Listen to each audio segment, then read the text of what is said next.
The Galactic Republic stood for 1,000 generations. It took 3 years to end it.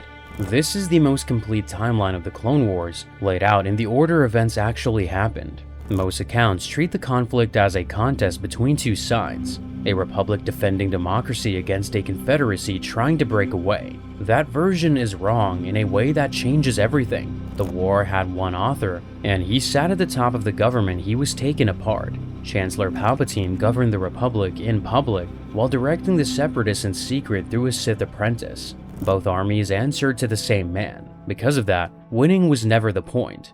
Every campaign the Republic celebrated costed something it could not replace, and every crisis handed the Chancellor more authority than the last. The fighting only had to continue long enough for the Republic to give away everything it had, one emergency at a time. What makes the full 3 years worth following is how visible the design was to anyone willing to look. The warnings arrived on schedule, in the open, delivered by people who had no reason to lie. Each time, someone with the authority to act decided the truth was too expensive to believe, and filed it away instead. The Republic did not lose this war because it was outfought.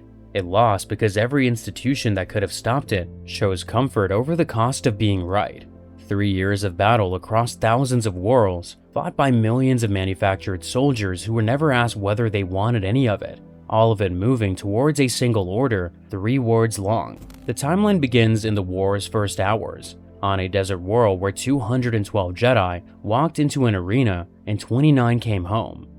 Year 1 covers the war's opening operational phase, primarily 22 BBY per Star Wars timelines published by DK in 2023. Some events in the final chapters may cross into early 21 BBY. They're included because the war's opening campaigns formed a continuous narrative. Every claim is drawn from canon sources only. Chapter 1: The First Day. Everything that followed traced back to one day, Geonosis. In a matter of hours, the Republic gained an army, the Jedi lost a generation, and one man tightened his grip on the entire galaxy. Geonosis was a barren desert world in the Outer Rim, home to an insectoid species and dominated by droid foundries producing battle droids for the Separatist cause. It housed the largest Separatist military concentration in the galaxy, and it was where the Clone Wars ignited. 212 Jedi would deploy to that world. Only 29 would come back. But that massacre did not happen in isolation. Before the arena, before the army, the war's true foundations were laid years earlier inside the Galactic Senate. The Military Creation Act had stalled in the Republic Senate. The bill proposed authorizing a centralized standing army for the Galactic Republic, an institution that had not maintained one for generations. Planetary defense forces and the Jedi Order had been sufficient during peacetime. Senator Padme Amidala of Naboo led the opposition. She argued that raising a military would provoke the growing separatist movement rather than contain it. Her position held the swing votes. As long as Amidala remained on the Senate floor, the bill would not pass. Palpatine needed her removed. The assassination chain accomplished that. Count Dooku hired the Mandalorian bounty hunter Jango Fett. Fett hired a clawed-eyed shapeshifter named Zem Wessel. Wessel made 2 attempts on Amidala's life on Coruscant. Both failed. But the attempts achieved their true purpose. The Jedi Council assigned Obi-Wan Kenobi to investigate the plot's origin, and Anakin Skywalker to escort Amidala to safety on Naboo. Both assignments pulled critical players away from the capital. Obi-Wan's investigation led him to Kamino, and Anakin's protective detail took him to the Lake Country. The Senate opposition collapsed without Amidala's presence. With Amidala gone, the path to emergency powers opened. Representative Jar Jar Binks of Naboo served in her place. Maz Ameda, the Shagrian vice chair of the Senate and a close operative of Chancellor Palpatine, approached Binks directly and urged him to act in the face of the separatist threat. Binks proposed that the Senate grant Palpatine emergency executive powers. The Senate voted in favor. The Military Creation Act itself was never brought to a formal vote. Emergency powers rendered it unnecessary. Palpatine could now authorize a military without Senate debate, without committee oversight, without an expiration date. Those powers gave the Chancellor sole authority to deploy armed forces and bypass peacetime regulation. In a single session, the Galactic Senate surrendered its military authority to one man. No one set a time limit or demanded conditions. That single vote would cost the Republic everything. Palpatine already had an army waiting. Obi-Wan's trail had led him to Kamino, a remote ocean world conspicuously absent from the Jedi archives. Its records had been erased. On Kamino, Obi-Wan discovered a massive cloning facility producing soldiers at industrial scale. Prime Minister Lama Su informed him that 200,000 units were ready, with 1 million more well on the way. The precise meaning of that number was unclear, whether a unit referred to a single clone trooper or a larger military formation was never clarified at the time. The soldiers were clones of one man, Jango Fett. Fett lived on Kamino, serving as the Army's genetic template and combat training advisor. He had negotiated a single, unaltered clone as a separate condition alongside his financial compensation. That boy, Boba Fett, would grow into one of the galaxy's most feared bounty hunters. But that lay years ahead. What mattered now was who had ordered the army in the first place. The Kaminoans stated that a Jedi Master named Sidious had placed the original order roughly a decade earlier. Sidious had served on the Jedi Council. He foresaw a coming galactic war through visions in the Force. The Council dismissed his warnings and removed him. Later, canon sources confirmed the full scope of the conspiracy. The Clone Wars Season 6 and Dooku Jedi Lost established that Sidious was murdered and his identity co-opted by the Sith to manage the project through intermediaries. Tales of the Jedi show Dooku erasing Kamino from the Jedi archives. None of this was known when Obi-Wan arrived. What he found was a fully operational army built on a dead man's name, waiting for a republic that had never ordered it. Palpatine activated the clone army the same day the Senate granted him emergency powers. The Republic did not ask who funded it, it asked how quickly it could deploy it. 212 Jedi had already departed for Geonosis. Most of them would never return. Obi-Wan had been captured after infiltrating a separatist gathering on the planet. He discovered that the Confederacy's founding leadership had assembled on Geonosis. Count Dooku, Newt Gunray of the Trade Federation, Poggle the Lesser of the Geonosians, Sandhill of the Banking Clan, Wat Tambor of the Techno Union, and Shu Mai of the Commerce Guild. Droid foundries across the planet were producing battle droids at enormous scale. Obi-Wan transmitted his findings to the Jedi Council before Geonosian forces captured him. Anakin Skywalker and Padme Amidala attempted a rescue from Naboo. They were also captured, and all three were sentenced to public execution in the Petronaki Arena. Mace Windu refused to wait for the clone army to arrive. He assembled a Jedi strike team of 212 and flew to Geonosis. Not all of them fought inside the arena. Some were deployed against the orbital defense cannons protecting the planet. Others flew starfighter support over the desert. The 212 represented the total Jedi force committed to the rescue. Inside the arena, the situation collapsed within minutes. Geonosian warriors flooded in from every tunnel entrance. Battle droids poured through the gates. 3 execution beasts, a Reek, a Nexu, and an Acklay tore across the arena floor. The Jedi fought with lightsabers in a confined space with no cover, no tactical advantage, and enemies closing from every direction. Blaster fire came from the stands, from the gates, and from droid formations assembling on the arena floor itself. The Jedi had trained for duels, not for suppressive fire from 300 directions. The sheer density of incoming fire turned lightsaber deflection into a survival exercise, and Jedi were struck down before they could establish defensive formations. Jedi Council member Coleman Trebor, a Verk, reached Count Dooku's observation balcony and moved to engage him. Jango Fett shot Trebor twice in the chest from close range. Trebor fell from the balcony. During the same battle, Mace Windu confronted Fett directly.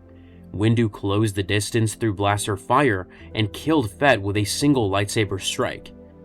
The genetic template for the entire clone army died in the same arena where those clones would soon arrive to fight. Across the arena and the desert above, the Jedi fell in numbers the Order had not seen in a millennium. Jedi Master Semper Vey was hit by a Geonosian sonic blast during the chaotic retreat from the arena. Her Padawan, a young Jedi named Eskata Karis, witnessed her die. As Delilah S. Dawson depicted in Inquisitor Rise of the Red Blade, Akaris carried that trauma for the rest of her life. It fed her isolation, deepened her anger, and ultimately drove her into the Empire's Inquisitorius program. Of the 212 Jedi who went to Geonosis, only 29 returned to Coruscant. Yoda arrived with the first wave of clone troopers before the last surviving Jedi in the arena was overrun. Republic assault ships descended onto the desert plains. 200,000 clone soldiers deployed in formation against a Separatist droid army that vastly outnumbered them. The Republic caught the Separatists still loading transport ships at their staging areas. That narrow window of surprise was the only tactical edge the clones possessed. The battle that followed was enormous and brutal. Republic gunships strafed droid formations across open desert. ATTE walkers pushed through defensive lines, while LAAT transports dropped reinforcements behind Separatist positions. Self-propelled homing spider droids and Hellfire tanks tore through clone positions in return. Gunships were shot from the sky. Clone squads that had been deployed minutes earlier were wiped out before they could reach their designated rally points. Casualties were severe on both sides, but the clones adapted under fire. Units that lost their commanding officers reorganized around surviving sergeants and continued advancing. They had been engineered for exactly this. The Separatist army suffered heavy losses on the surface, but Dooku's forces retreated with the majority of their fleet and droid reserves intact. Geonosis itself was never secured. The planet remained in Separatist hands, and its droid foundries continued production. The Republic celebrated a victory. In practical terms, the Confederacy had simply pulled back to fight another day. But the most consequential events of Geonosis unfolded away from the main battle. Count Dooku retreated to a hangar on the outskirts of the battlefield. Obi-Wan and Anakin pursued him. Dooku fought with a refined precision built on decades of experience. He had trained under Yoda himself and had spent a lifetime mastering lightsaber combat. Against Obi-Wan, he struck with controlled efficiency, wounding him with Force lightning before landing blade strikes to the arm and thigh. Against Anakin, he was dismissive. Anakin lost his right arm to Dooku's blade in a single stroke. Yoda arrived and engaged Dooku directly. The two fought with the Force and with lightsabers. Dooku could not overcome his former master. Instead, he used the Force to collapse a heavy support pillar towards the wounded Obi-Wan and Anakin. Yoda caught the pillar rather than Perse, and Dooku escaped. He flew directly to Coruscant and landed in the abandoned industrial sector known as the Works. There, Dooku delivered the Death Star plans to Darth Sidious. Blueprints for a planet-killing battle station now rested in the hands of the man who also controlled the Republic Senate. Before departing Geonosis, Dooku had revealed something to Obi-Wan that should have ended the war before it started. He told Obi-Wan that a Sith Lord named Darth Sidious controlled the Galactic Senate. It was the truth. Every word was accurate. Obi-Wan reported the claim to the Jedi Council. Mace Windu concluded that Dooku was attempting to undermine trust in the Republic and divide its allies.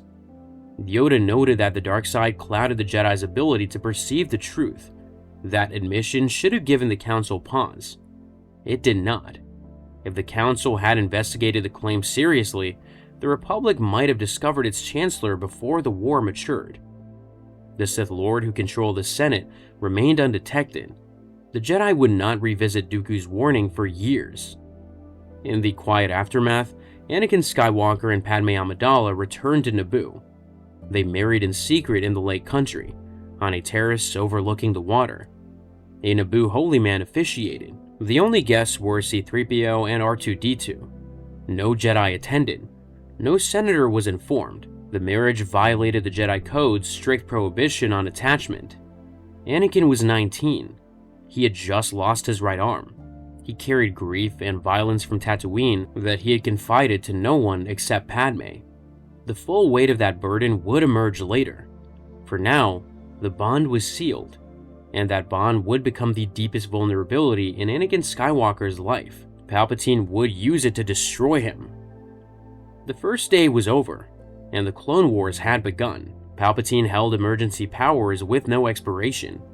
The Republic had accepted a clone army of unknown origin without scrutiny. The Jedi had sent 212 of their own to Geonosis and buried most of them in the sand. The Separatists had retreated with the bulk of their forces intact, guaranteeing a prolonged war. Anakin had married in secret, and the Death Star plans were in the hands of the Sith.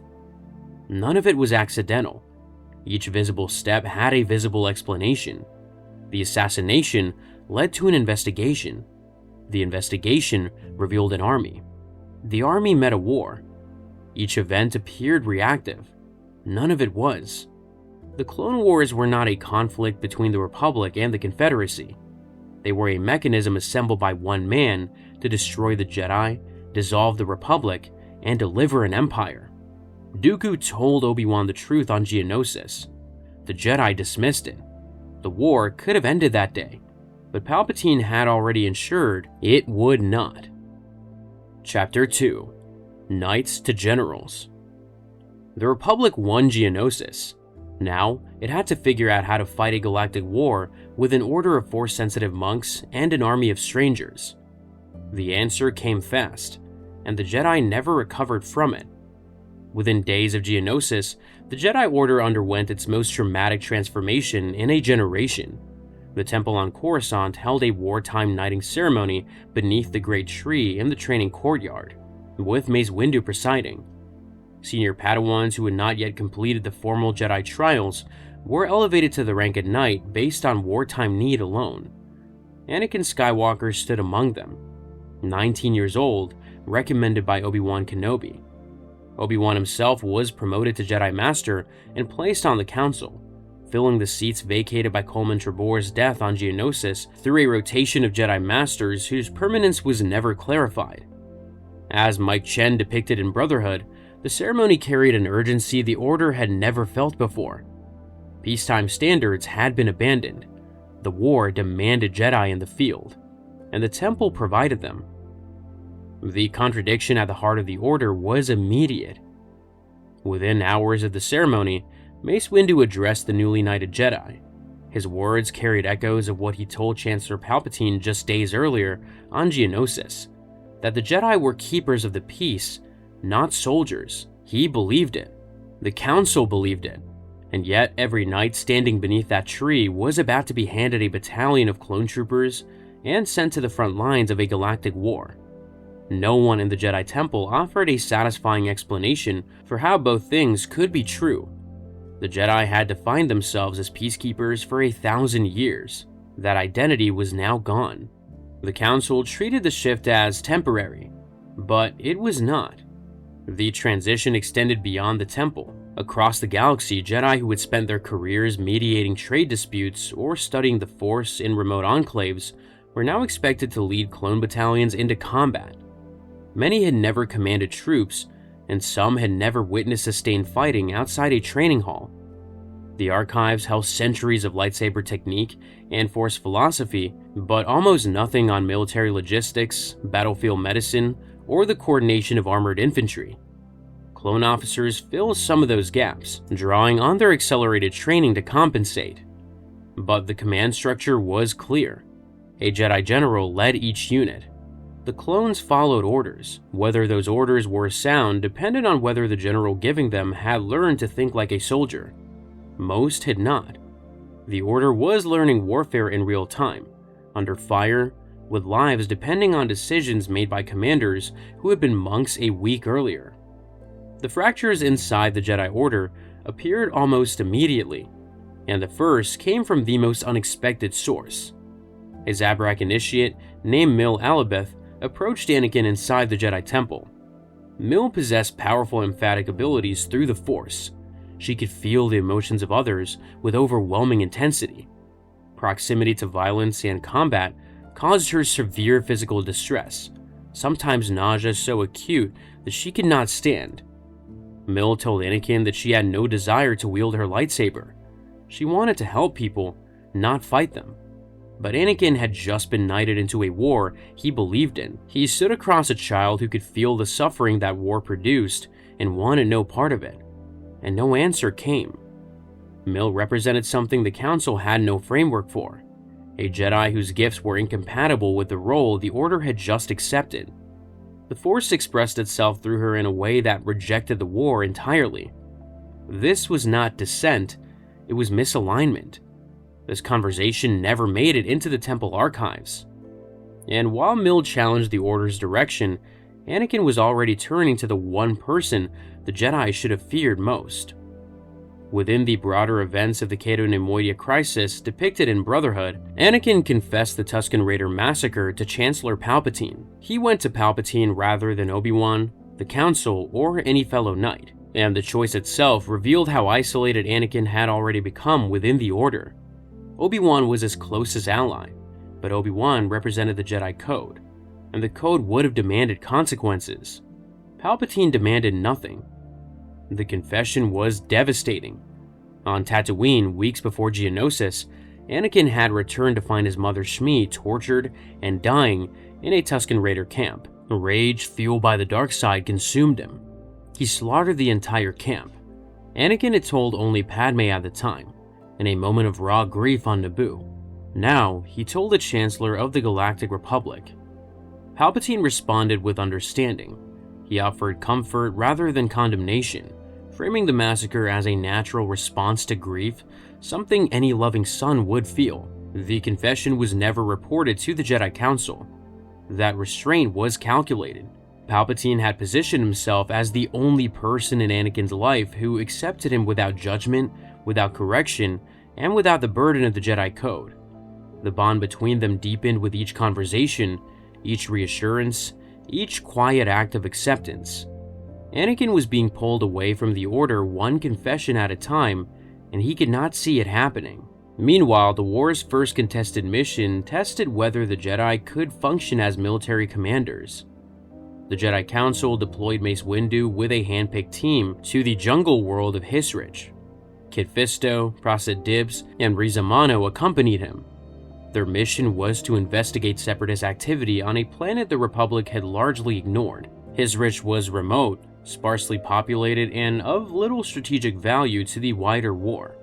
What the team found changed the nature of the mission entirely. A massive energy harvesting operation was strip mining the world's natural resources under Separatist direction. Civilians had been displaced from their homes, native species were dying, and the jungle was being destroyed sector by sector to fuel Separatist war production. The Council had sent 4 Jedi to investigate. What they needed was an army. Prasid Dibs saw what the other Jedi preferred not to see. Dibs was a Maraluka, a species born without eyes who perceived the world entirely through the Force. On Hisrich, he witnessed civilian casualties firsthand. The sight broke something in him.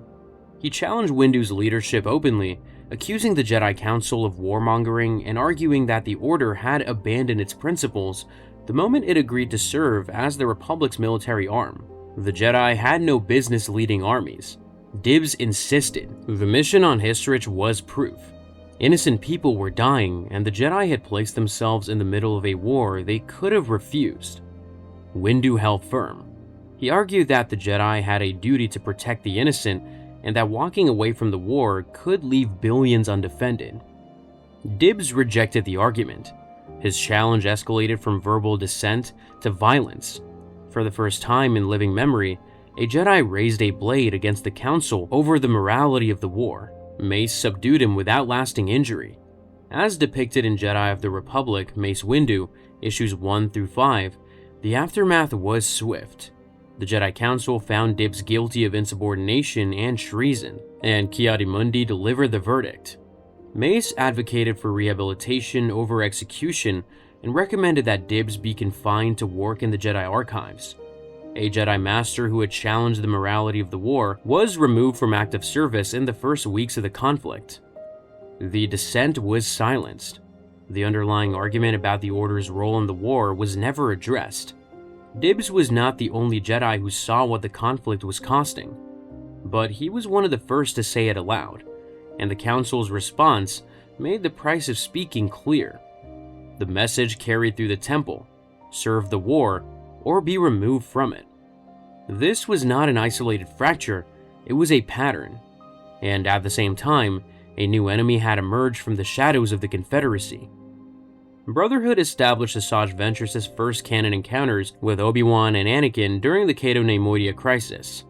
Ventress was a Dathomirian Night Sister, a member of an ancient Force-sensitive clan from the planet Dathomir, trained by Count Dooku as his personal assassin. She wielded twin red lightsabers and fought with a ferocity that matched most Jedi Knights in single combat. Dooku deployed her as a targeted weapon, using her for sabotage, assassination, and psychological warfare against Republic commanders. She answered to Dooku alone and functioned outside any formal Separatist military structure. She was not Sith, she was not Jedi. She was something the Order had no classification for. Ventress signaled something the Jedi had not fully processed. The Separatists were fielding dark side Force users outside the Sith tradition. Ventress operated as Dooku's weapon, but she held no formal Sith title. The Jedi's intelligence framework assumed the rule of two, the ancient Sith doctrine that only a master and an apprentice could exist at any given time. Ventress broke that assumption. She can match a Jedi Knight in lightsaber combat, command battle droids in the field, and disappear before Republic forces could pin her down. And she was only the first. More dark side operatives would follow. But the deepest threat to the Jedi Order lay beneath the temple itself.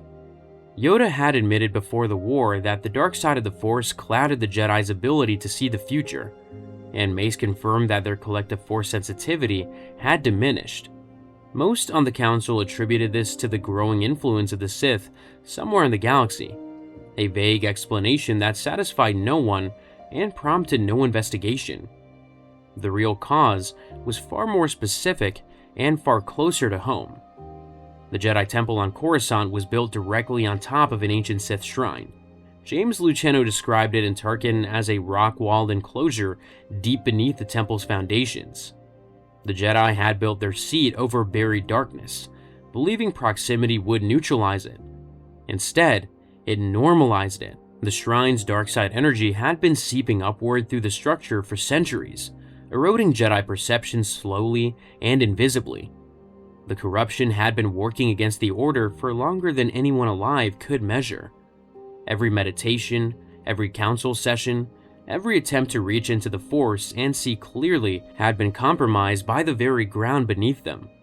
The Jedi could not detect the Sith because the Sith had poisoned their home long before the war began. This was the institution now leading a galactic army, a council that treated internal challenge as treason.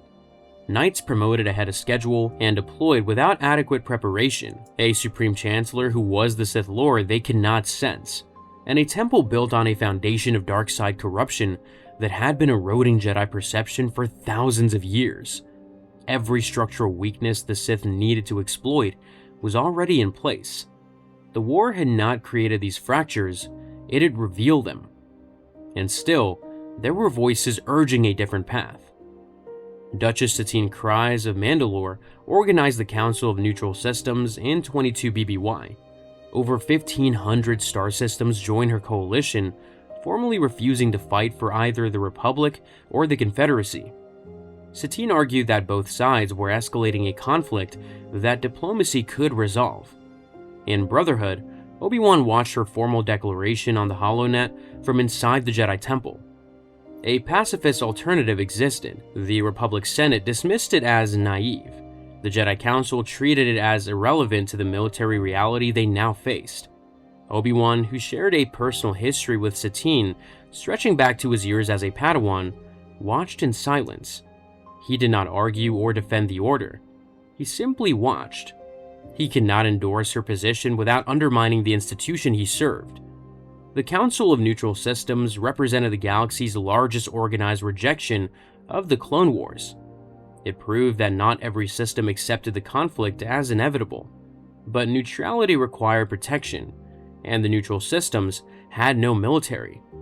Mandalore's pacifist government had dismantled its warrior traditions a generation earlier. Without the means to enforce their stance, Satine's coalition remained vulnerable to pressure from both sides. The Separatists viewed neutral worlds as future conquests. The Republic viewed them as obstacles to full mobilization. Hardliners in the Senate argued that neutrality in wartime was indistinguishable from support for the enemy. Satine's coalition would hold for a time, but the war would eventually reach Mandalore, and when it arrived, diplomacy alone would not stop it. The Jedi Order emerged from its first few weeks of war, changed in ways that could not be reversed.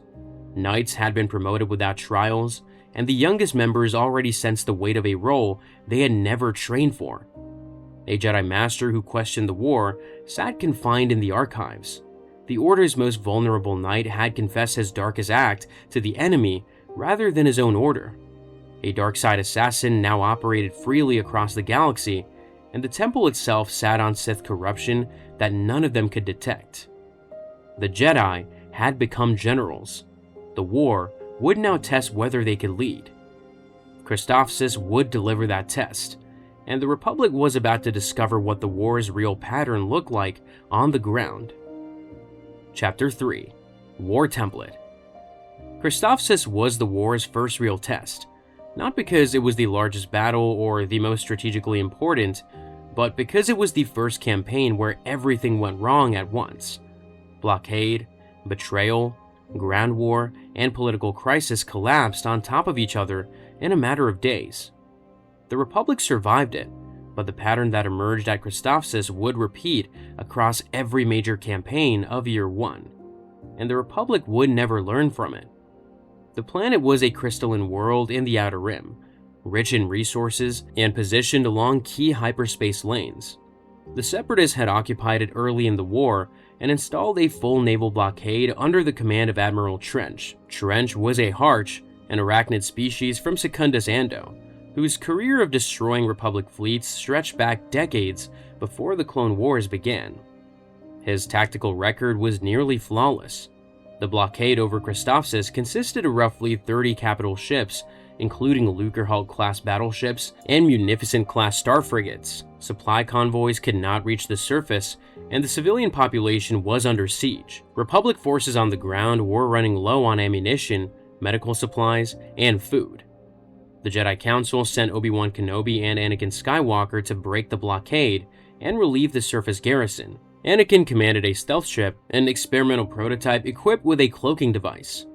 The vessel was one of the Republic's most closely guarded military secrets.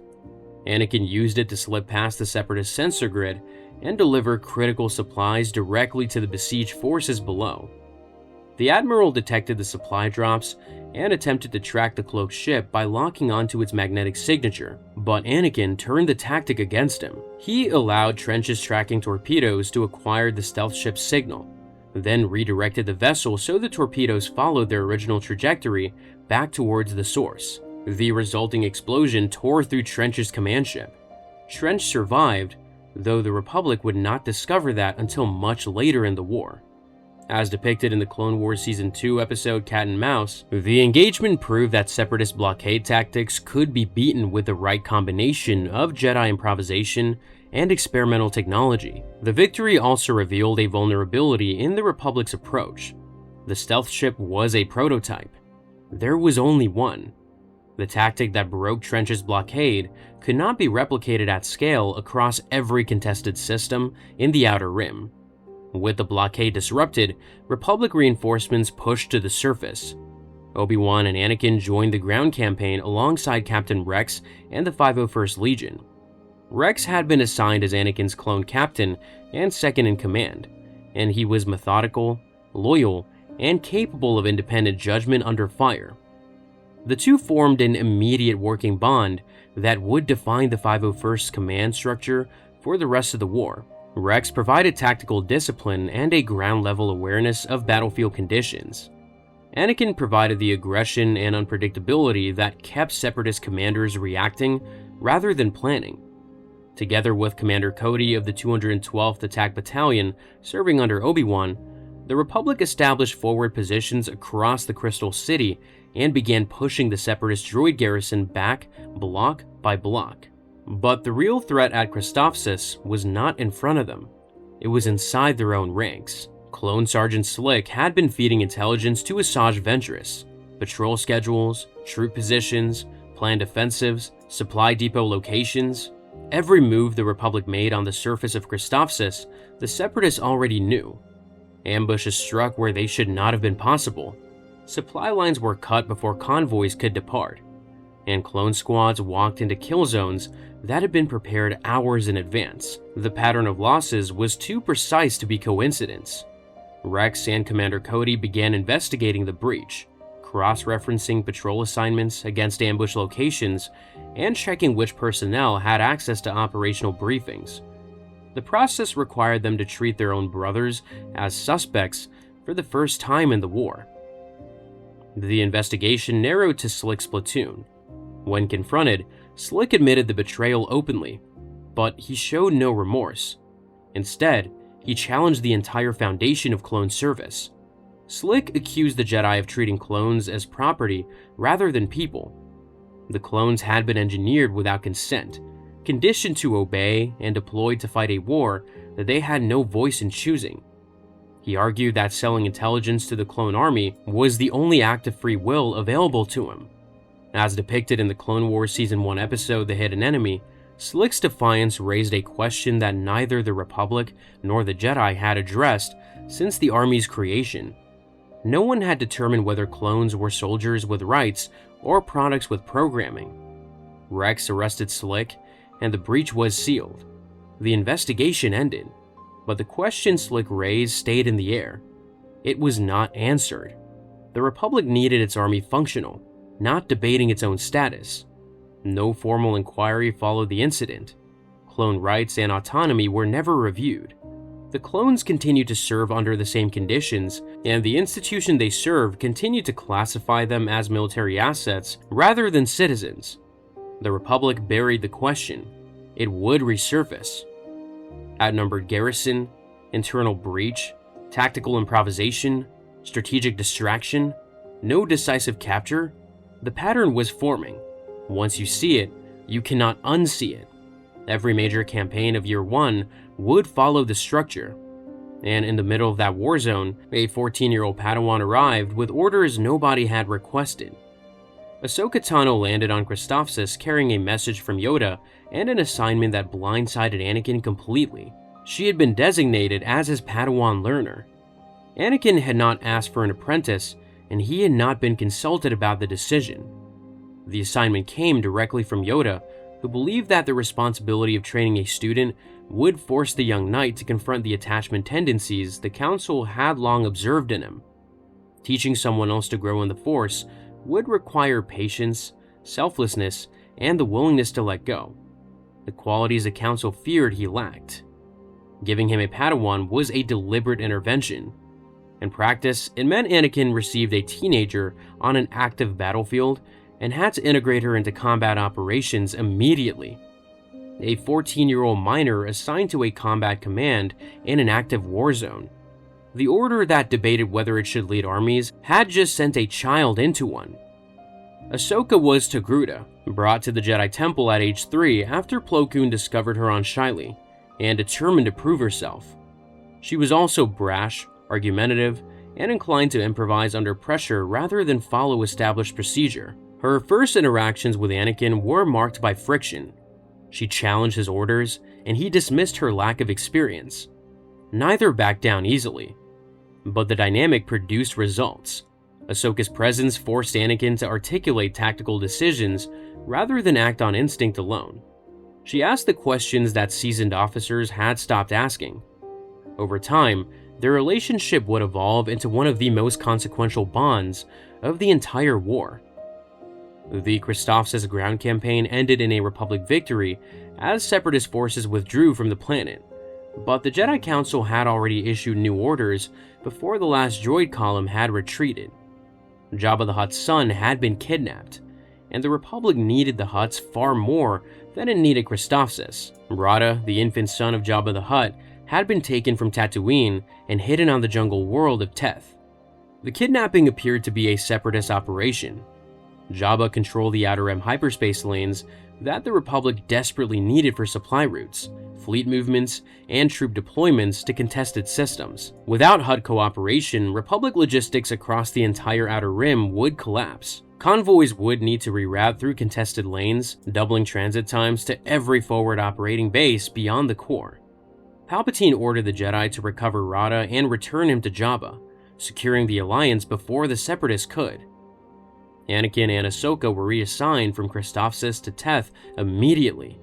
Rex and the 501st accompanied them. Their target was a monastery perched on top of a sheer cliff face deep in the jungle highlands. Separatist battle droids held the position in strength. The 501st had no alternative approach. They scaled the cliff under sustained fire, using ATTE walkers to climb the vertical rock face, while LAAT gunships provided suppressive air support from above. The ascent was brutal. Droids fired down from the monastery walls and the surrounding cliff ledges, while gunships were hit by anti-aircraft fire and crashed into the jungle canopy below. Clone troopers were knocked from the cliff face by concentrating volleys. The 501st kept climbing.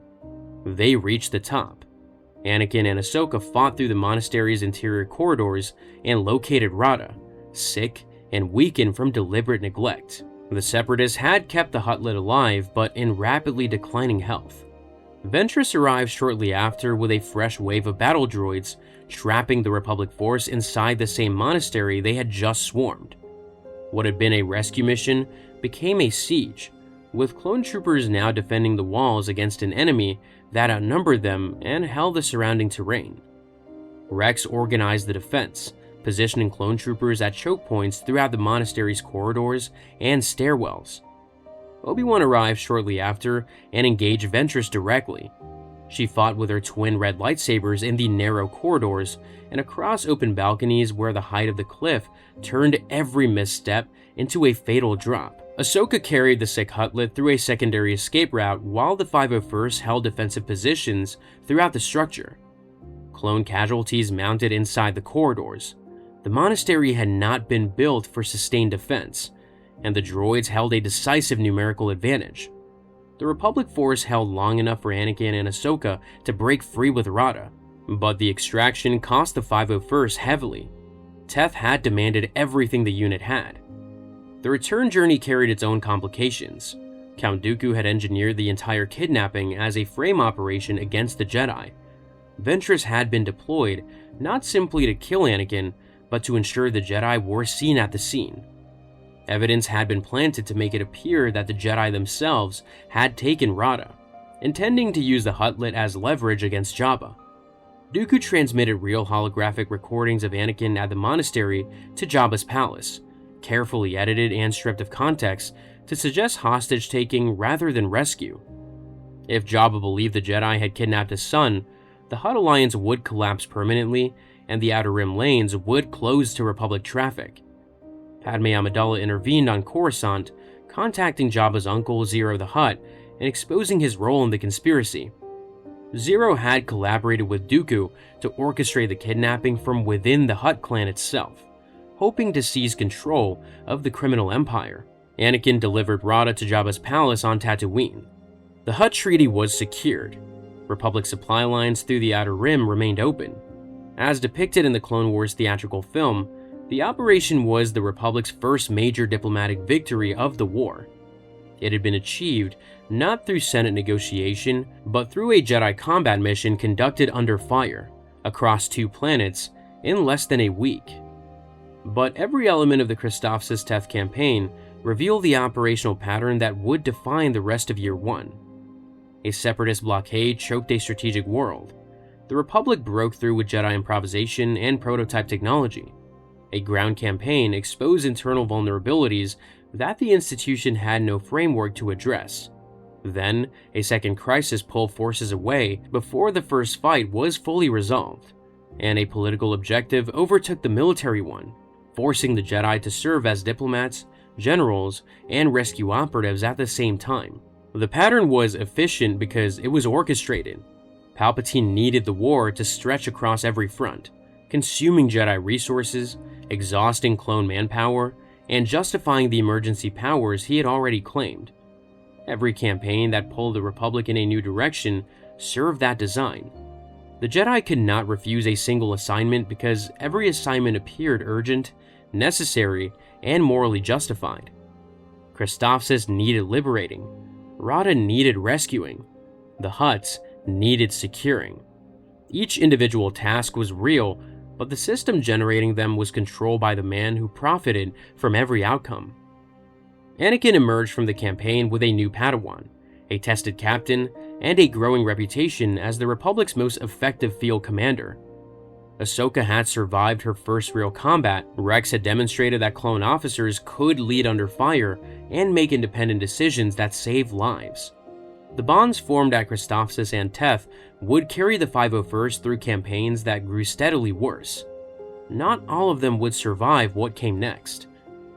The next front was already burning, and the war was about to demand something the Republic had not yet been asked to give: sacrifice with no strategic return.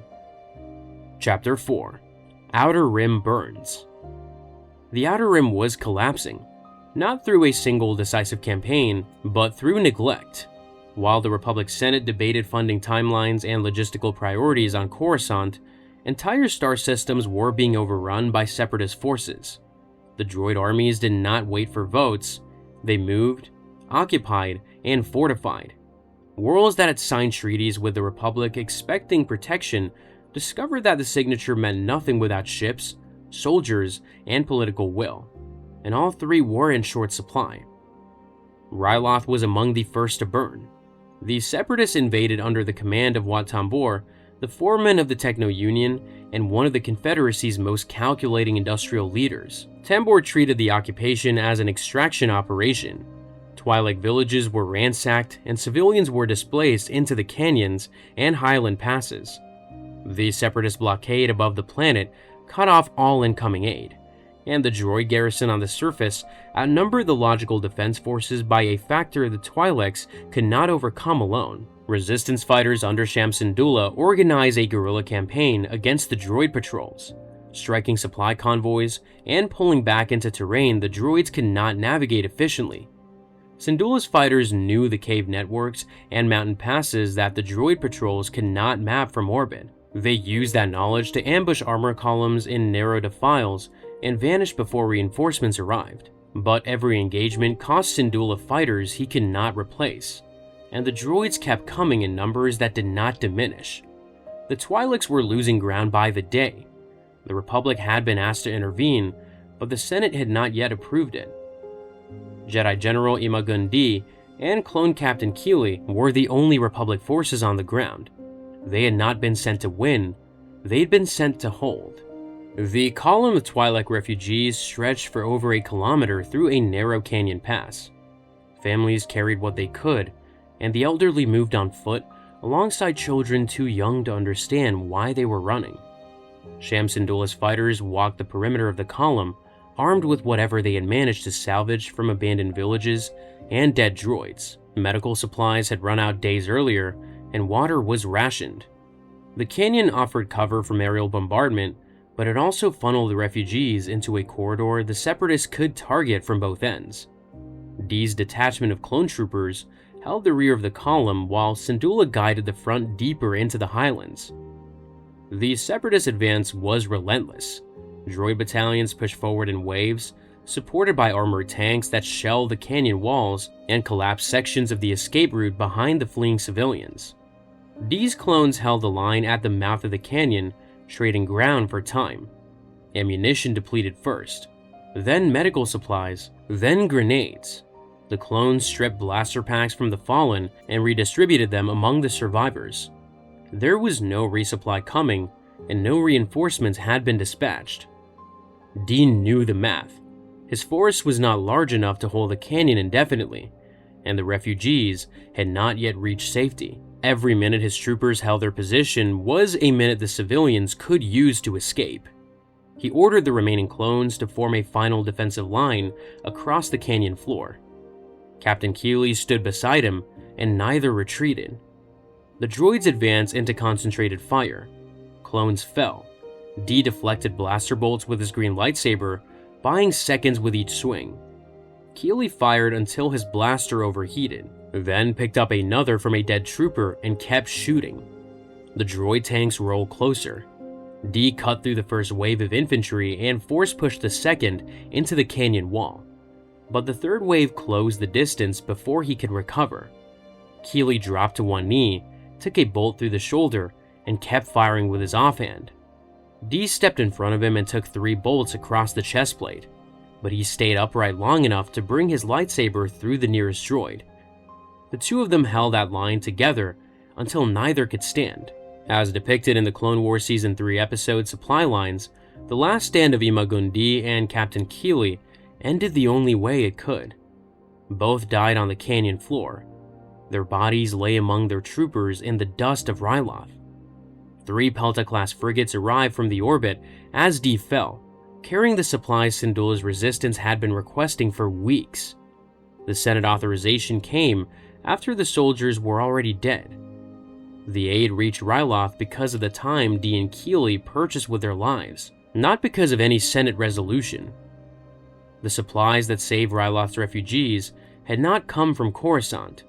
They had come from Toydaria. Senator Bail Organa and Representative Jar Jar Binks had traveled to Toydaria to negotiate the use of the planet as a staging point for humanitarian relief. Toydaria was neutral. Its king, Katunko, had not committed to either side in the war. The Republic needed him to allow supply ships to launch from Toydarian space towards Ryloth without declaring that assistance an act of war against the Confederacy. The stakes extended far beyond a single planet. If Toydaria agreed, it would establish the first neutral supply corridor in the Outer Rim. If it refused, Ryloth would fall within weeks. Every world between Coruscant and Ryloth was either contested, blockaded, or already aligned with the Confederacy. Trade Federation Senator Lot Dodd arrived on Toydaria to ensure the deal collapsed, arguing that any Republic military use of Toydarian territory would violate the planet's neutrality and invite Separatist retaliation. He presented trade data showing the volume of commerce Toydaria conducted with the Confederacy-aligned systems and warned that all of it would be suspended the moment the Republic warships launched from Toydarian soil. The argument combined legal precedent with economic pressure. Katunko would lose both his neutrality and his trade revenue in a single decision. But the argument was also designed to let Ryloth's civilian population starve while the bureaucracy sorted out authority. Katunko faced the calculation every natural leader in the Outer Rim would eventually confront: honor the treaty that kept his word safe, or help the people dying on the world next door. Katunko chose both. He publicly denied the Republic basing rights, siding with Dodd's legal argument in the formal session. Then he secretly loaded Organa's ship with relief supplies. When Dodd later protested that aid had reached Ryloth through Toydarian channels, Organa demanded proof. Dodd could not produce it. As depicted in Supply Lines, Toydaria's covert assistance kept Syndulla's resistance alive, but Katunko had taken an enormous risk for a single shipment. If the Republic wanted sustained access to the Outer Rim supply corridor, it needed Toydaria as a formal ally, not a secret one. A covert cargo hold could be denied. A signed treaty could not. For that, the Jedi sent their most senior member. Yoda traveled to the coral moon of Rugosa to negotiate the alliance in person. He brought 3 clones. The Separatists brought an army. Asajj Ventress had intercepted the Republic's diplomatic transmission and arrived on Rugosa ahead of Yoda's delegation. She contacted Katunko directly with a counteroffer. If the droid battalion she had deployed to the moon's surface could defeat the Jedi, Toydaria would join the Confederacy. If Yoda survived, the Republic would earn its alliance. Katunko agreed to the challenge. Yoda's escort consisted of 3 clone troopers, Lieutenant Thayer, Jek, and Reese. Their LAAT gunship had been shot down during the approach, scattering debris across the coral shelf and forcing the group to advance on foot through Rugosa's dense coral forest toward Katunko's position. They were outnumbered, cut off from air support, and operating on a moon none of them had ever set foot on. The droid assault came in force. Battle droids and armored assault tanks advanced together through the coral tree line, though the dense terrain stalled the tanks while the infantry pushed ahead. Yoda dismantled the first wave of droids with a speed that made their targeting systems irrelevant. He moved through the trees faster than their sensors could track, appearing behind columns before the lead units had finished scanning forward. The tanks broke through the tree line and opened fire, their cannons leveling entire groves as they pushed forward. The ground shook with each blast. Coral spires that had stood for centuries shattered into dust under the bombardment.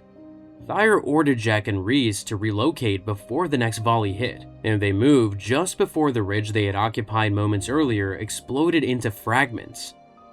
Ventress escalated further.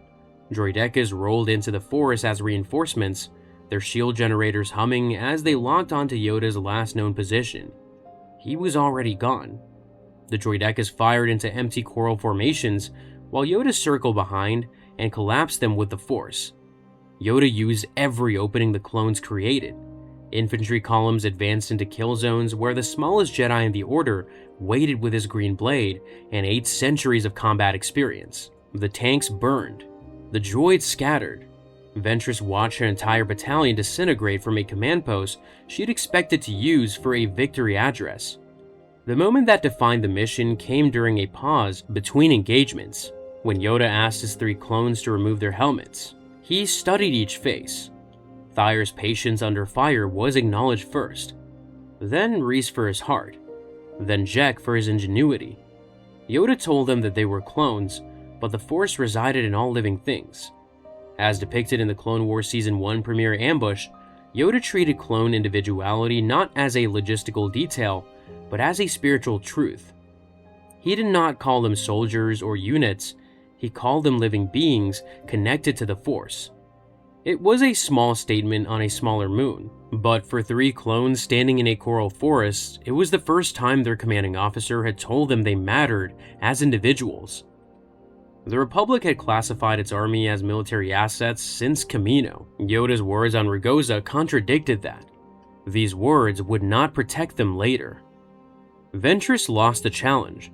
She attempted to assassinate Katunko directly when the contest turned against her, confirming every concern the Toydarian king had about Separatist honesty. Katunko declared that no further negotiations were necessary. He rose from his seat, presented Yoda with a ceremonial sword, a Toydarian blade traditionally offered only to heads of state and wartime allies, and pledged Toydaria to the Republic.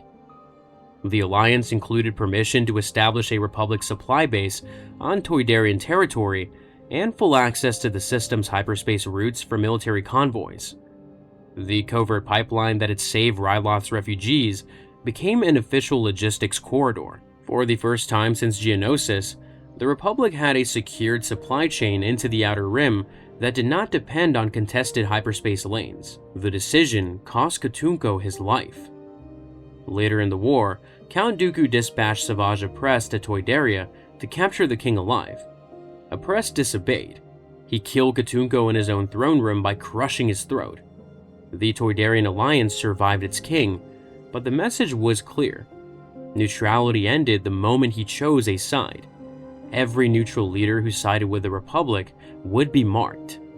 The Outer Rim had been secured through blood and backroom diplomacy, but a new weapon was about to make those victories irrelevant. The Outer Rim learned the essential truth of Year One.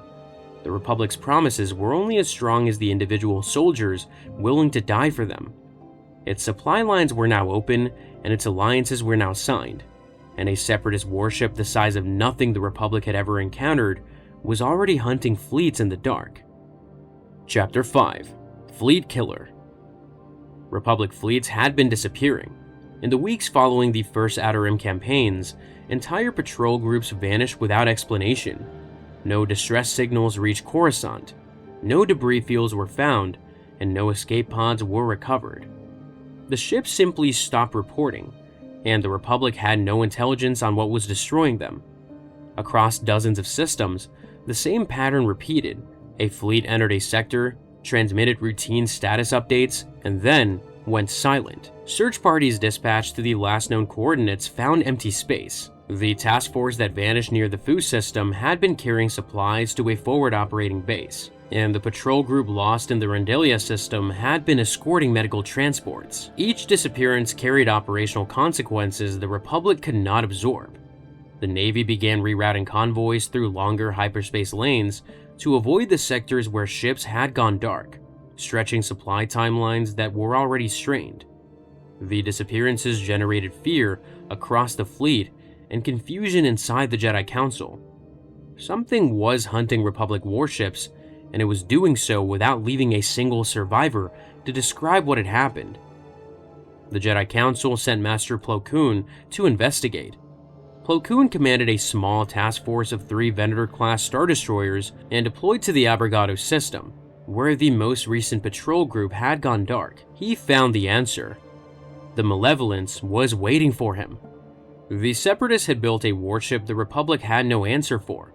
It measured 4,845 meters long, more than 4 times the length of a Venator-class Star Destroyer, and it carried 2 mega-ion cannons capable of disabling an entire fleet in a single volley. The Malevolence was a Subjugator-class heavy cruiser under the direct command of General Grievous, and supplementary canon reference material described the vessel as carrying hundreds of turbo lasers and requiring a massive droid crew to operate. The mega-ion cannons were not conventional weapons. They fired a circular ion pulse that expanded outward from the ship in a massive wave, shorting out every electrical system it touched. Shields, engines, life support, communications, weapons, everything died at once. A fleet hit by the ion pulse became a collection of powerless hulls drifting in space, unable to fight, unable to run, and unable to call for help. Plo Koon's task force never had a chance. The Malevolence fired its ion cannons the moment the Republic ships entered range. All 3 Venators lost power simultaneously. Grievous then ordered his turbolaser batteries to open fire on the defenseless fleet. As depicted in the Clone Wars Season 1 episode Rising Malevolence, the destruction was systematic. The Venators burned in silence. Their crews drifted through darkened corridors as the hull plating buckled around them, and clones who reached the escape pods launched into the debris field, hoping to drift clear of the wreckage until rescue arrived.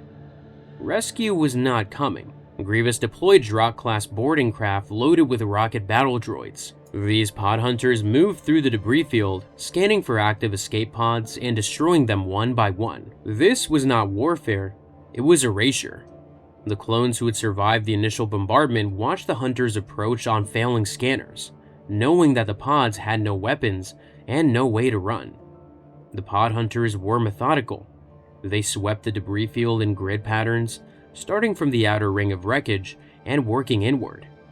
Each destroyed pod flashed briefly against the dark. Some clones tried to power their pods down to avoid detection. Most were found anyway. The hunter's sensors could detect residual heat from a single functioning life support unit. By the time the sweep reached the inner debris ring, the number of surviving pods had dropped to single digits. Dooku had ordered that no survivors escape Abrogado. No witnesses, no intelligence, no mercy. That was the operational doctrine for the Malevolence. Every fleet it destroyed was meant to vanish completely. Plo Koon survived. He and a handful of clones, including Commander Wolf, Sergeant Sinker, and Boost, had sealed themselves inside a damaged pod and powered down all systems to avoid detection. The pod hunters swept past them. The oxygen gauge dropped steadily. Sinker calculated how long the remaining supply would last and kept the number to himself, while Boost sealed a crack in the pod's viewport with a torn section of his bodysuit. Plo Koon held the small group together through hours of drifting in the wreckage of his fleet, using the Force to slow their breathing and conserve what air remained. He told them they would be found. He did not tell them how. The 2 hours passed. The wreckage around them shifted as nearby planetary gravity slowly pulled the debris field into a decaying orbit. Plo Koon held his hand on the pod's interior wall, feeling through the Force for vibrations that might signal another pod hunter's approach. None came. The hunters had moved on to the next sector, their sweep pattern carrying them further from the inner ring, where Koon's pod drifted in silence. The rescue came from a source the Jedi Council had not authorized. Ahsoka Tano convinced Anakin to disobey direct orders and mount a search mission for Plo Koon. The Council and Chancellor Palpatine had both instructed Anakin to hold position and protect his current sector. Reinforcements were not approved. A rescue mission into a system where an unknown weapon had just destroyed 3 Star Destroyers was considered an unacceptable risk. Ahsoka pushed back. Plo Koon was the Jedi who had discovered her on Shiley when she was 3 years old and brought her to the temple. She would not abandon him. Anakin agreed. They took the Twilight into the Abrigado system, located Plo Koon's pod in the debris field, and recovered the survivors while evading the pod hunters still sweeping the area. For the first time, the Republic had living witnesses who could describe the weapon that had been annihilating its fleets. The survivors described the ion pulse, its circular expansion pattern, and the total system failure it caused. They confirmed the Malevolence's size and armament. Republic Naval Intelligence now had a target profile, a weapon signature, and a confirmed commander. The intelligence Ahsoka's disobedience produced was the only reason the Republic learned what the Malevolence was before it destroyed everything in its path. The Malevolence's next target was not a military fleet, it was a hospital. Grievous set course for the Khalida Nebula, where a Republic medical station orbited in what the Navy considered safe space. The Khalida Shoals Medical Center housed 60,000 wounded clone troopers recovering from injuries sustained across the first months of the war. The station's medical staff operated around the clock. Bacta tanks lined every ward. Clones who had lost limbs on Christophsis lay beside troopers burned in the Ryloth campaign, and soldiers recovering from shrapnel wounds sustained in a dozen different engagements. The station had minimal defensive capability, with only a single frigate and a handful of starfighters standing between the medical center and open space. The station's commanding officer had begun emergency evacuation protocols the moment long-range sensors detected an unidentified capital ship on approach. But evacuation required transport ships, and the station had only 2 medical shuttles capable of carrying patients. At full capacity, those shuttles could move fewer than 200 clones per trip. Moving 60,000 would take weeks. The station had hours. If the Malevolence reached it, the ion pulse would disable the station's life support systems, and 60,000 clones would die in their beds without ever seeing the weapon that killed them. Anakin intercepted intelligence on the Malevolence's heading and launched a strike before the main fleet can mobilize.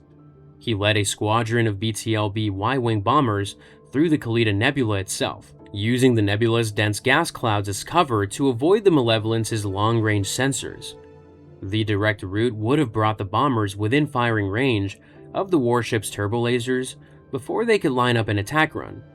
The nebula path was longer and far more dangerous, but it would put the squadron behind the Malevolence where its ion cannons cannot track them. The route nearly killed them before the Malevolence could. Giant Nebrae mantas inhabited the nebula and attacked the squadron during transit, forcing the Y-wings to navigate both the creatures and the gas pockets that disrupted their instruments. 2 bombers were destroyed by the mantas. A third lost its stabilizer in a gas pocket and spiraled into a dense cloud formation. The remaining bombers cleared the nebula and emerged within strike range. As depicted in Shadow of Malevolence, Anakin's squadron targeted the ship's port mega ion cannon. Grievous had positioned droid starfighters in a defensive screen around the cannon, and the Y-wings had to punch through the screen before they could begin their bombing approach. 2 more bombers were destroyed in the final seconds of the run. The surviving Y-wings dropped their payloads along the cannon's exposed superstructure. The weapon detonated.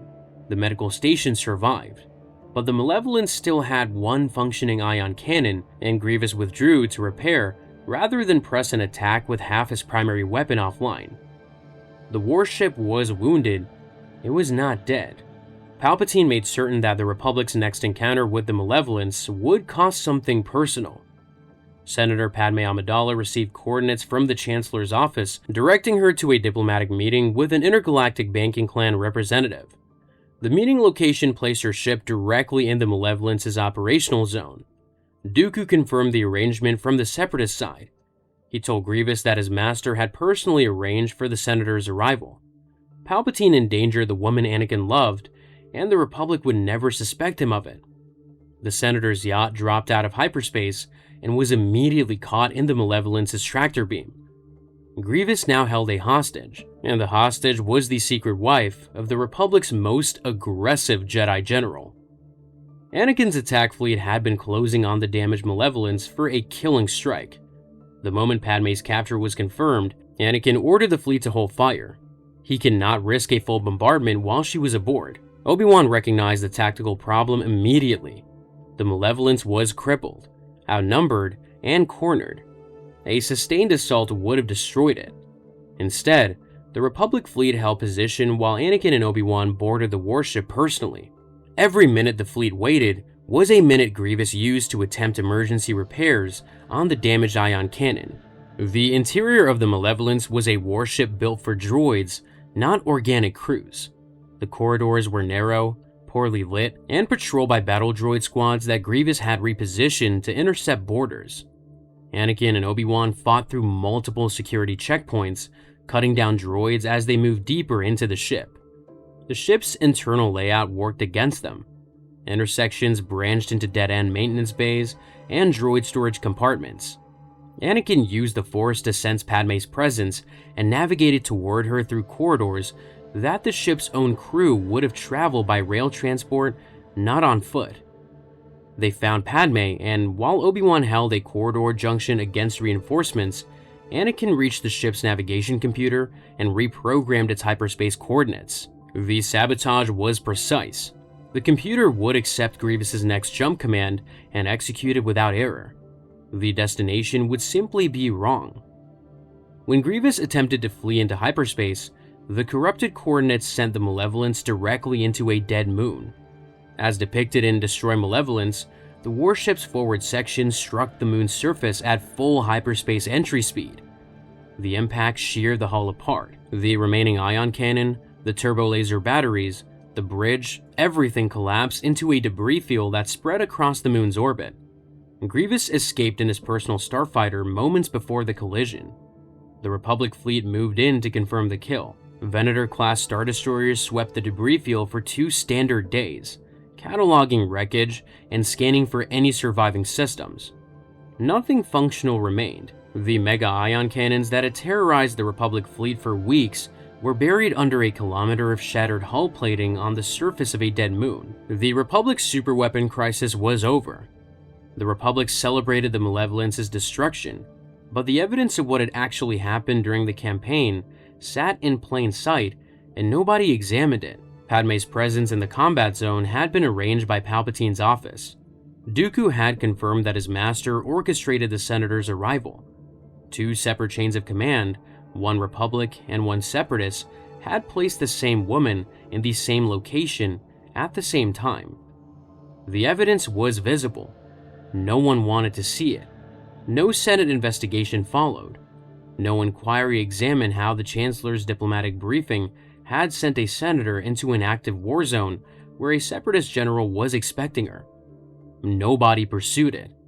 The Separatists could build weapons that outclass anything in the Republic fleet, and they could do so in secret. The system that had produced the Malevolence was still intact. The general who commanded it was still alive, and the man who sat in the Chancellor's suite on Coruscant had orchestrated both the threat and the response. The first superweapon of the Clone Wars had been eliminated, but Grievous had survived, and his next target would be the source of the Republic's entire army. Chapter 6: Born Soldiers. The Malevolence was gone, but Grievous had survived its destruction, and the target he chose next revealed exactly how well the Separatists understood the Republic's greatest vulnerability. The Republic's entire military depended on a single planet. Every clone trooper in the army had been grown, trained, and deployed from the same facility on Kamino. And if that facility fell, the Republic could not replace its losses. The war would not end through victory or surrender, but through simple attrition. The clones would fight until there were none left, and no new soldiers would come to take their place. Grievous knew this, and the listening post that stood between his fleet and Kamino was staffed by 5 rookies who had never seen combat. But before Rishi Station, there was Kamino, and before the war, there was training. The cloning facility on Kamino produced soldiers in batches. Each batch moved through the same standardized training pipeline. Combat simulations designed to measure teamwork, adaptability, and obedience. The Kaminoans organized cadets into squads of 4 to 6, graded them on a fixed evaluation schedule, and certified passing squads for deployment. Squads that failed were reassigned to maintenance duty. The Kaminoans graded cohesion. They did not grade courage. The system was efficient.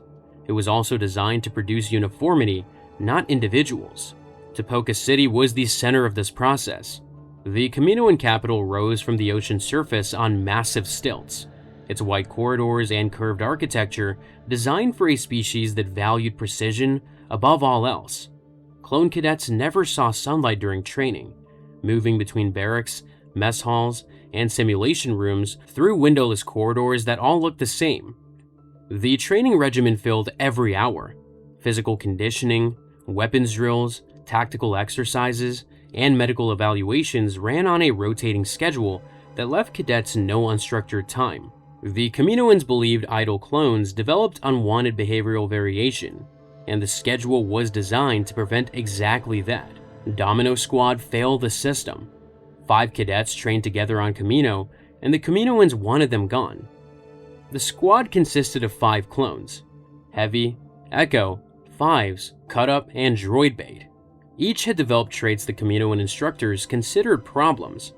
Heavy was aggressive and insubordinate, treating squad exercises as opportunities to prove himself rather than as team operations. Echo repeated regulations and training protocols so often that his squad mates named him for it, while Fives questioned orders and challenged tactical decisions he considered flawed. Cut Up treated training scenarios as entertainment and struggled to take simulations seriously. Droid Bait moved too slow under fire and was consistently the first member eliminated in combat drills. Individually, each trait would have been manageable. Together, they produced a squad that could not function as a unit. The Citadel Challenge was the final evaluation.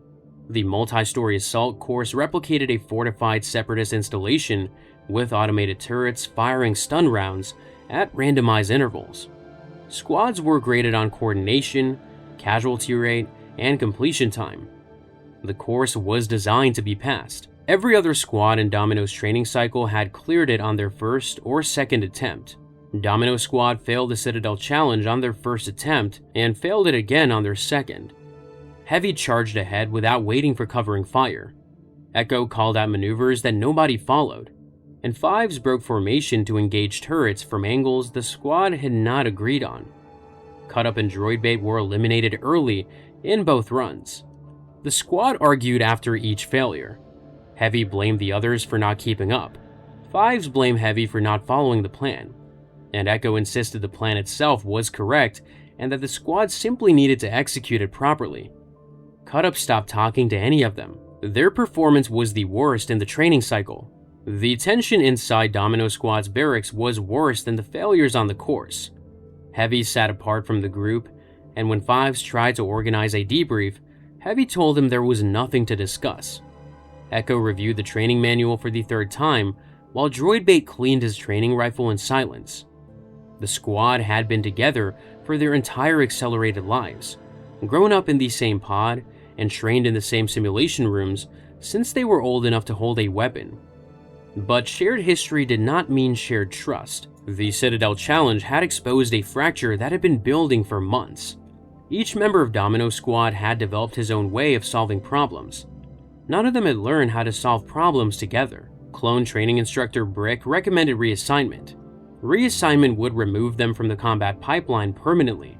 They would spend the war mopping floors and restocking supply crates in the lower levels of Tipoca City, and they would never see a battlefield. Brick considered this an appropriate outcome for a squad that could not pass a standard evaluation. Jedi General Shaak Ti overruled him. As depicted in the Clone Wars Season 3 episode Clone Cadets, Shaak Ti had been assigned to oversee clone training on Kamino and had observed Domino Squad's failures firsthand. She saw what Brick did not. The squad's problems were not deficiencies, they were misaligned strengths. Heavy's aggression could become initiative. Echo's adherence to protocol could stabilize a unit under pressure, and Fives' questioning could become tactical thinking.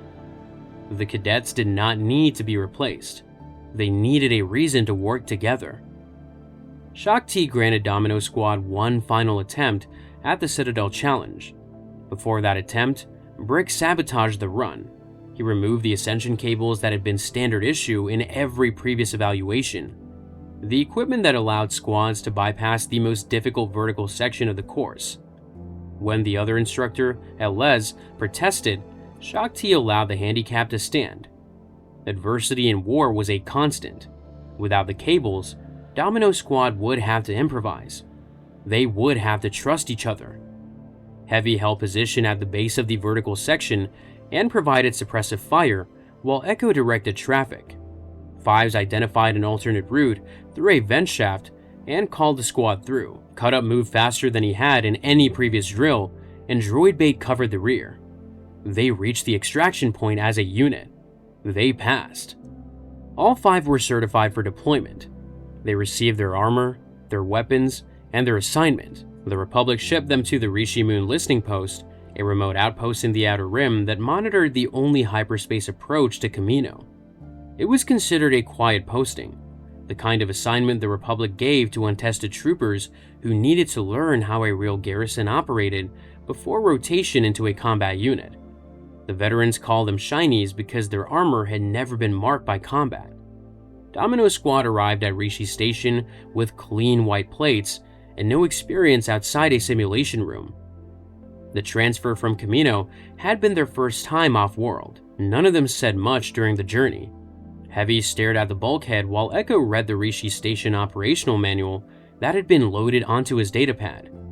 Fives watched the stars, Cut Up made a joke about the food, and Droid Bait fell asleep. 5 soldiers of the Grand Army of the Republic, and none of them had seen the galaxy they were supposed to be fighting for. Rishi Station was small. The outpost consisted of a command center, a barracks module, a communications array, and a landing platform built into the surface of the Rishi Moon. The garrison numbered fewer than a dozen troopers, all of them recent graduates from Kamino's training program, and the daily routine was monotonous. The garrison's only task was transmitting the all-clear signal to the Republic fleet at regular intervals. As long as it broadcast, the fleet knew the approach to Kamino was secure. If the signal stopped, the fleet would mobilize to investigate. The posting was boring, isolated, and considered by every clone who served there to be a temporary stop on the way to a real assignment. The war found them anyway. The Separatists hit Rishi Station with commando droids, no warning, no negotiation. The attack came in the middle of a routine shift, and 2 members of Domino Squad were dead before the survivors understood what was happening.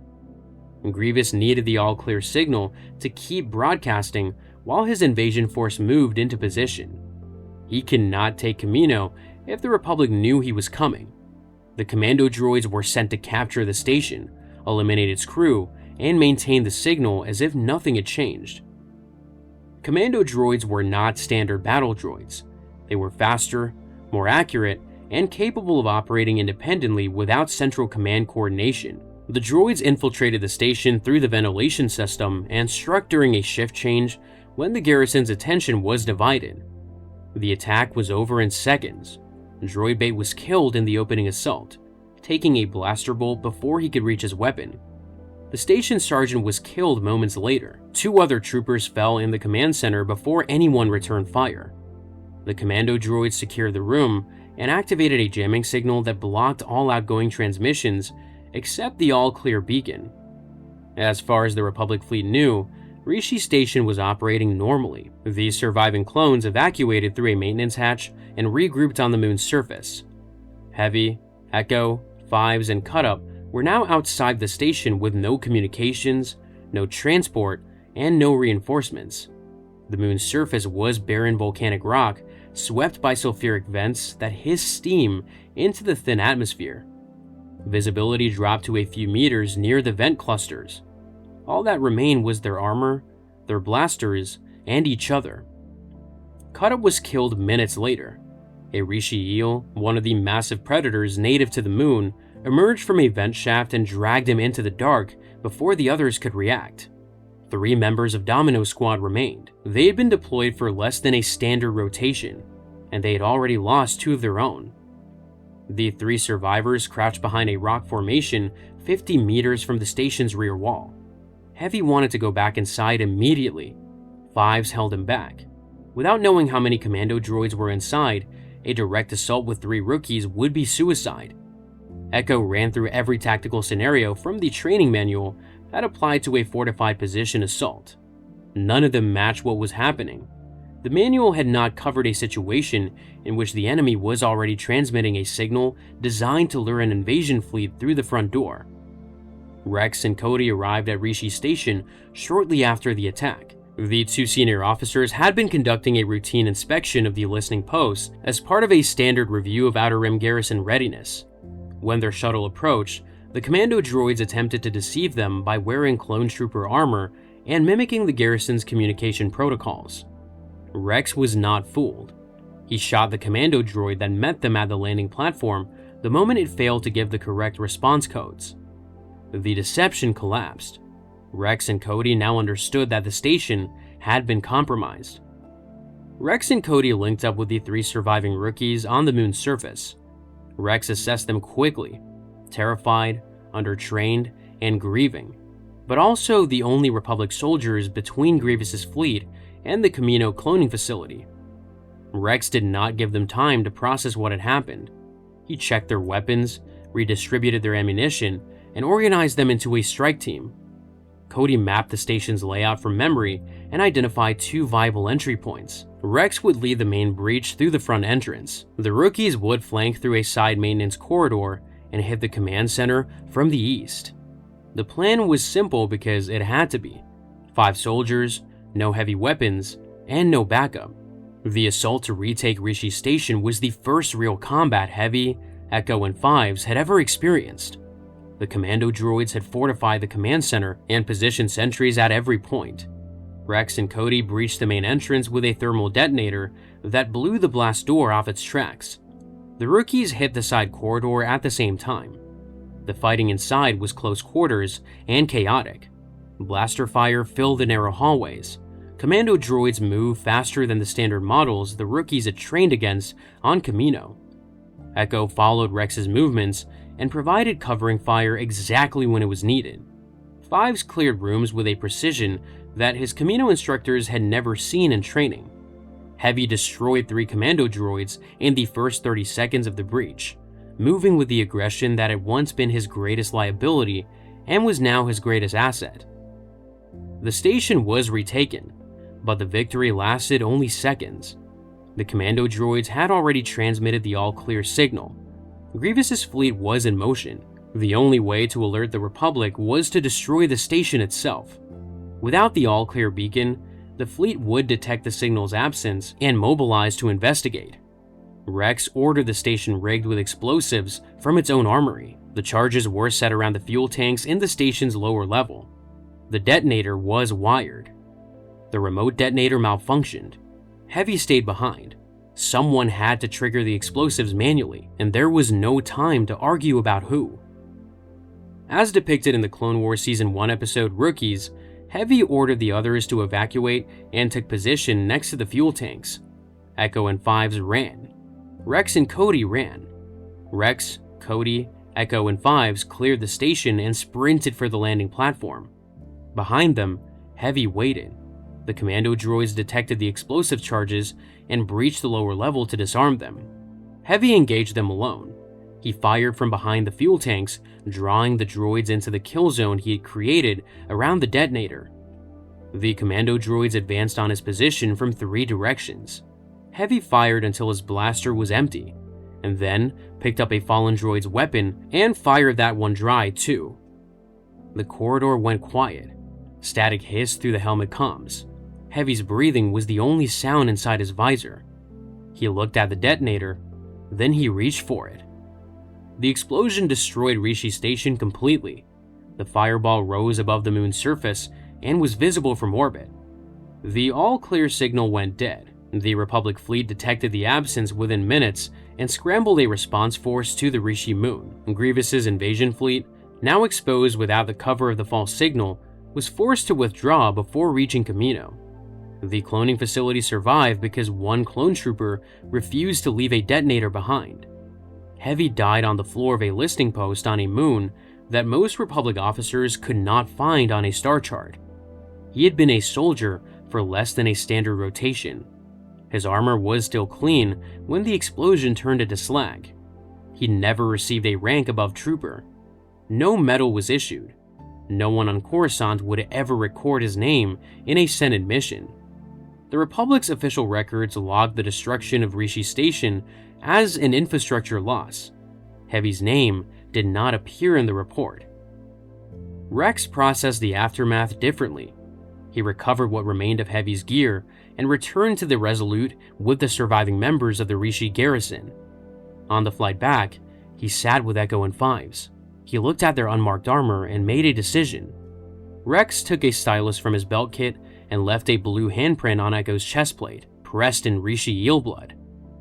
The mark was not regulation and not authorized by the Republic chain of command. It was Rex's way of telling them that they were no longer shinies. They had earned their scars. They were soldiers of the 501st Legion. Echo and Fives accepted their marks in silence. They had left Kamino as part of a 5-man squad. 2 of their brothers were dead, and one had sacrificed himself to save a planet he had never set foot on. They had survived because a Jedi on Kamino had refused to discard them, and a captain in the 501st had arrived in time to lead them through the worst day of their lives. Yoda had called clones individuals on Ragosa. Rishi Station proved it. The traits Kamino had tried to train out of Domino Squad were the same traits that had saved the station. The system built them to be uniform. Combat made them irreplaceable. 5 clones had entered the war together. 3 died within their first deployment. The 2 who survived would go on to become 2 of the most important soldiers in the 501st Legion. Echo would later be captured, believed dead, and rebuilt as a cyborg by the Separatists before being rescued. Fives would uncover the truth about the clone army's hidden programming and die trying to expose it. But those events lay ahead. For now, they were rookies who had survived Rishi Station, carrying marks on their armor that no regulation authorized and names that no Kaminoan had given them. The Republic's army had proved that it could fight, adapt, and sacrifice. But the war was about to test whether the Republic could protect the intelligence that kept its soldiers alive. And that test had already begun. Chapter 7: War of Secrets. The Republic had proven it could fight. It had defeated a superweapon in the Malevolence campaign, secured its supply lines through the Hutt Treaty, and held its Outer Rim alliances through individual sacrifice. And its clones had demonstrated, from Kamino to Rishi Station, that they were far more than the product of their training. But the war's next phase would test something the Republic had never been forced to defend: its own intelligence. R2-D2 carried every Republic fleet position, tactical protocol, and base locations stored in his memory banks. Anakin Skywalker had never wiped them. When the droid was lost in combat over Bothui, the entire Republic military network became vulnerable to a single Separatist recovery crew. General Grievous had not been idle since the destruction of the Malevolence. The cyborg general had regrouped his forces and launched an offensive into the Bothan sector, targeting Bothui, a world of significant strategic value in the Mid-Rim. The Republic dispatched Anakin and the 501st to hold the system. Anakin was outnumbered. Grievous brought a fleet of frigates and support vessels that outgunned the Republic task force in raw firepower, and a direct engagement would have ended the same way most engagements with Grievous ended, with Republic ships burning in space. Anakin did not fight directly. He studied the terrain. Bothui sat inside a planetary ring of defense asteroids, and Anakin recognized an opportunity that Grievous would not anticipate. He deployed ATTE walkers onto the surface of several large asteroids in the ring, positioning them on the far side where Grievous's sensors would not detect them. The walkers powered down and waited. Rex coordinated the positioning from the surface of the lead asteroid, keeping his men silent and still, while Grievous's fleet closed on the Republic position. Grievous committed. He drove his fleet forward with full power directed to his forward shields, expecting to overwhelm Anakin's smaller force through brute strength. As depicted in the Season 1 episode, Downfall of the Droid, the moment Grievous passed the asteroid ring, Rex's walkers opened fire from behind. The Separatist frigates had concentrated their deflector shields forward. Their sterns were exposed. The ATT cannons tore through the unshielded rear sections of multiple frigates in rapid succession. Grievous's fleet, caught between Anakin's ships ahead and Rex's walkers behind, broke formation, and the frigates that survived the crossfire scattered. Grievous retreated. Bathui held. The battle was a tactical masterpiece. Anakin had turned a numerical disadvantage into an ambush that destroyed a significant portion of Grievous's fleet using ground vehicles repurposed as orbital gun emplacements. It was exactly the kind of improvised victory the Republic had come to depend on, but the celebration was short-lived. During the battle, Anakin's Jedi starfighter sustained heavy damage. R2-D2 was ejected from the droid socket and lost in the debris field. The astromech droid drifted among the wreckage of destroyed Separatist and Republic ships, powered down and unrecoverable in the chaos of the post-battle salvage operations. This would have been an acceptable loss if R2-D2 had been a standard astromech. He was not. Anakin had owned R2-D2 since before the Clone Wars. The droid had served aboard Padme's royal starship during the Naboo crisis. He had flown every combat mission Anakin had undertaken since Geonosis. He had been present for classified briefings aboard Republic capital ships, sitting in the corner of tactical rooms where fleet commanders discuss hyperspace routes, base coordinates, and force deployments. One droid held more strategic data than most fleet admirals. Standard military protocol required routine memory wipes for all droids operating in sensitive environments. The procedure was simple, the reasoning was obvious, and the regulation was clear. Anakin had never performed one in the entire war. R2-D2's memory banks contained a comprehensive and unencrypted record of Republic fleet movements, hyperspace routes, base coordinates, communication frequencies, and tactical doctrine. If the Separatists recovered that droid, they would gain a detailed map of every Republic military asset Anakin had interacted with since the war began. Fleet positions, patrol schedules, supply convoy routes, the locations of forward operating bases across the Outer Rim, all of it was stored inside a single astromech drifting in a debris field that both sides had the ability to salvage. Obi-Wan understood the danger immediately and reported the situation to the Jedi Council. The Council's response was clear. R2-D2 was to be considered compromise. Anakin was ordered to accept a replacement astromech and cease all recovery efforts.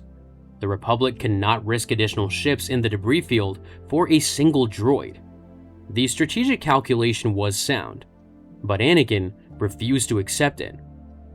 The replacement droid arrived quickly. R3-S6, designated by the Republic as a standard astromech unit, was assigned to Anakin's starfighter.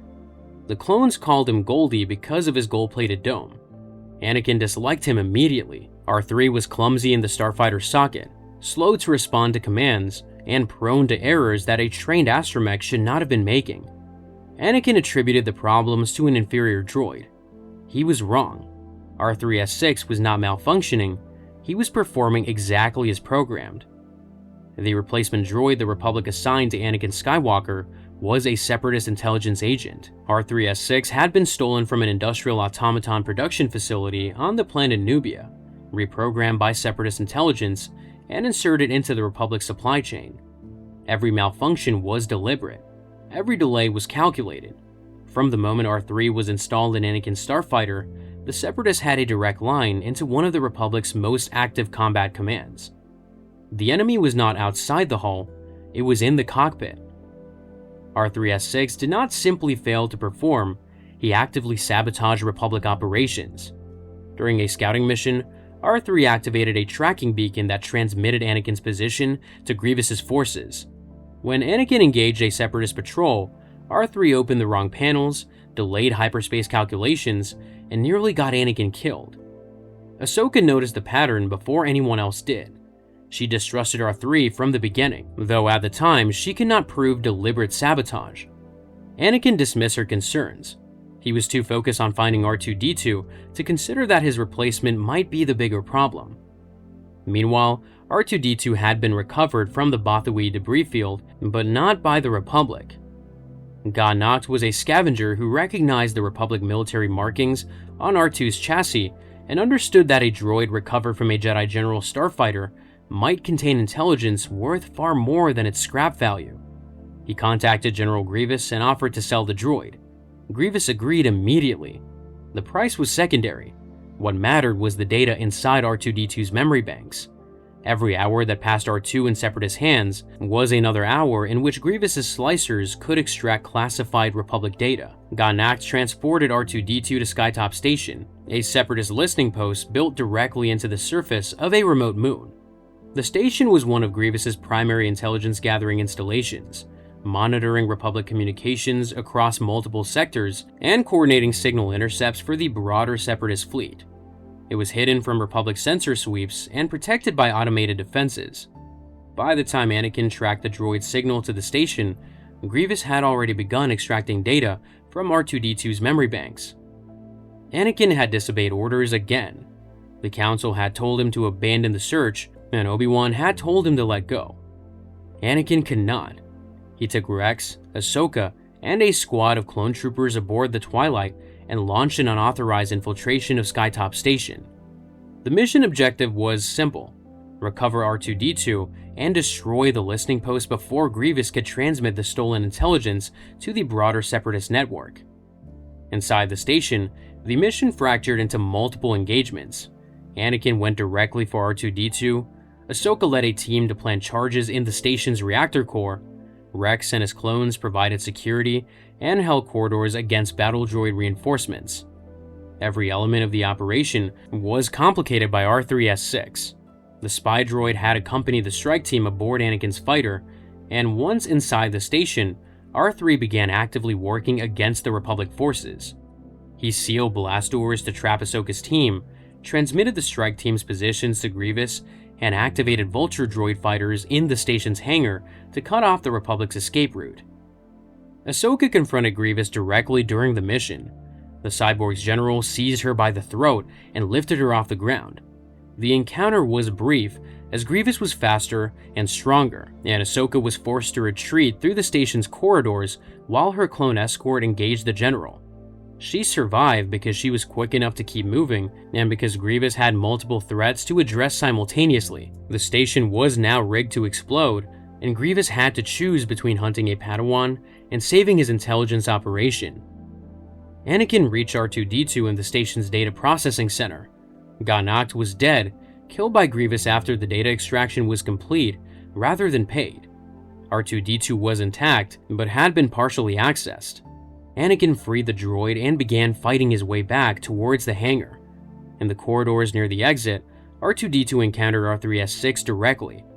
R2-D2 engaged R3 on the station's exterior hull plating, while the structure began to collapse around them. R2 destroyed R3-S6, ending the Separatist infiltration of Anakin's command. As depicted in the Season 1 episode Duel of the Droids, the strike team evacuated Skytop Station moments before the charges detonated. The listening post was destroyed. R2-D2 was recovered. The Republic's intelligence leak was sealed, but the damage assessment was incomplete. Grievous had already begun downloading R2's data before Anakin arrived. How much had been transmitted to the broader Separatist network remained unclear. Republic intelligence officers could not determine whether fleet positions had been compromised or whether Grievous had forwarded the extracted data to Dooku before the station fell. The uncertainty forced the Republic to assume the worst. Multiple fleet deployments were altered, patrol routes were reassigned, and communication frequencies across 3 sectors were cycled to new encryption standards. The operational costs of Anakin's attachment to a single droid rippled across the entire military command structure, and the deeper problem remained unaddressed. Anakin's refusal to follow standard protocol had created a vulnerability that nearly compromised the Republic's entire military posture. His refusal to wipe R2's memory, his refusal to accept a loss, had placed classified intelligence in enemy hands. The Council noted the incident but did not discipline him or enforce the memory wipe regulation. Anakin kept R2-D2 with his full memory intact, and the war continued. The intelligence war extended beyond droids and data. On the diplomatic front, the Separatists were exploiting the Republic's inability to protect its own allies, and one of Padme Amidala's oldest political relationships was about to fracture under the pressure. Senator Onaconda Farr of Rhodia had been a friend of the Naberi family for decades. Padme had known him since childhood and called him Uncle Ono. Rhodia was a swamp world in the Savarine sector of the Outer Rim, and by this point in the war, it was starving. The Republic had promised aid, supply convoys had been allocated, diplomatic assurances had been made, and none of it had arrived. The Separatists had disrupted Rhodia's supply lanes, and the Republic Senate had been too slow to reroute relief shipments through alternative corridors. Farr had appealed to the Senate multiple times. He had spoken on the floor and filed formal requests through the proper channels. Each time, the response was the same. The aid was coming. The situation was being addressed. The Republic had not forgotten its allies, but the food shipments never arrived. Farr's people were dying, and his appeals to the Senate had produced nothing but delays and empty assurances. The Republic did not lose Rhodia through military defeat. It nearly lost it through delay. Newt Gunray saw an opportunity. The Trade Federation Viceroy contacted Farr directly and offered a simple arrangement. Rhodia would declare for the Separatists. In exchange, the Trade Federation would provide the food, medicine, and military protection the Republic had failed to deliver. Farr did not want to betray the Republic. He was a principal senator who had served in the Galactic Senate for years, but his planet was starving, and principals did not feed people. He agreed. Padme traveled to Rhodia on a diplomatic visit, unaware of Farr's arrangement with the Separatists. When she arrived, she walked into a trap. Farr had agreed to hand Padme over to Gunray as part of the deal. Gunray wanted her personally. Padme had been a persistent obstacle to the Trade Federation's political ambitions since the Naboo blockade, and Gunray had carried a personal grudge against her for over a decade. Farr did not want to do it. He wrestled with the decision, but Gunray's terms were non-negotiable. Padme for supplies. The capture failed. Padme was taken into custody, but the operation fell apart almost immediately. Jar Jar Binks had accompanied Padme to Rhodia as a representative of the Senate. He was not a soldier, he was not a Jedi, but when the Separatist droids moved to secure the area, Jar Jar stumbled into the swamps surrounding Farr's compound. What followed was a chain of events that no one on either side had planned for. A Quazel Maw, a massive aquatic predator native to Rhodia's marshlands, surfaced from the swamp waters and attacked the Separatist battle droids. Jar Jar, riding the creature through the compound, was mistaken by Farr's guards for a Jedi because of the destruction he had caused. The chaos was enough to break the Separatist hold on the compound. Padme freed herself from custody and reached Farr's chambers. She confronted the senator directly. Farr broke down. He admitted what he had done and why. He told her about the starvation, the unanswered requests for aid, the children on Rhodia who had not eaten in days, while the Republic Senate debated supply allocations. Padme understood his desperation. She did not excuse the betrayal, but she recognized what had driven it. Farr had acted out of love for his people. That did not change the fact that he had handed a Republic senator to a war criminal. Together, they turn on Gunray. Farr's guards seal the compound. Padme captured the Viceroy personally, while clone reinforcements arrived to secure the prisoner. The Republic now held a senior member of the Separatist Council in custody for the first time in the war. Gunray was a founding member of the Confederacy of Independent Systems, the leader of the Trade Federation, and a direct subordinate of Count Dooku. His capture was the most significant intelligence achievement of Year One. The tactical and strategic information Gunray possessed, if extracted through interrogation, could have exposed Separatist supply networks, fleet dispositions, and political alliances across hundreds of systems. But the circumstances of the capture reveal something the Republic preferred not to examine. Farr had defected because the Republic had abandoned Rhodia, not through malice, through bureaucratic paralysis. The Senate had voted to send aid, but the aid had not arrived. The supply lanes were contested, and the military resources needed to protect relief convoys were committed elsewhere. Rhodia was not the only world caught in this gap between promise and delivery. Across the Outer Rim, systems that had remained loyal to the Republic were watching their allies starve while the Senate debated allocation formulas. Every world that the Republic failed to supply was a world the Separatists could recruit. 3 vulnerabilities defined the intelligence war of Year 1: attachment, delay, infiltration. The first was ethical: stolen droids, spy infiltrators, and compromised data networks. R2-D2 was the most valuable piece of military hardware Anakin carried into combat, and the Republic had no system to prevent a single droid's capture from becoming a fleet-wide security breach. R3-S6 demonstrated that the Separatists could insert agents directly into the Republic's supply chain, bypassing every checkpoint between the factory floor and the cockpit of a Jedi General starfighter. The second was diplomatic: senators betraying alliances under economic pressure. Farr's defection was not an anomaly. It was a preview of what would happen to every Outer Rim world the Republic failed to supply. The third was structural. The Republic's own attachments created vulnerabilities that a disciplined intelligence apparatus would have prevented. Anakin would not wipe R2's memory because he loved the droid. Farr would not refuse Gunray because he loved his people. Padme traveled to Rhodia without military escort because she trusted a friend. Each decision was human and understandable, and each one created an opening the Separatists exploited. The Republic had captured Nute Gunray. It had recovered R2-D2. It had destroyed a Separatist listening post and eliminated a spy droid embedded in one of its most sensitive commands. On paper, the intelligence war of Year 1 ended in the Republic's favor. Every crisis had been resolved, every asset had been recovered, but the structural weaknesses that produce each crisis remained untouched. Anakin still refused memory wipes, the Senate still could not deliver aid to allied worlds on time, and the Republic's intelligence apparatus still had no systematic method for detecting compromised personnel or infiltrated droids. The system that allowed R3-S6 to reach Anakin's cockpit was the same system that would process the next replacement droid and the one after that. Gunray was in Republic custody. Holding him would prove to be far more difficult than capturing him. The Separatists did not abandon their leaders, and the woman Dooku would send to recover the Viceroy had already proven she could cut through anything the Republic put in her way. The Republic had won the intelligence war of Year 1, but every victory had exposed a vulnerability. The stolen droid, the spy replacement, the starving ally, the captured Viceroy, each one had been a warning.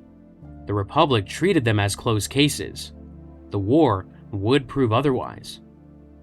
Chapter 8: Chasing Shadows. The Republic had Nute Gunray in custody, a founding member of the Separatist Council, the leader of the Trade Federation, a man who had been present at the creation of the Confederacy of Independent Systems, who carried inside his head the operational details of a government at war. His capture on Rhodia had been the single most significant intelligence achievement of Year 1. If the Republic could transport him to Coruscant, interrogate him, and extract what he knew, the war's entire trajectory could shift. The Jedi Council assigned 2 of its own to ensure that happened. The Republic captured Nute Gunray on Rhodia and placed him aboard one of its most heavily defended cruisers with a Jedi Master and a Padawan standing guard. He was free again within a day. Master Luminara Unduli and Ahsoka Tano escorted Gunray aboard the Tranquility, a Republic cruiser operating under full wartime security protocols. Senate Commandos, the elite guard unit assigned to protect high-value Republic assets, reinforced the ship's clone detachment. Commander Gree oversaw the military complement, and the Tranquility operated as a secure transport in Republic control space with a Jedi General in command. By every standard measure, Gunray should have reached Coruscant without incident. Count Dooku had no intentions of allowing that to happen. The Separatist leader contacted his master, Darth Sidious, and informed him that he intended to send Asajj Ventress to recover Gunray. Sidious was skeptical. He questioned whether Ventress was capable of infiltrating a Republic cruiser and extracting a prisoner from Jedi custody. Dooku assured him that Ventress was sufficient for the task. Sidious permitted the operation. The exchange was remarkable for what it revealed. The Sith Lord who controlled the Republic was receiving a briefing from the Sith Lord who controlled the Rebellion about an operation targeting a Republic prisoner transport. Sidious could have warned the Jedi or increased the Tranquility's escort. He did nothing. The prisoner's escape served his purposes as much as his capture had. Ventress boarded the Tranquility through the dorsal hull. A Separatist frigate had engaged the cruiser's escorts as a diversion, drawing fire and attention away from the upper decks. Ventress arrived with a Vulture droid escort aboard a Drakh-class boarding ship that pierced the cruiser's top hull plating. Once inside, she planted thermal detonators in key structural points throughout the upper decks and began working her way towards the detention level. The Senate commandos responded. Several died in the corridors before they could form a defensive line, and Ventress moved through them without slowing down. Luminara intercepted Ventress in the ship's engine room. The Jedi Master was confident. She had studied Ventress's file and assessed her as an undisciplined assassin who relied on aggression rather than technique. Luminara told Ahsoka to guard Gunray and engage Ventress alone. It was a mistake. Ventress fought with trained precision. Dooku had shaped her technique, and Dooku had been trained by Yoda. The ferocity Luminara encountered was not reckless, it was calculated. The duel moved through the engine room and into the lower corridors. Ventress detonated her thermal charges mid-fight, blowing open bulkheads and creating chaos across multiple decks. Luminara was nearly killed when a blast door sealed her inside a collapsing compartment. She survived, but the delay cost her the engagement. Ventress reached the detention level. Ahsoka held her ground. She engaged Ventress directly outside Gunray's cell.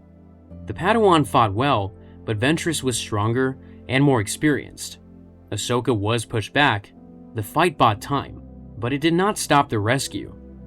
The killing blow came from inside the Republic's own ranks. Senate Commando Captain Argaius had been bribed by Count Dooku before the mission began. Argaius was a Republic officer, a member of the Senate's own elite guard, hand-selected for high security assignments. The man had served the Republic for years, and he had been turned.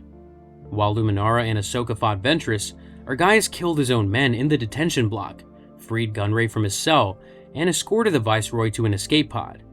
Commander Greed tried to stop him. Argaius overpowered the clone commander and told him that a clone would never understand. He wanted a life with more than empty servitude. The Republic's elite guard could be bought. Gunray and Argaius escaped the Tranquility aboard a Republic frigate that Ventress had commandeered during the assault. Ventress met them in the hangar. She had fought 2 Jedi, destroyed sections of a capital ship, and extracted a high-value prisoner from one of the most secure transports in the Republic fleet. When Argaius began boasting about his role in the escape, Ventress killed him. She drove her lightsaber through his chest without a word. The Separatists did not share credit. Argaius had been a tool. His usefulness was over. The Tranquility incident exposed a vulnerability the Republic had never seriously addressed. Its own officers could be bought. The Senate commandos were supposed to be incorruptible, the Republic's last line of internal security. Argaius proved that the line was thinner than anyone wanted to admit. The Jedi Council reviewed the incident. They noted Luminara's tactical error in underestimating Ventress. Ahsoka's performance under pressure was also reviewed, but no broader counterintelligence review of the Senate Commando Corps followed. The betrayal was treated as an isolated incident. It was not. This was embarrassing. Gunray's escape triggered an immediate pursuit. Republic intelligence tracked the Viceroy's transponder signal to the third moon of Vasek, a desolate volcanic world in the Outer Rim. The signal appeared to be coming from a fortified structure on the moon's surface. The Jedi Council dispatched Kit Fisto, a Nautolan Jedi Master and veteran of Geonosis, to investigate. Fisto brought his former Padawan Nadar Veb, a Mon Calamari Jedi Knight who had been recently promoted during the wartime knighting ceremonies. Veb was eager to prove himself. That eagerness would cost him his life. The signal was a trap. As depicted in the Season 1 episode Lair of Grievous, the fortress on Vasek's third moon held no Separatist prisoner. It was General Grievous's personal lair. The structure had been built into the volcanic rock of the moon itself, reinforced with blast doors, surveillance systems, and automated defenses. Grievous used it as a private retreat between campaigns. The interior displayed trophies taken from Jedi and Republic officers Grievous had killed. Lightsabers mounted on walls, masks arranged in alcoves, the remnants of warriors who had not survived their encounters with the cyborg general. Gunray's transponder signal had been deliberately routed to Grievous's lair. Count Dooku had arranged the entire scenario. Not to protect Gunray, not to ambush the Jedi, Dooku had designed the encounter as a performance evaluation for Grievous. The general had failed at the Malevolence. He had failed at Bothawi. He had failed at Skytop Station. Dooku wanted to see whether his military commander could still kill Jedi. Fisto and Veb entered the fortress expecting to find Gunray. They found Grievous instead. The general arrived shortly after the Jedi breached the outer defenses, descending into his own fortress through a private entrance. His IG-100 Magna Guards engaged the Jedi first, followed by waves of battle droids cycling through the lair's corridors. Grievous was angry. Intruders had entered his home, and his trophies were at risk. And Dooku was watching through hidden surveillance feeds, evaluating every move Grievous made. The confrontation escalated through multiple levels of the fortress. Fisto and Veb fought through Grievous's pet Rogwart, a massive armored beast the general kept as a guard animal in the lower chambers. They destroyed it. They pushed deeper into the lair, searching for an exit while Grievous sealed corridors and rerouted them through kill zones designed to give him every advantage. The fortress was his territory. Every blast door, every corridor junction, every surveillance camera fed into a system Grievous controlled. The Jedi were not hunting the general. The general was hunting them. Nadar Veb made a critical error. Fisto ordered a retreat. The lair was compromised. The mission parameters had changed, and continuing deeper into Grievous's fortress with no reinforcements and no extraction plan was tactically indefensible. Veb refused. The young knight had been promoted during the war. He had trained to fight, and he wanted to prove himself against a target worthy of his abilities. Veb broke from Fisto's position and pursued Grievous alone through the upper corridors. Grievous was waiting for him. The general killed Nadar Veb in single combat. It was not close. Kit Fisto barely escaped. The Nautolan Master fought his way to the landing platform and reached his starfighter under fire from Grievous's automated turrets. Fisto made it off the moon alive, but he left his former Padawan's body behind in the fortress. The mission had accomplished nothing. Gunray was not on Vasek, and Grievous remained free. A Jedi Knight was dead. And Dooku, watching the entire engagement through his surveillance feed, contacted Grievous afterward with a single assessment. There was room for improvement. The parallel between Dooku's evaluation and the Kaminoan training system was precise. The Sith tested their generals the way Kamino tested its clones, through survival. Nadar Veb had not survived. In Dooku's calculus, that meant Grievous still needed refinement. In the Jedi Council's calculus, it meant another name added to the war's growing casualty list. Neither institution stopped to ask what it cost. The Republic's hunt for Separatist leadership had now produced two failures in rapid succession. Gunray had been captured and lost within a single day. The pursuit of his signal had led to a trap that killed a Jedi Knight. This was costly. The pattern was becoming clear. The Separatist leadership did not stay captured, and hunting them on their own terms, in their own territory, cost the lives the Republic could not replace. The third attempt appeared briefly to be different. Count Dooku himself fell into Republic hands, not through a Jedi operation, not through military action, through a pirate. This was not a field victory. This was the war in a cell. Hondo Onaka commanded a gang of Weequay pirates operating from a base on the planet Florum. Hondo was a survivor, an opportunist, and a pragmatist who had built a profitable operation raiding cargo shipments in the Outer Rim. He maintained contacts in both the Republic and the Confederacy, held no loyalty to either side, and it treated the conflict as a business opportunity. Count Dooku's Solar Sailor had crashed on the nearby planet Vancor following a pursuit by Anakin and Obi-Wan. Hondo's crew found the Sith Lord amid the wreckage on Vancor and offered him passage to Florum. Once there, They took his lightsabers and locked him in a cell. Hondo had captured one of the most powerful Force users in the galaxy through salvage rights and opportunism. The ransom demand reached Coruscant within hours. Hondo wanted 1 million credits in spice. The price was irrelevant. The Republic was being offered the leader of the Separatist movement and the head of the Confederacy's military command. The man who had orchestrated every campaign of Year One delivered without a single Republic soldier firing a shot. Chancellor Palpatine authorized the payment.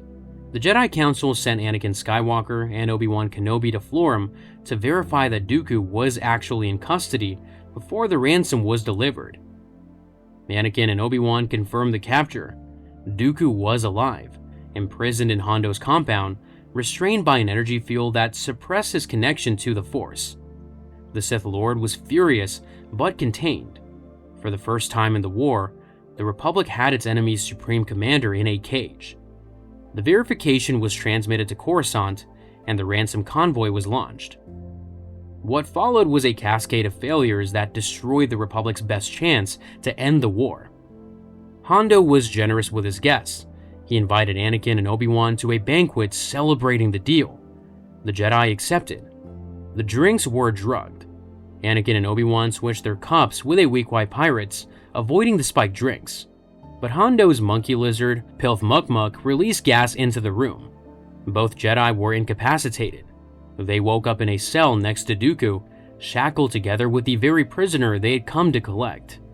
The Republic's verification team was now imprisoned alongside the target. Hondo considered it an upgrade. 3 prisoners meant the ransom could be renegotiated. The ransom convoy arrived under the command of Senator Karras, a veteran Republic diplomat, accompanied by a clone detachment led by Commander Stone and Representative Jar Jar Binks. The convoy carried the full payment in spice. It should have been a straightforward exchange. It was not. Turk Falso, one of Hondo's most trusted lieutenants, had decided that the ransom was worth more than his loyalty to the pirate chief. Turk ordered a fellow pirate to shoot down the Republic convoy as it approached Florham. The transport shuttle carrying Senator Karras was hit. Karras died in the crash, and the clone pilots were killed on impact. The spice shipment scattered across the surface of the Doshar fields. Turk then returned to Hondo's compound and lied to his captain's face, claiming that the Republic had sent an army instead of a ransom payment. Hondo, believing Turk's report, mobilized his pirates to defend the compound. The situation collapsed into chaos on multiple fronts simultaneously. Anakin and Obi-Wan escaped their cell during the confusion and fought through Hondo's corridors towards the landing platform. Jar Jar, leading the surviving clones from the crashed shuttle, stumbled toward the compound from the opposite direction. In the resulting engagement, Jar Jar accidentally rammed a commandeered pirate tank into the base's main power supply lines. The explosion knocked out power across the compound, deactivating security systems, energy fields, and containment barriers simultaneously. Dooku was free. The power failure had disabled his cell suppression field. The Sith Lord wasted no time. Through the Force, Dooku manipulated Turk Falso into killing his own pirate accomplice, then choked Turk to death as the traitor tried to flee with stolen spice. Dooku then commandeered a Flare Star-class attack shuttle on the landing platform and escaped Florham before either the Republic or Hondo's pirates could react. The Republic's best chance to end the war through a single capture had evaporated because a pirate lieutenant got greedy and a power supply took a direct hit from a stolen tank. Senator Karras was dead. The ransom was lost. Dooku was free. Anakin and Obi-Wan returned to Coruscant with nothing to show for the mission except bruised pride and a diplomatic incident with a pirate gang the Republic could not afford to antagonize. This was catastrophic. The hunt for Separatist leadership in Year One followed a pattern so consistent it cannot be a coincidence. Gunray was captured on Rhodia and feared from the Tranquility within a day. The pursuit of Gunray's signal led to Vassek, where a Jedi Knight died in a trap calibrated as a performance review. Dooku was captured on Florham and escaped through a chain of betrayals and accidents that no one on either side had controlled. Grievous had escaped at Bathory, at the Malevolence, at Rishi Station, and at Skytop Station. Ventress had escaped every management she had entered since the war began. The Republic could win battles. It could hold planets. It could destroy superweapons and break blockades and secure hyperspace lanes, but it cannot capture and hold the people running the war. Every Separatist leader who fell into Republic hands eventually walked free. Every pursuit led to a dead end, a trap, or a catastrophe that cost the Republic more than it gained. This was not a coincidence. It was a structure. The war was not designed to end with a decisive capture. It was designed to continue. Sidious needed both sides fighting. Dooku had to remain free and command the Separatists, and Grievous had to remain free to terrorize the Republic. Sidious needed the war to grind forward, eroding the Senate's independence, deepening the Jedi's entanglement, and consolidating his own emergency powers with every new crisis. A captured Dooku would have ended the Confederacy. A dead Grievous would have crippled Separatist military operations. Neither outcome served the man controlling both sides. The Republic sent its best generals, its most skilled operatives, and its most trusted diplomats to end the war by capturing the enemy's leadership. It sent Luminara Unduli and Ahsoka Tano to guard Gunray. It sent Kit Fisto and Nadar Veb to track him. It sent Anakin Skywalker and Obi-Wan Kenobi to collect Dooku. Every mission failed, and every leader escaped. And after every failure, the war continued exactly as it had before. Year 1 ended without a single Separatist leader in Republic custody. Not Gunray, not Dooku, not Grievous, not Ventress. The Republic had fought across dozens of systems, lost hundreds of Jedi and thousands of clones, and the enemy's command structure remained completely intact. The war had not been won, it had not even been dented, and that was exactly how it was designed. Chapter 9: Blueprint of Empire. The war's first year was over. The Republic had fought across dozens of star systems, from the arena floor of Geonosis to the swamps of Rodea, from the coral moon of Ragoza to the pirate compounds of Florum. It had defeated a superweapon, secured the Hutt Treaty, and held the Outer Rim through sacrifice and diplomacy. It had proven that its clone soldiers could fight, adapt, and die with a courage that no training program could manufacture, and it had failed completely and without exception to capture a single leader of the enemy government. But the war's purpose had never been victory. The war's purpose was construction, and by the end of Year 1, the architecture was complete. Every emergency power the Galactic Senate granted Palpatine in Year 1 was still in effect when he dissolved the Republic and declared himself Emperor. Not one was revoked. Not one was challenged. Not one was even reviewed. The chain of command told the entire story. The Grand Army of the Republic answered to the Supreme Chancellor. The Jedi Order answered to the Grand Army. The Senate had ceded military authority to one man in a single vote, proposed by a junior representative from Naboo who had been manipulated into speaking on behalf of an absent senator. That vote was never revisited. The Military Creation Act, the legislation that would have placed the Army under formal Senate oversight with appropriations committees and command review boards, was never passed. Palpatine's emergency powers made it unnecessary. The Army that fought Year 1 was not authorized by democratic process. It was authorized by one man's signature, and that man was Darth Sidious. No senator ever introduced a motion to rescind the emergency powers. The senator's role in Year 1 had been reduced to spectator.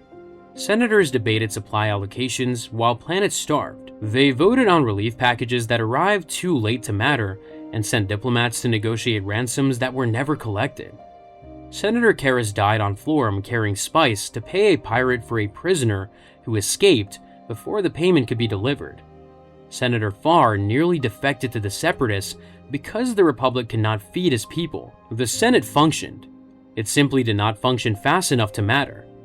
And with every delay, with every failure, the argument for centralized authority grew stronger. Palpatine did not need to seize power. The Senate handed it to him, one emergency at a time. Each crisis produced a new resolution granting the Chancellor broader executive authority, and each resolution expired on paper but was never formally rescinded. The emergency became permanent because no one could agree on when the emergency had ended. The Jedi Order had entered the war as the Republic's moral authority. By the end of Year 1, it had become the Republic's military infrastructure. Roughly 183 of the 212 Jedi sent to Geonosis never came home. Ima Gundy fell on Ryloth defending refugees the Senate had not yet authorized him to help, and Nadar Veb died on Vasek in a fortress calibrated as a performance evaluation for a Separatist general, and the Jedi who questioned the war's morality were silenced. Prasid Dibbs was a Jedi Master who served under Mace Windu on a mission to Hisrich during the opening weeks of the war. Dibbs witnessed the civilian costs of the Republic's military operations and challenged Windu directly. He argued that the Jedi had abandoned their mandate by becoming soldiers in a conflict that served political interests rather than the will of the Force. Windu did not engage the argument. The Jedi Council court-martialed Dibbs, and Ki-Adi-Mundi delivered the verdict. Dibbs was reassigned to the archives, removed from active service. The dissent was documented, but the underlying question was never addressed. Mil Alabeth, another Jedi who served with Anakin during the same period, asked him why peacekeepers carried weapons. Anakin had no answer.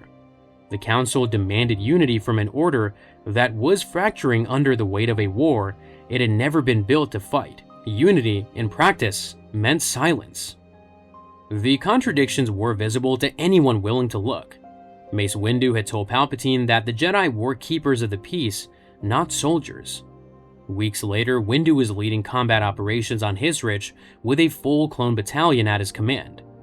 Yoda had told 3 clones on Rugosa that the Force resided in all living things, but the order that employed those clones had never asked whether the Force's presence in them entitled them to freedom. The Jedi Temple itself sat atop an ancient Sith shrine whose dark energy had been seeping upward through the foundations for 1,000 years. The Order could not sense the dark side closing around it because the dark side had been beneath its feet the entire time. Barriss Offee had fought at Geonosis. She survived, but the experience planted something in her that the Jedi Council did not detect and could not have treated if it had. Offee's disillusionment with the Order would deepen over the next 2 years, until it culminated in an act of terrorism against the Jedi Temple itself. That event lay ahead, but its roots were in Year 1, in the arena on Geonosis, in the moment a Padawan watched her Order transform from peacekeepers into generals and understood that something fundamental had broken. The clones occupied the war's most precarious position. They fought. They bled. They died in numbers the Republic never fully disclosed. And at the end of Year 1, the institution they served had still not determined whether they were citizens or equipment. Slick had called the Jedi slaveholders on Christophsis, and the Republic filed the report and moved on.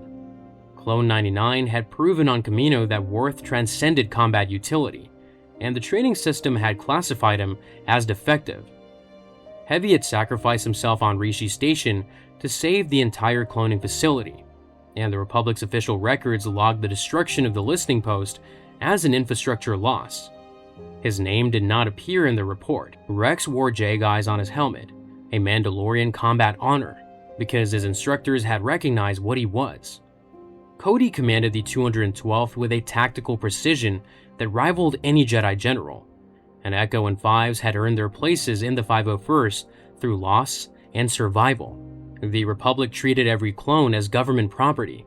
Clones had no citizenship, they had no legal standing to refuse an order, request reassignment, or challenge their conditions of service. They could not vote, own property, or leave military service, and the Kaminoans who manufactured them retained proprietary control over the cloning process itself. The clones existed in a legal void between sentient beings and military hardware, and the Republic preferred to leave that void unresolved. Defining clones as people would have required granting them rights. Granting them rights would have required acknowledging that the Republic was fighting its war with an enslaved army. No senator introduced legislation, and no committee held hearings. The question was raised in Year 1, deferred, and never formally answered. If they were property, Order 66 would not be murder. It would be activation. Yoda had declared on Rugosa that the Force resided in every clone. The Republic never followed through on what that declaration meant. If the Force resided in them, they were living beings with a claim to self-determination. If they were living beings with a claim to self-determination, then the Republic was fighting its war with an army of conscripts who had never been asked whether they wanted to fight. The inhibitor chips were inside every clone who fought Year One, every trooper who served under Anakin, under Obi-Wan, under Plo Koon, under Luminara, under Kit Fisto. Every clone who had earned a name, painted his armor, carved a mark into his chest plate. The chips did not care about names. They did not care about loyalty. They waited. And buried inside every clone, implanted past the third stage of embryonic development, a biochip waited. The Kaminoans had performed the implantation themselves. Darth Tyrannus, operating under the identity of a Jedi benefactor, had deceived Lama Su and Nala Se into believing the chips were Sifo-Dyas' original safety measure against rogue Jedi. The Sith had not infiltrated the cloning facility. They had manipulated it from the outside. The Kaminoans implanted the chips willingly, believing they served a Jedi-authorized purpose. The chips were undetected by the Jedi and by the clones themselves, programmed with a single contingency order that would, when activated, turn every soldier in the Grand Army against the generals who led them. The men who had saved the Republic would one day be ordered to destroy it. Anakin Skywalker stood at the center of every thread the war had woven, a 19-year-old Jedi Knight secretly married to a senator whose political career depended on the same democracy that Palpatine was dismantling. Carrying the unprocessed trauma of the Tusken Massacre, a confession he had delivered not to his master, not to the Jedi Council, but to the Chancellor. Palpatine had responded the way the Jedi never would have. Where the Council would have demanded accountability and discipline, Palpatine offered understanding. Where Obi-Wan would have expressed horror and disappointment, Palpatine offered absolution. The Chancellor told Anakin that his anger was natural, that his power was extraordinary, that the loss he had suffered was not his fault. Every word was calculated, every assurance widened the distance between Anakin and the Order that had raised him. The bond between them deepened with every conversation, every private audience, every moment Palpatine treated him as the son the Jedi Order had refused to let him be. The Council had given Anakin a Padawan. Yoda had crafted the assignment deliberately. Teach Anakin to care for someone, and then let go. Ahsoka Tano was 14 years old when she arrived on Christophsis. By the end of Year One, she had fought at Teth, at the Malevolence, at Skytop Station, at the Tranquility, and on Vasek's moon alongside Kit Fisto.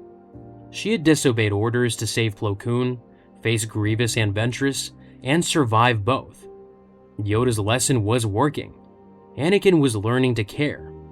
The problem was that Anakin had never learned to let go of anything, and now he had one more person he could not afford to lose. Every bond that would destroy Anakin Skywalker was forming in Year One. His marriage to Padme, his dependence on Palpatine, his attachment to Ahsoka, his loyalty to Rex and the 501st, his refusal to accept loss, demonstrated when he disobeyed the Council to recover a single astromech droid rather than accept that some things could not be saved. The Jedi had trained him to release attachment. The war had taught him to hold tighter. The Separatists had accomplished exactly what they needed to accomplish. Dooku's grand strategy of severing the Outer Rim from the core through hyperspace lane control had forced the Republic to spread its forces across an impossible number of fronts. Neutral systems had been pressured, invaded, or economically strangled into compliance. The Republic had secured the Hutt Treaty, but the cost of maintaining those supply lines consumed military resources that could have been deployed elsewhere. Every member of the Separatist Council survived Year One intact. The Confederacy's military command structure was untouched. Grievous was free. Ventress was free. Dooku was free. The war had created exactly the chaos Sidious needed to justify further centralization of power. And Sidious controlled all of it, both sides, every variable. The Chancellor who sent the Jedi to war was the Sith Master who had engineered the war's existence.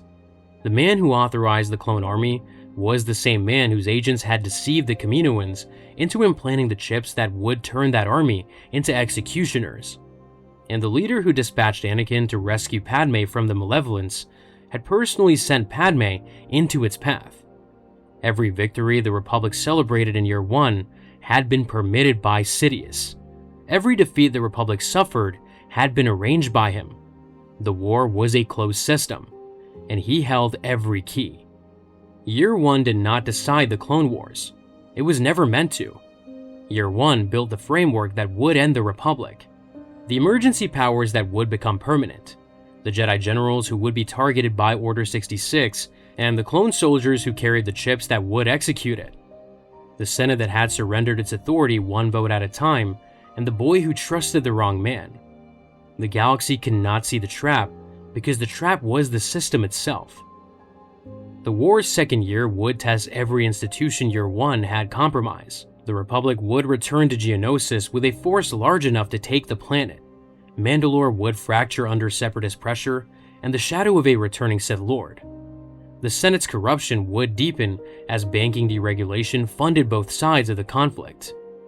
Ahsoka Tano would grow from a reckless Padawan into a battlefield commander, and Anakin Skywalker would take another step towards the man waiting for him in the shadows. Everything that followed, every betrayal, every order, every death, was set in motion in these opening months. The war did not start at Geonosis. It started a decade earlier, in the mind of one man. And by the end of Year 1, that man controlled everything. The Republic, the Separatists, the Jedi, the clones, the boy. He did not conquer the galaxy, he guided it into collapse. The galaxy just did not know it yet. Year 1 had built the frame. The clones were in the field, the Senate had surrendered its authority, and the Jedi were generals in a war they were never designed to fight. What changed in the second year was not the Republic's position, but the enemy's method, and the shift started with an admission the Confederacy made only to itself. The Confederacy of Independent Systems had learned from its losses. Open engagements against Jedi-led clone battalions favored the Republic almost every time. Grievous had been driven from system after system. Dooku had been captured and humiliated by pirates on Florum, and Ventress had failed to hold a single strategic objective. The Separatist military could not match the Jedi on the battlefield. So the CIS stopped fighting that kind of war entirely. What replaced it was a deliberate pivot towards asymmetric tactics, biological weapons, and the targeting of populations the Republic had promised to protect. The goal was no longer to defeat the clone army in the field, it was to make the clone army irrelevant. The first sign came on Meriden. Jedi General Aayla Secura's cruiser was destroyed during the Battle of Quell, and Secura, along with Ahsoka Tano and a critically wounded Anakin Skywalker, fled aboard a damaged frigate that crash-landed on Meriden. Anakin had been hurled into a bulkhead by an explosion's blast wave during the attack. His condition was deteriorating rapidly. Without a medical facility, bacta supply, or any means of contacting the Republic fleet, the three Jedi were stranded with no extraction plan and a dying knight. Ahsoka and Secura carried Anakin through Meriden's open grasslands for hours, exposed to the elements and vulnerable to predators that roamed the plains. They had no shelter, no transport, and no way of knowing whether the Republic even knew they had survived the ambush. Secura kept them moving. Ahsoka kept Anakin conscious. The grasslands stretched in every direction without a landmark or settlement in sight. For hours, the only certainty was that if they stopped, Anakin would die. They discovered a colony of Lurmen, a species pacifist by conviction. Their leader, Tiwat Ka, had taken his people to Meriden specifically to escape the war. He refused to shelter the Jedi. He refused to allow weapons inside his village. His son Wag-2 persuaded his father to allow treatment. Tiwat Ka agreed on the condition that Secura remain behind as collateral. Even the act of negotiating a wounded man's survival became a fracture inside the colony. The war found them regardless. Separatist General Lok Durd arrived with a weapon unlike anything deployed in the conflict's first year. The Defoliator was a capsule-based munition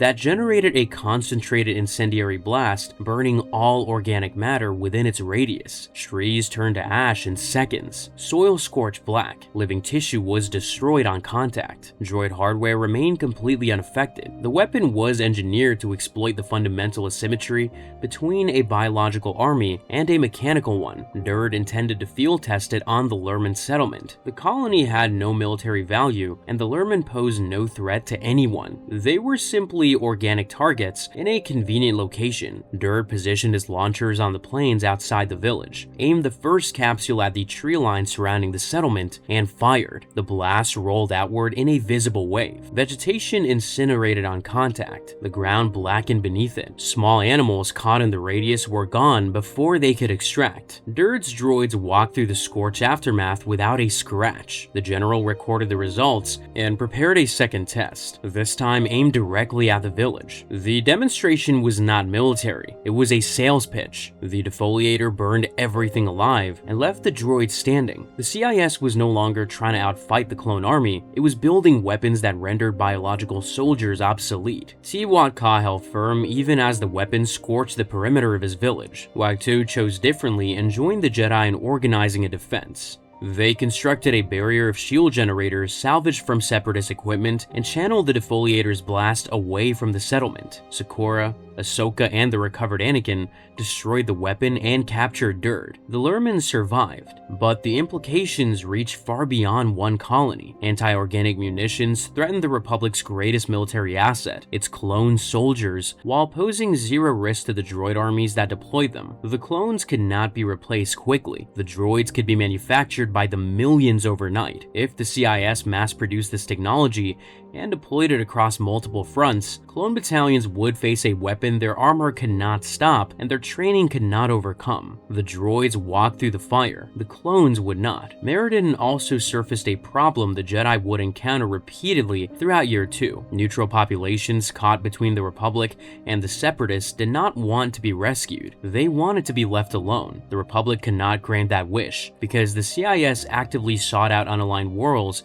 as testing grounds, labor sources, and political leverage. Every neutral world the Republic intervened on became a justification for further military expansion. Every world it abandoned became proof that the Republic's promises meant nothing. That tension surfaced on the frozen moon of Orda Plutonia. Republic forces investigating a destroyed Separatist outpost discovered that both the droid garrison and a nearby clone outpost had been wiped out by the Tals, an indigenous species that neither the Republic nor the Pantorans, who claimed sovereignty over the moon, had ever acknowledged. The troopers inside had managed only a brief distress recording before they were overrun. The signal was cut short. Whatever had killed them struck fast enough that no follow-up transmission was ever sent. Pantoran chairman Chi Cho declared the Tals savages and launched an unauthorized military strike. Obi-Wan Kenobi and Anakin Skywalker urged diplomacy. Chi Cho ignored them and rode out with a clone escort into the frozen wastes. The clones followed his orders despite the Jedi's objections. Chi Cho held political authority over Pantora's forces, and the chain of command put the clones in the path of a fight the Jedi had tried to prevent. The Tals were waiting.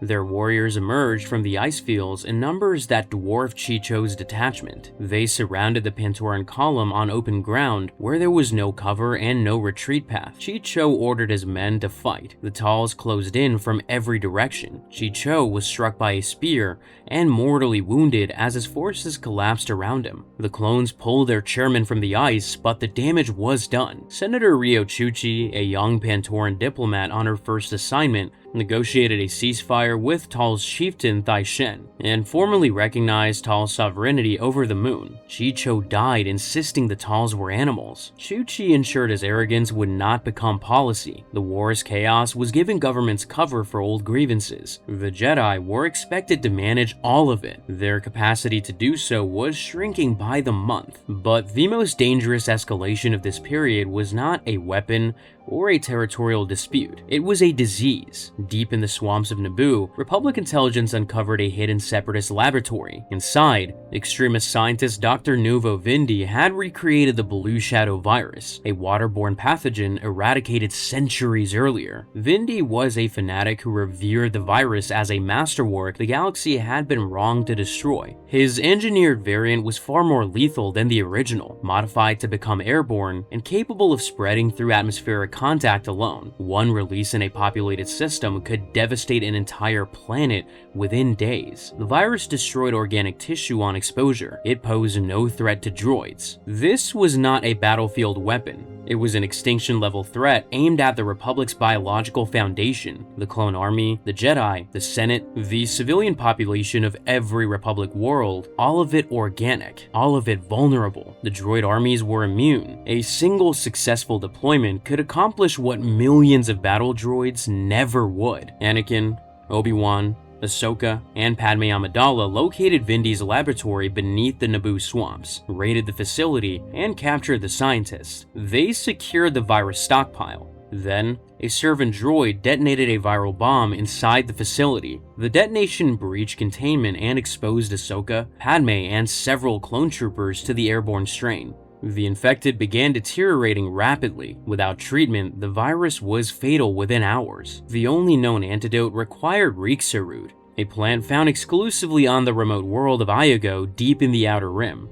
Anakin and Obi-Wan launched a retrieval mission across half the galaxy. On Iago, they discovered the planet's inhabitants were trapped by a separatist laser grid hidden in orbit, disguised among the local population as a legendary curse called Droll. The inhabitants believed any ship attempting to leave would be destroyed by the Phantom. Anakin identified the grid's relay stations among Iago's cluster of moons, destroyed them, and freed the planet. But the root itself was no simple harvest. The Rixia plant was a massive carnivorous organism that attacked anything that approached it. Anakin and Obi-Wan fought through its tendrils to extract what they needed, loaded the root aboard their ship, and raced back to Naboo. They arrived with barely enough time to synthesize the antidote. Ahsoka and Padme arrived, along with the clone troopers. The virus was contained, and Vindy was imprisoned. One broken containment seal from an extinct pathogen nearly killed a Jedi Padawan and a Republic senator on the safest planet in the core worlds. The Blue Shadow virus proved that the CIS did not need to win a single battle to destroy the Republic. It just needed one laboratory and a willing scientist. The crisis on Naboo rattled the Republic's political establishment in ways a battlefield defeat never could. The Senate had always understood the war in terms of fleet movements and planetary sieges. The Blue Shadow virus proved that a single covert facility could bypass every conventional defense. Invisible threats demanded visible responses.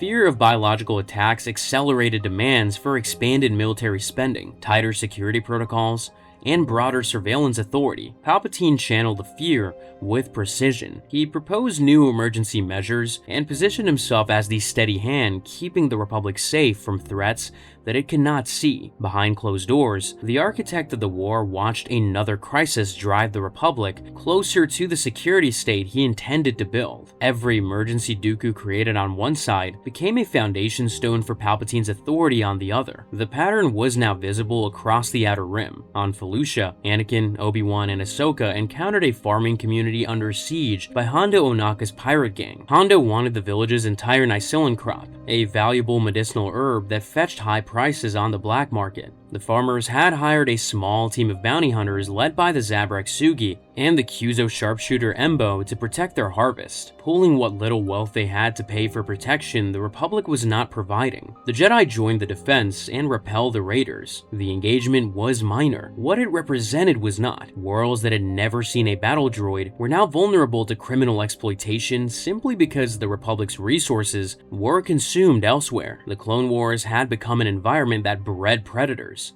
and the Outer Rim's most vulnerable populations paid the price for a war that they had never chosen. The CIS understood this dynamic better than the Republic did. The pivot toward biological weapons, anti-organic munitions, and the exploitation of unaligned populations was not desperation, it was doctrine. Every crisis demanded a Republic response. Every response stretched the Republic thinner. Every expansion of the war effort fed Palpatine's authority. The Separatist leadership did not need to know they were serving a Sith Lord's design. The design worked, whether they understood it or not. The age of conventional warfare between clones and droids was over. On Ryloth, the Separatists had built an occupation so brutal that liberating it would demand everything the Republic's youngest commander had to give.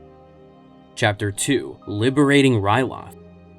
The Separatists had invaded Ryloth months earlier. Emir Wat Tambor of the Techno Union transformed the planet into a resource extraction operation, seizing plasma refineries, mineral reserves, and cultural treasures. Twi'lek laborers were forced to work the refineries under droid supervision. producing fuel and raw materials shipped directly to Separatist foundries across the Outer Rim. Tambor's personal collection grew, while Ryloth's people starved. Food supplies were rationed as a tool of submission, distributed only to villages that cooperated with the occupation. Those that resisted were cut off entirely. Civilians who fought back were herded into detention camps. Those who did not resist were positioned as living shields around Separatist military installations, ensuring that any Republic attack on droid positions would kill Twi'leks first. Jedi General Ima Gundy and Clone Captain Keeley had died defending Twi'lek refugees during the initial invasion, buying time for Sham Syndulla's freedom fighters to receive emergency supplies through secret Toydarian channels. But Syndulla's guerrillas could only slow the occupation from the Highlands. They could not break it. The Republic Senate had debated intervention for months, while Ryloth's people grew weaker and Tambor's operation grew more entrenched. By the time the Liberation Campaign was authorized, the Twi'leks had spent long enough under Separatist control to wonder whether the Republic considered them worth saving at all. The operation became the largest Republic military campaign of Year 2. It required a coordinated space-to-ground assault spanning 3 phases: break the orbital blockade, secure the surface, and retake the capital city of Lesu. 3 Jedi generals would lead the operation, and each phase would test them differently. The first phase nearly ended in disaster before it began. Ahsoka Tano was given command of a fighter squadron tasked with clearing the Separatist blockade above the planet. Captain Mar Took, one of the CIS's more capable naval tacticians, commanded the orbital defense from a Lucrehulk-class battleship supported by several Munificent-class frigates. Took had studied Republic tactics and anticipated the initial assault vector. Admiral Yularen, commanding the support fleet from the bridge of Anakin's cruiser, ordered her to pull back when the Separatist defenses proved stronger than expected. Ahsoka refused. She pressed the attack, convinced she could break through if her pilots held formation. The Separatists reinforced their position, and Took committed additional Vulture droid squadrons from his reserve. Ahsoka's fighters were surrounded, cut off from the support fleet, and picked apart. Nearly her entire squadron was destroyed. Pilots she had trained alongside, trusted, and led into battle were killed while following her orders. Admiral Yularen was critically injured when the bridge took a direct hit. During the chaotic withdrawal, Ahsoka survived. Most of her pilots did not, and the blockade held. Ahsoka lost nearly her entire squadron because she refused to retreat. The Republic would eventually win Ryloth skies. It cost Ahsoka every pilot who trusted her. The failure crushed her. Ahsoka had been growing from a reckless Padawan into a capable junior officer throughout the war's first year. Ryloth was the moment that growth collided with consequence. Anakin did not remove her from command. He recognized that the lesson she needed could not come from punishment. It had to come from the weight of what she had done and the responsibility of doing better the next time. The next time came quickly. Anakin devised a plan to break Took's blockade using the damaged cruiser Defender, which had sustained heavy damage during the first engagement and was no longer combat effective. Anakin would pilot the Defender directly into Took's command ship while the crew evacuated to escape pods. The collision would destroy the Lucrehulk and scatter the remaining blockade forces, creating a gap for the Republic fleet to push through. Anakin flew the cruiser on a collision course. Took recognized the tactic and abandoned his vessel before impact. The Defender slammed into the Lucrehulk and tore through its hull. The explosion crippled the Separatist command structure above Ryloth. Anakin ejected at the last moment and was recovered by Republic forces. With the blockade shattered, Ahsoka led the surviving fighters through the gap. This time, she held formation with her remaining pilots. She communicated with Yularen's replacement on the bridge and coordinated her approach vectors with the bomber wing, calling out Vulture droid positions to her wingmen instead of chasing targets herself. She followed the attack plan without deviation and adjusted only when the tactical situation demanded it. Republic bombers cleared the remaining Separatist frigates, while Ahsoka's fighters screened them from counterattacks. She took no unnecessary risks and allowed no deviation from discipline. The skies above Ryloth were clear. The ground assault could begin. Obi-Wan Kenobi led the second phase. His task was to advance through the Twi'lek countryside and secure the territory between the landing zones and the capital. The Separatists had forfeited their positions using Twi'lek civilians as shields. Proton cannons were placed inside populated villages, while battle droids patrol streets where families were still living. Droid snipers positioned themselves on rooftops overlooking civilian housing, ensuring that any Republic attempt to neutralize them would draw fire through occupied buildings. Standard military doctrine called for artillery bombardment to clear fortified positions. On Ryloth, standard doctrine would have killed the people the Republic came to serve. Obi-Wan adapted. He moved his forces through the villages with restraint, clearing droid positions without artillery support and relying on close quarters engagement. Ghost Company, the unit leading his advance, moved house by house through occupied settlements. Clones checked corners with their blasters raised, while Twi'lek families pressed against walls behind them. At one fortified position, Obi-Wan allowed a retreating droid patrol to fall back into open terrain rather than pursue them through a residential street. The decision cost time. It saved lives. In one village, his forces encountered a young Twi'lek orphan girl named Numa. She had lost her parents to the occupation and was surviving alone in the ruins of her family home. Numa did not speak Basic, but she understood the clones were not her enemy. She guided Obi-Wan's troops through underground tunnels that bypassed Separatist fortifications, allowing the Republic forces to outflank droid positions without firing a shot through the village above. Two clone troopers from the 212th, Waxer and Boyle, formed a protective bond with Numa during the advance. Boyle had been the more cynical of the two, resistant to personal involvement with civilians on a combat operation. Numa changed that. By the end of the advance, both troopers painted a depiction of Numa on their helmets. The gesture was so small. What it represented was not. The clones were fighting to liberate a population they would never be asked to join. They formed connections to people they saved, and the Republic offered no framework for those connections to survive beyond the current mission. Obi-Wan's advance succeeded, the countryside was secured, and the road to Lesu was open. But the capital itself was a fortress. The city sat atop a mesa connected to the surrounding terrain by a single plasma bridge that the Separatists controlled. The bridge could be activated or deactivated at will. Any Republic assault would be funneled into a kill zone. Taking Lesu required an ally who knew the terrain. That ally was Cham Syndulla. Mace Windu led the third and final phase. Obi-Wan Kenobi led the second phase. And to do it, he needed Syndulla's fighters. The problem was that Syndulla had no reason to trust the Republic. He had watched the Senate ignore Ryloth during the initial invasion. He had buried friends who died waiting for reinforcements that arrived too late. Imagundi's sacrifice had bought time for his resistance, but it had also proven that the Republic treated Ryloth as a strategic calculation rather than a moral obligation. Aid came when the Senate's arithmetic favored it, not when the Twi'lek people needed it. Syndulla made his position clear. He would fight the Separatists. He had been fighting them since the occupation began, but he was not fighting for the Republic. He was fighting for Ryloth. Windu understood. He did not try to convince Syndulla that the Republic deserved loyalty. He offered a military alliance built on a shared objective and nothing beyond it. No promises about Ryloth's political future, no guarantees of continued Republic presence after the battle. Syndulla would retain command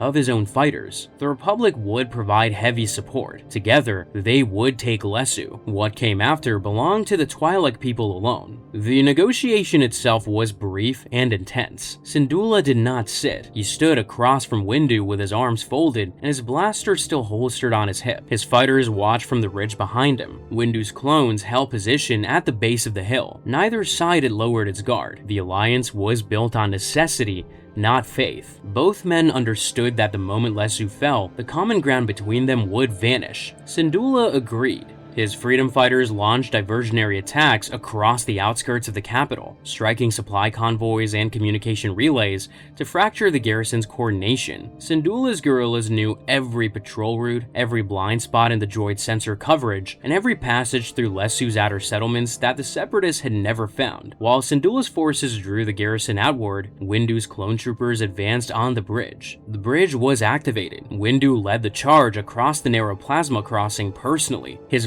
violet lightsaber carved through battle droids as they concentrated fire on the bottleneck. Blaster bolts streaked past him from both directions. The bridge was wide enough for a handful of men abreast. Droids poured reinforcements from the city side, trying to plug the gap before the Republic could establish a foothold. Windu deflected fire with his blade and used the Force to hurl droids off the bridge into the canyon below. Clone troopers advanced behind him in tight formation, firing over his shoulders into the droid ranks ahead. Syndulla's fighters hit the Separatist positions from the rear. The garrison, caught between two forces on a bridge it could no longer deactivate, collapsed. Republic troops and Twi'lek guerrillas poured into Lesu together. As Republic forces closed in, Count Dooku ordered hyena bombers to destroy the capital rather than surrender it intact. Tambur's tactical droid TA-175 calculated the military situation differently and abandoned the Emir entirely, taking the last shuttle off the planet and leaving Tambur stranded. Anakin and Ahsoka destroyed the hyena bombers before they could reach the city. Tambur was captured on the ground,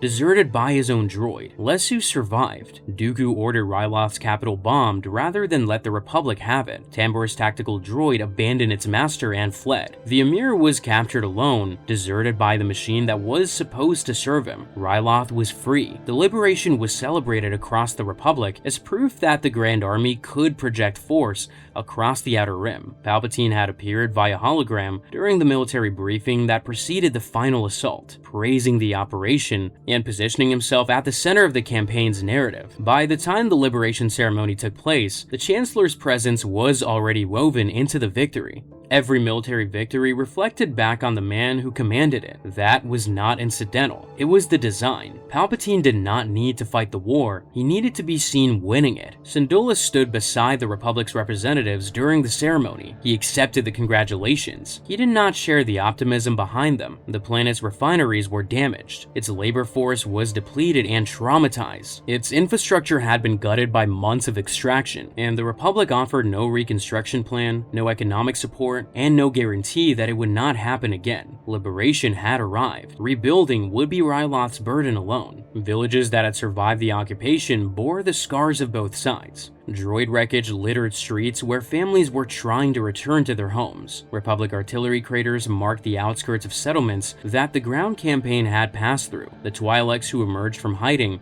found a planet that had been stripped of its wealth, battered by two armies, and handed back to them without so much as a supply shipment to help them start over. Under the Empire, the planet would be occupied a second time. Syndulla's daughter, Hera, would take up the fight her father never stopped waging. Liberation, for the Twi'lek people, was always temporary. Ahsoka carried the weight of her lost squadron into every command decision she would make for the rest of the war. Obi-Wan demonstrated that restraint could achieve what overwhelming force could not, and the clones fought to free a people whose suffering the Senate had debated in committee while brothers died on the other side of the planet. Waxer and Boyle painted a Twi'lek girl's face on their armor. Nobody ordered them to. Nobody needed to. While the Republic celebrated its largest victory of the year, a bounty hunter walked into the Jedi Temple and walked out with a list of every Force-sensitive child in the galaxy.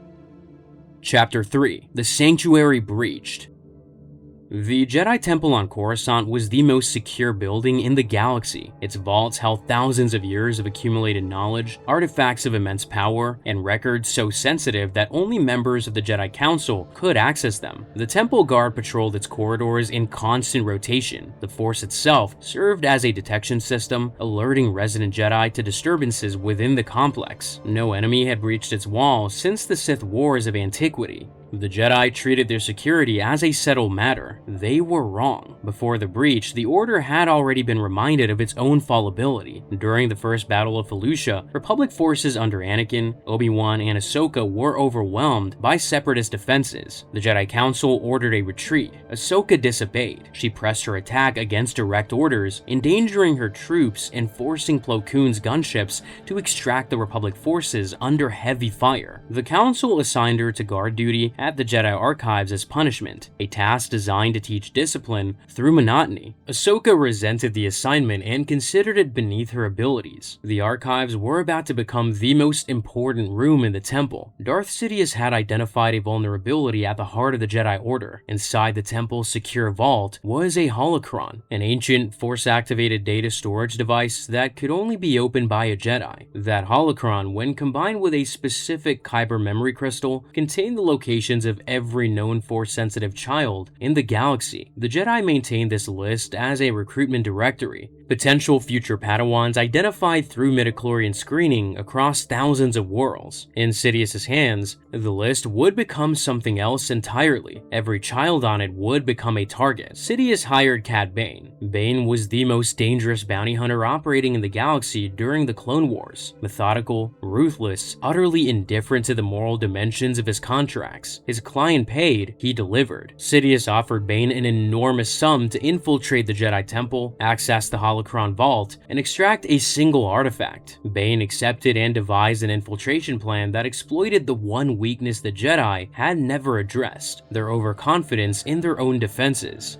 Bane acquired the identity of a dead Jedi Knight for perimeter access. He employed a changeling named Cato Parasiti, who assumed the physical appearance of Jedi librarian Jocasta Nu and moved freely through the archives while the real Nu was incapacitated. The deception gave Bane a clear path to the vault. He moved through the temple's upper levels alone, passing Jedi in quiet corridors who never sensed anything wrong. His stolen credentials opened doors that should have required council authorization. While Bane moved through the upper levels, his droid Toto 360 detonated an explosive at the temple's communications center, drawing Obi-Wan and Anakin away from the vault entrance. With the Jedi distracted, Bane used explosives on the vault door's controls to bypass the lock. The vault opened. Bane extracted the holocron and sealed it inside a shielded container that masked its force signature from detection. The Jedi never felt him coming. Ahsoka, still stationed in the archives, sensed something wrong. She confronted Parasiti and discovered the deception. A fight broke out inside the archives themselves, and Parasiti was subdued and captured. But the confrontation came too late. Bane had already escaped the temple with the holocron. The most secure building in the galaxy had been breached by a mercenary using a dead man's credentials and a shapeshifter in a librarian's robes. The holocron alone, however, was useless. Without its companion Kyber memory crystal, the device could not be activated and the list could not be read. That crystal was held by Jedi Master Bala Rapal, stationed with a small Republic garrison on the planet Deveron. Rapal was the keeper of the Kyber crystal, a position of deep trust within the Order. He understood what the crystal contained. Sidious knew exactly where Rapal was. Bane was dispatched immediately. Bane arrived at Deveron with a Separatist fleet provided through Sidious's back channels. Rapal's garrison was small and positioned for observation, not combat. The outpost had a minimal defensive perimeter and a handful of clone troopers trained for reconnaissance, not repelling a naval assault. The Separatist warships overwhelmed the Republic's orbital defenses within minutes. Droid landing craft descended through the atmosphere in waves, hitting the surface before Rapal's forces could organize an evacuation. The outpost's comm tower was destroyed in the opening bombardment, cutting the garrison off from any possibility of reinforcement. Clone troopers fought from behind supply crates and prefabricated barriers that had never been designed to withstand a full-scale assault. The outpost was overrun. Bane's forces captured Rapal and brought him before the bounty hunter in restraints. The objective was simple: activate the crystal, combine it with the holocron, and unlock the list. Rapal refused. Bane tortured him. The Jedi Master endured it. He understood that the information he protected was worth more than his life. The children on that list were scattered across the galaxy in the care of their families, unaware of their force sensitivity and unaware that the Jedi had ever identified them. If the list was activated, every one of those children could be located, tracked, and taken. Rapal chose to die rather than allow that. Bane continued the interrogation until Rapal's body failed. The Jedi Master was killed without ever activating activating the crystal. Bolarapal was tortured to death rather than activate the crystal. Cad Bane then found another way. He forced Anakin Skywalker to do it instead by threatening to kill Ahsoka Tano. Anakin and Ahsoka had pursued Bane to Deveron aboard the Resolute. They boarded a Separatist frigate with a contingent of clone troopers led by Captain Rex. The boarding action was brutal. Droid defenders held choke points throughout the ship's corridors while Bane laid traps behind them. Rex's men advanced deck by deck under constant fire. The frigate's narrow passages stripped away the tactical advantages the Republic usually held in open engagements and turned every corner into a potential kill zone. Anakin cut through blast doors with his lightsaber, while Ahsoka flanked droid positions through ventilation shafts. Rex coordinated the clone advance behind them, pulling wounded troopers back to secure positions as the push continued deeper into the ship. 2 clones were killed clearing a maintenance junction rigged with proximity mines. A third was shot through a doorway that had been left deliberately open as bait. Every meter of the frigate had been turned into a trap designed to slow the Republic advance just long enough for Bane to finish his work. Then, Bane changed the terms. He captured Ahsoka and sealed her in an airlock. Through the viewport, Anakin could see his Padawan trapped behind the transparisteel, the vacuum of space waiting on the other side. Bane stood at the airlock controls with the holocron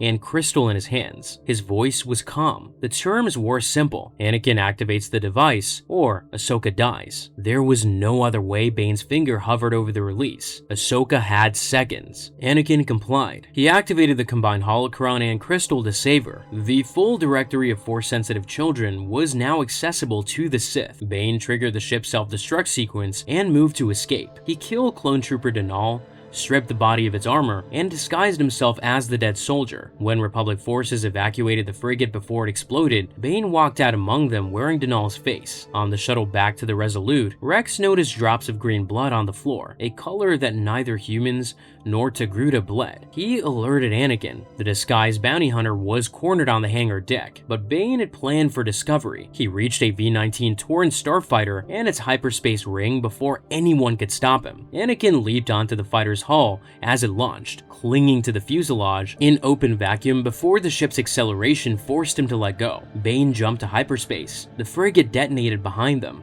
Bane escaped, and the Sith now possessed what they had been after from the beginning. The Jedi Council mobilized. Multiple masters gathered in the temple's meditation chambers and entered a shared trance, pooling their Force sensitivity to search for children being taken. Yoda, Mace Windu, Obi-Wan Kenobi, and Anakin Skywalker each focus on a different region of space, casting a detection net across the galaxy. The technique was imprecise and exhausting, but it was the only tool available. Sidious had already begun. Bane was dispatched to collect 4 children from the list. He kidnapped a Nautolan infant named Zin Toa from Glee Anselm. He moved to Naboo and attempted to take a Gungan child named Ruru Page. Anakin and Ahsoka, guided by the Council's meditative efforts, intercepted Bane on Naboo and captured him. The Jedi used a combined Force mind probe, with Anakin, Windu, and Kenobi pressing Bane simultaneously to extract the location of his base, Blackstall Station. They recovered the holocron there, but the children Bane had already delivered were not at Blackstall Station. They had been transported to a secret facility. Anakin and Ahsoka traced Bane's flight records and discovered volcanic ash on his fighter's hull. The fuel logs pointed to Mustafar. Sidious had established a covert facility on Mustafar, repurposing a decommissioned Black Sun reclamation station positioned near an active lava lake. When the twilight touched down on Mustafar's surface, both Jedi felt the dark side pressing against them immediately. The facility was worse than the planet. Inside, the corridors were lined with surgical equipment and monitoring stations arranged around small containment pods sized for infants. Nanny droids moved between the pods, calibrating instruments and preparing the kidnapped children for a procedure that revealed the full scope of Sidious's ambition. The children were not being trained as Sith, not warriors, not hostages. They were being prepared for a slave conditioning procedure designed to strip their free will and reshape them into dark side agents, an invisible network embedded across the galaxy who could use the Force to serve Sidious's interests without anyone knowing they existed. The Jedi's own identification system, designed to find children who might become Padawans, had provided the Sith Lord with a ready-made target list numbering in the thousands. The Order's greatest tool for ensuring its future had been turned into a weapon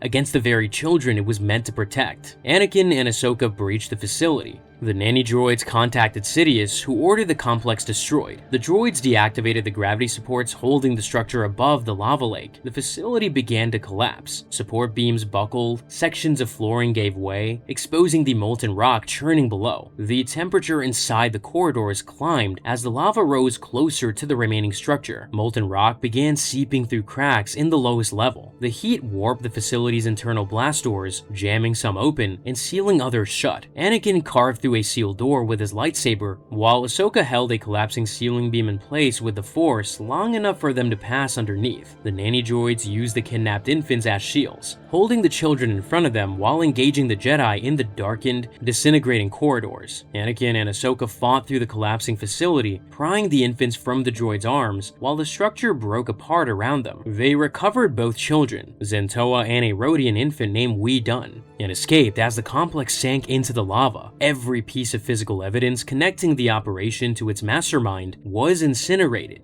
Sidious hired a bounty hunter to steal a list of the Jedi's most vulnerable future. He built a facility to turn those children into weapons. The Jedi rescued the infants and recovered the holocron. They never discovered who had ordered the operation. The children were returned to their families. Bane was in custody, and the holocron was secured. On the surface, the crisis appeared resolved. Beneath it, the damage was profound. The operation had shown how the Jedi could be leveraged through the attachments they were supposed to have transcended. Bane had not defeated Anakin in combat. He had trapped Ahsoka in an airlock and watched Anakin surrender the most sensitive artifact in the Order's possession to save her. Sidious did not need to overpower the Jedi. He needed to find the people they cared about and put those people in danger. Anakin's willingness to sacrifice strategic assets for the lives of those he loved was the quality that made him a beloved commander. It was also the vulnerability that Sidious would exploit again and again, until the night Anakin knelt before him and traded the entire Jedi Order for the chance to save one woman. The holocron crisis was a rehearsal. Its most important lesson was personal. Anakin Skywalker could be controlled through love. On Geonosis, a new droid foundry was operational. What the Republic found underground would be worse than anything the factory produced.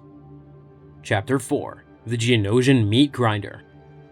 The Republic had conquered Geonosis once before. Thousands of clone troopers died on the Red Plains. Dozens of Jedi fell in the arena and the battles that followed. The Republic declared victory. It left, and within months, the Separatists rebuilt everything the Republic had destroyed. Republic intelligence confirmed that Archduke Poggle the Lesser had constructed a massive new droid foundry deep beneath the Geonosian surface, producing battle droids at an industrial scale. Before the invasion was authorized, the Jedi Council recruited Senator Padme Amidala to investigate the foundry's financial backing. Padme traveled to Cato Neimoidia with Senator Rush Clovis, a banking clan representative she had once been romantically involved with. The mission required her to exploit that history for access to Clovis's confidential records. Anakin was assigned as covert protection. His jealousy was immediate, visible, and nearly compromised the operation when Neimoidian Senator Lot Dodd poisoned Padme by lacing her drink, using her deteriorating condition as leverage against Clovis. Anakin almost let Clovis die on the landing platform before Padme intervened. The intelligence she extracted confirmed that the banking clan was directly financing Separatist military production on Geonosis while maintaining its seat in the Republic Senate. The droid foundry was not a rogue operation, it was an investment. The Jedi Council authorized a full planetary invasion. 3 generals would lead the assault: Anakin Skywalker, Obi-Wan Kenobi, and Ki-Adi-Mundi. The plan called for a 3-pronged atmospheric insertion converging on a central rendezvous point designated as Point Rain. The operation required landing gunships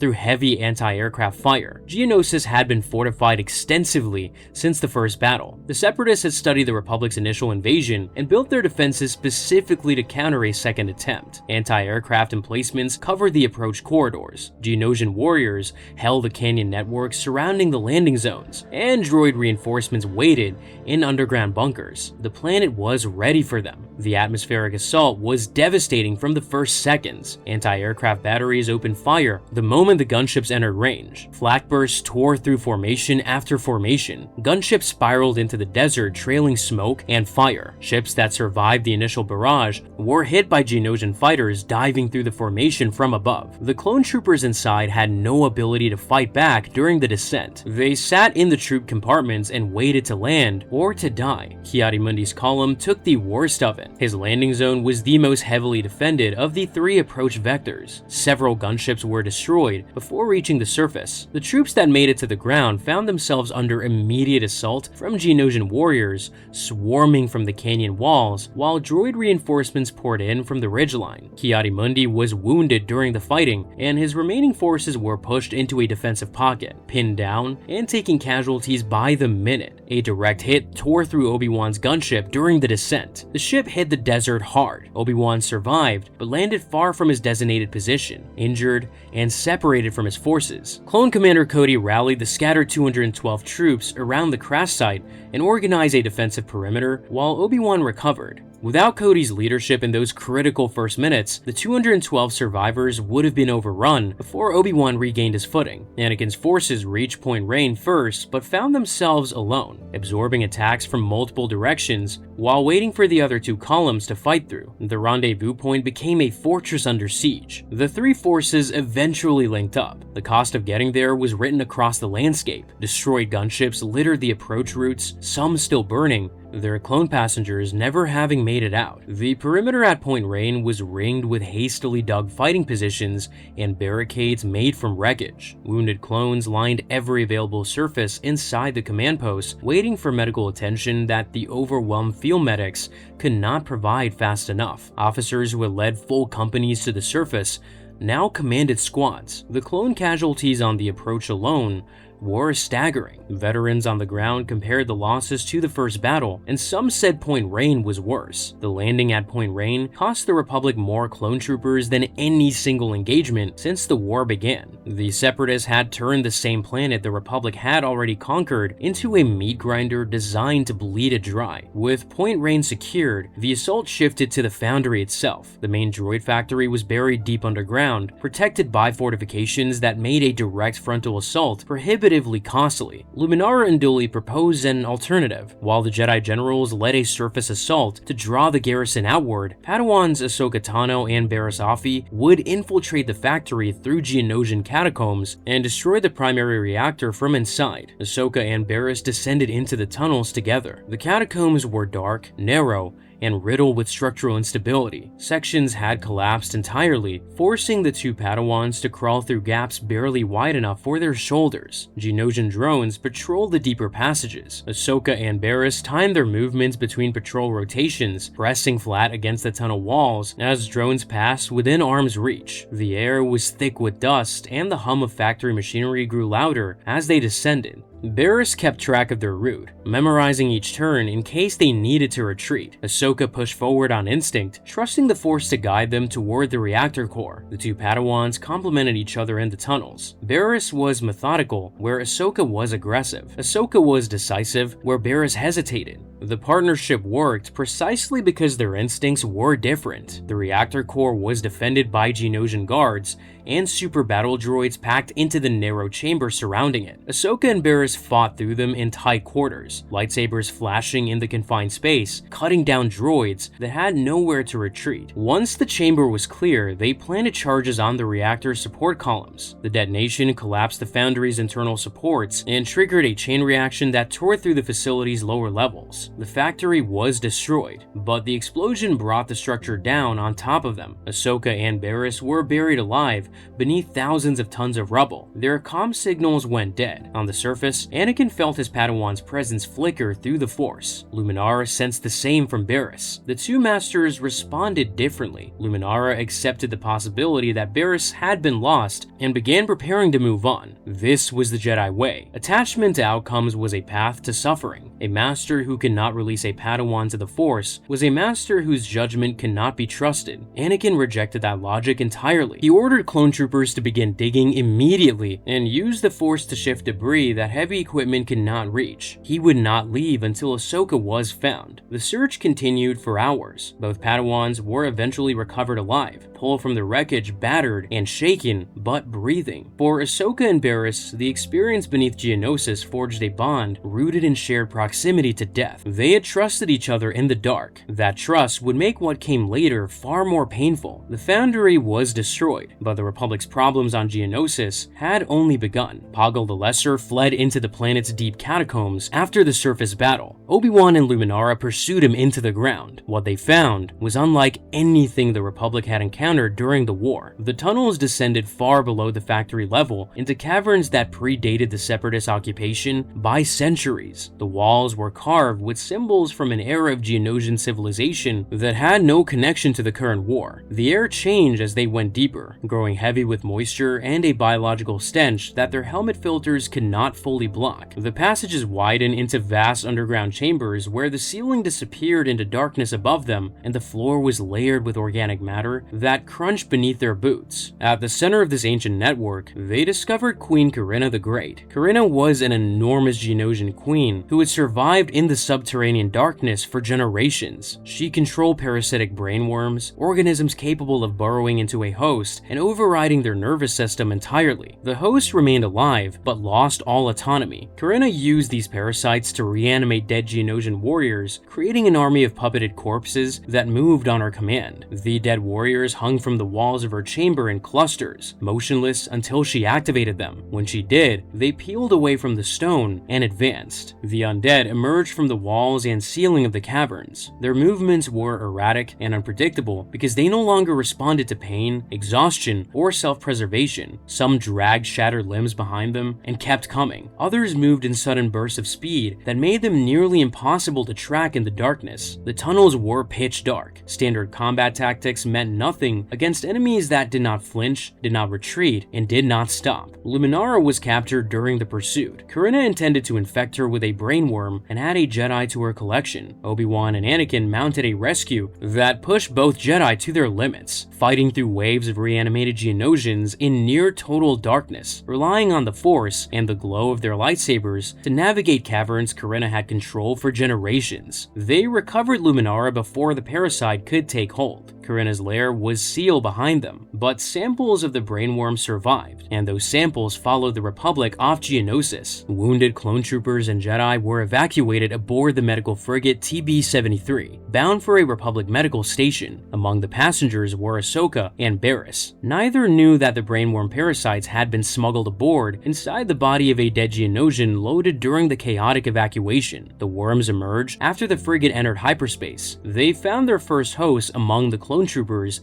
in the lower decks. One infected clone became 2. 2 became 5. The parasites spread through physical contact, burrowing into each new host and seizing control within minutes. Infected clones turned on their brothers. They moved through the frigate's corridors in silence, hunting the infected with a coordination that was no longer their own. A clone medic treating wounded troopers in the infirmary was taken mid-procedure. 2 troopers standing guard outside the engine room were infected simultaneously and turned their blasters on the engineering crew behind them. Sections of the ship began going dark, one by one, as infected troopers disabled communications and sealed escape routes. The crew realized something was wrong when entire decks stopped responding to bridge hails. By the time Ahsoka understood the scope of the crisis, most of the ship was lost. The corridors she had walked through hours earlier were now controlled by men whose eyes no longer belonged to them. Barriss was infected. The worm took her. She lost control of her body, her voice, and her actions. The parasite used her combat training and her force abilities against the only person left on the ship who could stop it. Barriss attacked Ahsoka with her lightsaber. The 2 Padawans who had survived the Foundry collapse together were now fighting each other in the corridors of a medical frigate crawling with possessed soldiers. Ahsoka knew the strikes. She recognized the Form 3 defensive patterns Barriss had drilled for years, now turned aggressive and relentless by the parasite driving her body. Barriss's eyes were open but empty. The precision was still there. The person was not. Ahsoka parried and retreated, refusing to strike back with lethal force, calling Barriss's name through the corridors while the infected Padawan pressed her attack without hesitation or mercy. Ahsoka could not reach Barriss through the force. The person behind the parasite's control was still there, trapped inside her own body, but the worm's grip was total. Ahsoka made a desperate choice. She ruptured the ship's coolant system, flooding the corridors with freezing cold. The temperature drop weakened the parasites enough for the host to regained partial control. Barriss collapsed, and the worms went dormant. The frigate was brought in for emergency docking. Barriss survived. Barriss Offee lost control of her own body to a Geonosian parasite and attacked her closest friend with a lightsaber. She survived the infection. The trauma of total violation planted the first crack in her faith. 2 years later, Barriss would bomb the Jedi Temple hangar and accuse the Order of becoming an army fighting for the dark side. While Ahsoka fought for her life aboard TB-73, Anakin was on the surface conducting his own response to the crisis. Poggle the Lesser had been captured during the mopping up operations. Poggle knew how the parasites worked. He knew how to stop them, and Ahsoka was in danger aboard a frigate full of infected clones, speeding through hyperspace away from any reinforcement. Anakin interrogated Poggle, but the Archduke refused to cooperate. Standard Republic interrogation protocols had already failed. Anakin ordered the clone guards to leave the cell. His patience lasted seconds. He reached out through the Force and closed his hand around Poggle's throat. The Geonosian choked and gasped. Anakin squeezed harder. When the Force choke did not produce answers quickly enough, Anakin struck the prisoner. The score shifted to the Imperial March. No one witnessed what happened inside that cell. When the other Jedi asked how Anakin had extracted the information, he deflected. Poggle broke. He revealed that cold temperatures weakened the parasites. Anakin transmitted the information to Ahsoka aboard TB-73, and she used it to rupture the coolant system and save what remained of the crew. Anakin force-choked a prisoner and beat him to extract information about saving Ahsoka. The Imperial March played. He did it alone, behind a closed door, and told no one what he had done. The Jedi Order's moral boundaries were eroding in rooms nobody was watching. The Foundry was destroyed, Poggle was in custody, and the Republic controlled the surface. By every conventional measure, the campaign was a decisive victory. Geonosis told a different story. A Padawan had been violated by a parasite that stripped her of everything the Jedi taught her to value: her autonomy, her discipline, her control over her own body. The Order offered no framework for processing that trauma. Barriss returned to duty. She attended briefings. She followed orders. She carried what Geonosis had done to her in silence, because the Jedi way was to release emotion into the Force, not to dwell on it. The war did not pause for recovery. The anger she could not release grew quietly into something the Order would not recognize until it detonated inside their own temple. A knight had used the dark side behind a closed door. No master witnessed it. No one reported it. The Council never learned it had happened at all. The Jedi were not falling because of one dramatic betrayal. They were falling because hundreds of small compromises had accumulated into a weight no one was willing to measure. On Mandalore, a Duchess was fighting to keep her world neutral. The Sith had already decided she would fail. Chapter 5: Neutrality's Illusion. Not every battle in the Clone Wars was fought with armies. Some were fought with trade embargoes, forged recordings, and poison in a schoolchild's tea. On Mandalore, the war arrived without a single battle droid ever crossing the border. It did not need to. The institutions Duchess Satine Kryze had built to keep her world at peace were destroyed from the outside by Sith-backed terrorists and from the inside by her own Prime Minister. Mandalore's story in Year 2 proved that in Palpatine's war, neutrality was not a political position, it was a countdown. The Council of Neutral Systems represented over 1,500 star systems that rejected both the Republic and the Confederacy. Satine led the coalition from Mandalore, advocating for diplomacy, economic cooperation, and the absolute refusal to participate in a conflict that she believed was destroying the galaxy from both ends. A neutral bloc of that size was more than a political inconvenience for Palpatine. It was a structural threat. Total galactic polarization was essential to his design. Every system had to be committed to the war. Every economy had to feed the military machine. 1,500 systems sitting out the conflict proved that another path existed. That path had to be closed. The Sith did not send an army, they sent Mandalore's own past. Obi-Wan Kenobi was dispatched to investigate reports of a separatist-backed terrorist group operating on the planet. His investigation led him to the moon of Concordia, the traditional exile ground for Mandalorian warriors who had rejected the pacifist New Mandalorian movement. There, he discovered that the governor of Concordia, Pre Vizsla, was secretly leading the Death Watch, a militant faction sworn to restore Mandalore's ancient warrior culture and overthrow Satine's government by force. Vizsla wielded the Darksaber, a unique black-bladed lightsaber built by the first Mandalorian Jedi centuries earlier. The weapon was not just ceremonial, Whoever held the Darksaber held a claim to Mandalore's identity that predated pacifism by generations. Death Watch was funded, armed, and directed by Count Dooku. The strategy was precise. Death Watch would destabilize Satine's government through bombings and assassinations. The Republic, alarmed by the violence, would send troops to occupy Mandalore. The occupation would shatter Satine's credibility, proving that her neutrality could not survive without the military intervention that she had spent years refusing.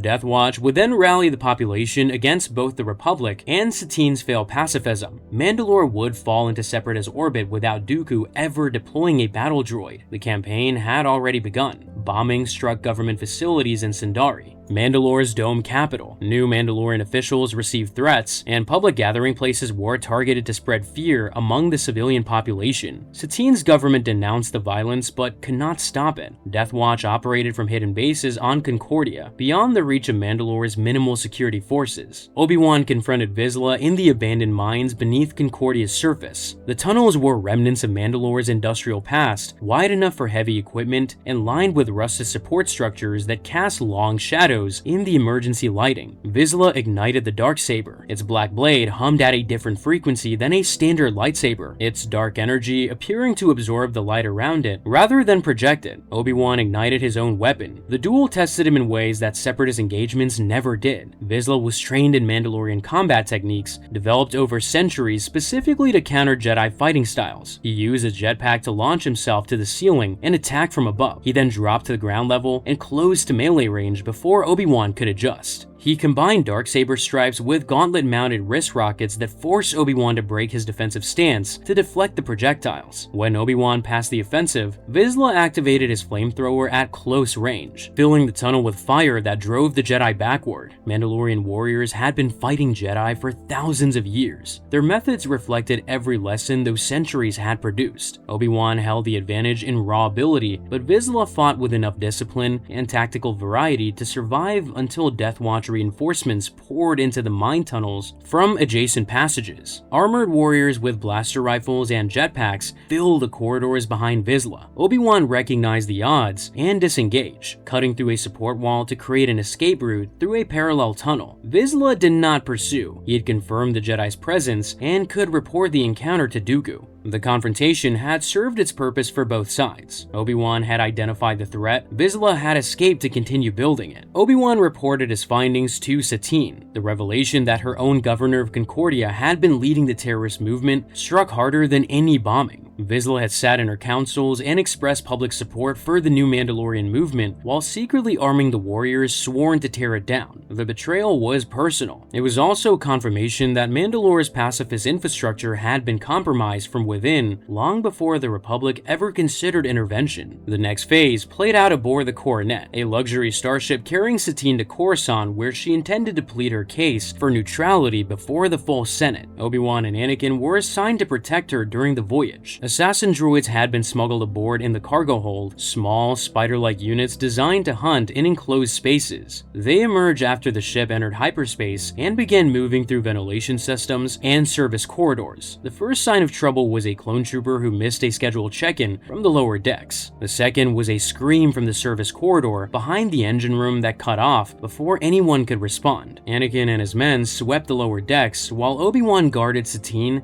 and the senators above. The senators grew increasingly agitated as reports filtered up from below. The ship felt smaller with every passing minute. The droids were difficult to track, small enough to move through air ducts and agile enough to scatter when confronted, regrouping in adjacent sections and attacking from new angles. By the time the Jedi cleared the infestation, several crew members were dead. Then, the real threat revealed itself. Tal Merrick, a respected member of the Mandalorian delegation, had been a Death Watch agent all along. He seized Satine at gunpoint, rigged the ship's engines to explode, and contacted Separatist forces for extraction. The Coronet was trapped between assassin droids from within and a boarding party approaching from without. During the crisis, Satine told Obi-Wan that she loved him since they had spent a year together on the run during her youth, when Obi-Wan and Qui-Gon Jinn had been assigned to protect her during a previous civil conflict. Obi-Wan's response laid bare a fracture the Jedi Code had created in his life. He told Satine he would have left the Jedi Order for her if she had asked. He had chosen duty over love. He had chosen the Order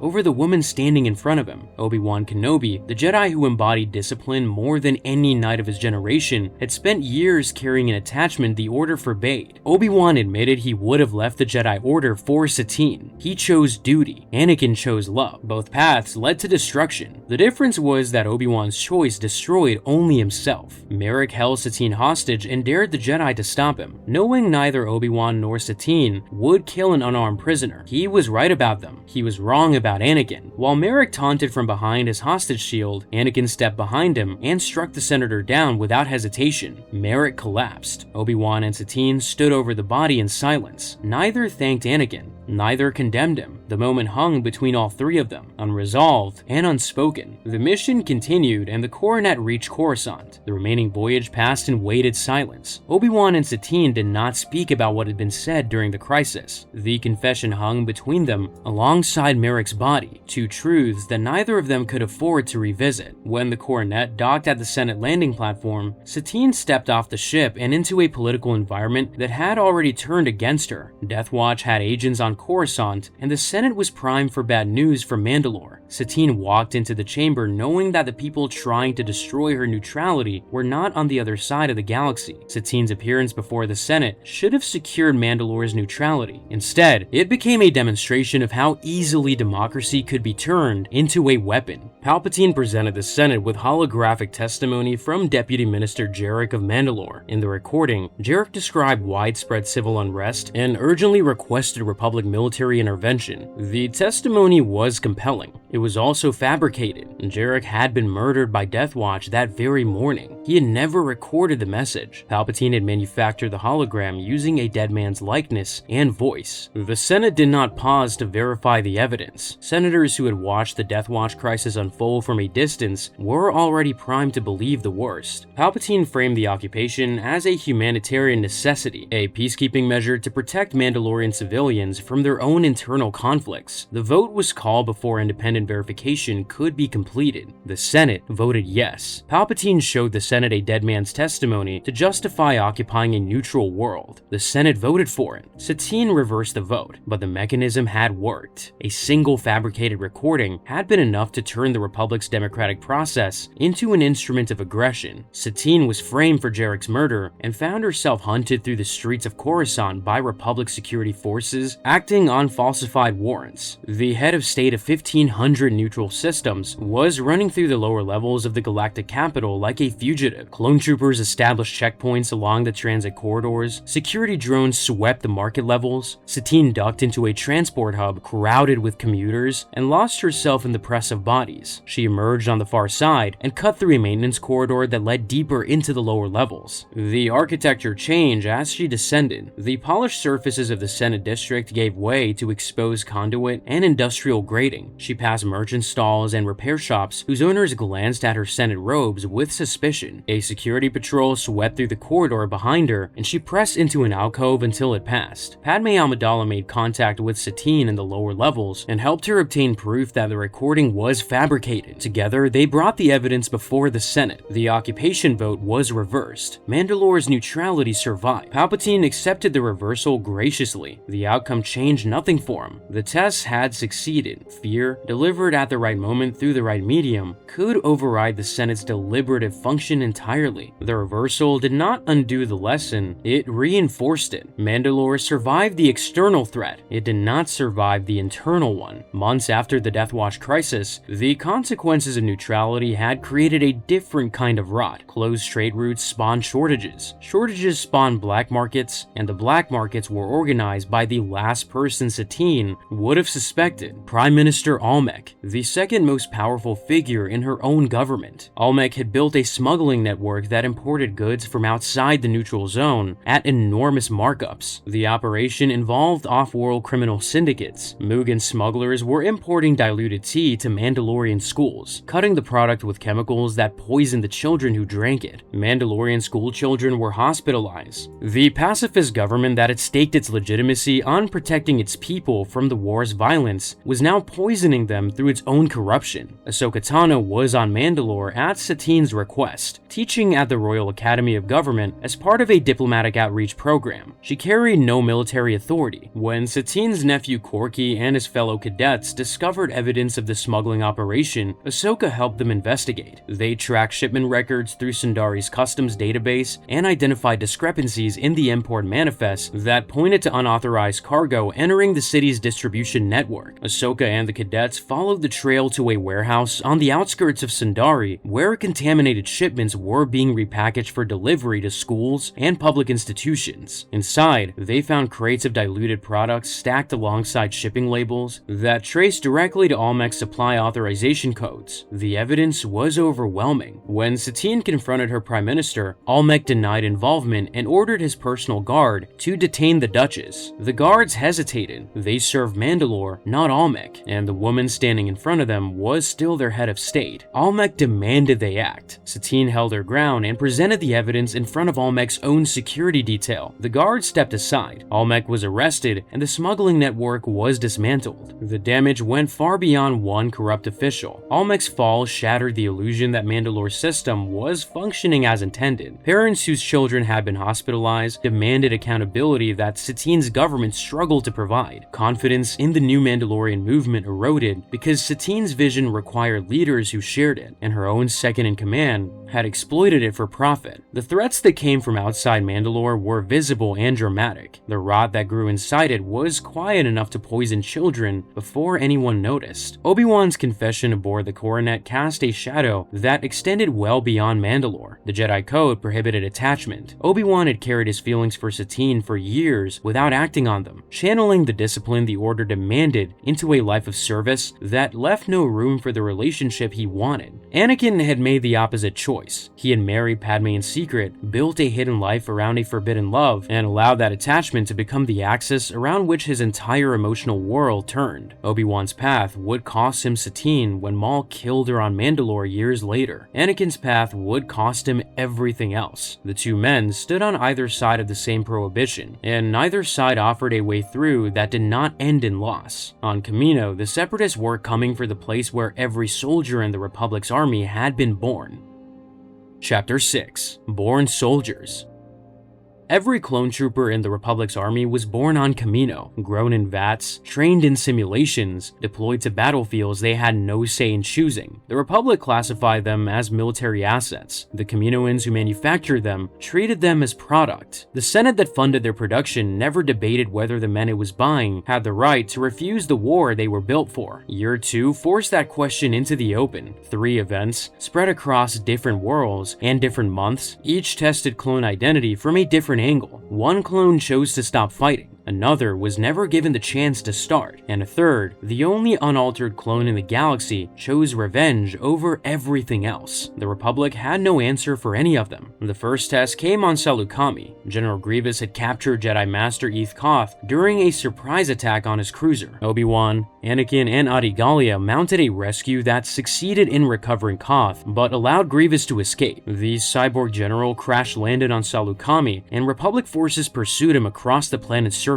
During the ground search, Captain Rex was shot by a commando droid sniper. The bolt hit him in the chest. His armor absorbed enough of the impact to keep him alive, but he could not continue the pursuit. Rex was evacuated to the nearest shelter, a small farm on the Salukami plains. Clone squads continued without him, spreading across the grasslands in a widening search pattern. Grievous was moving fast and using the terrain to break contact. Rex listened to the comm traffic from the farm's doorstep, tracking the hunt he could no longer participate in. His wound needed time to heal. The war did not offer time, but the farm did. The farm belonged to Cut LaQuain. Cut was a clone trooper, grown in the same vats as Rex, trained in the same facilities, deployed in the same army. He had fought in the first Battle of Geonosis. His entire squad had been wiped out during the fighting. Cut survived, and somewhere in the aftermath of that slaughter, he made a decision the Republic considered unthinkable. He deserted. He walked away from the Grand Army, found his way to Salukami, and built a life that had nothing to do with the war. He married married a Twi'lek woman named Sue Laquen. He adopted her 2 children, Shea and Jek. He farmed, he raised a family, he became a father in a system that had designed him to be a weapon. Rex watched Cut interact with his children at dinner. He saw a clone who laughed. He saw a man who had built something the Republic had never offered any clone: a home, a family, a reason to live that was not defined by the next mission. Everything in Rex's training told him that desertion was the worst crime a soldier could commit. Cut had abandoned his brothers and broken his oath. Military regulations required Rex to report him. When commando droids attacked the farm during the night, Rex and Cut fought side by side to defend the family. Cut was a capable soldier. He had not lost his training. He had simply chosen to use it for something other than the Republic's war. Rex chose not to report Cut as a deserter. He did not file a false report or lie to his commanding officers. He simply omitted Cut Laquen's existence from his after-action briefing. It was the first time in Rex's career that he prioritized his own judgment over military regulation. The choice did not feel like rebellion. It felt like recognizing something the system refused to acknowledge: that a clone's life belonged to the clone who lived it. Rex returned to duty. Cut remained on his farm. The crack Rex allowed into his obedience on Salukami would widen over the following years. Rex met a clone who had married, built a family, and chosen to stop killing. Rex did not report him. That single act of conscience was the first crack in his programming. Years later, when every other clone in the galaxy obeyed the order to execute their Jedi, Rex had just enough independence left to resist. Cut chose to leave the war. Clone 99 was never given that choice. Months later, the Separatists struck at the source. General Grievous and Asajj Ventress launched a coordinated assault on Tipoca City, the primary cloning facility on Kamino.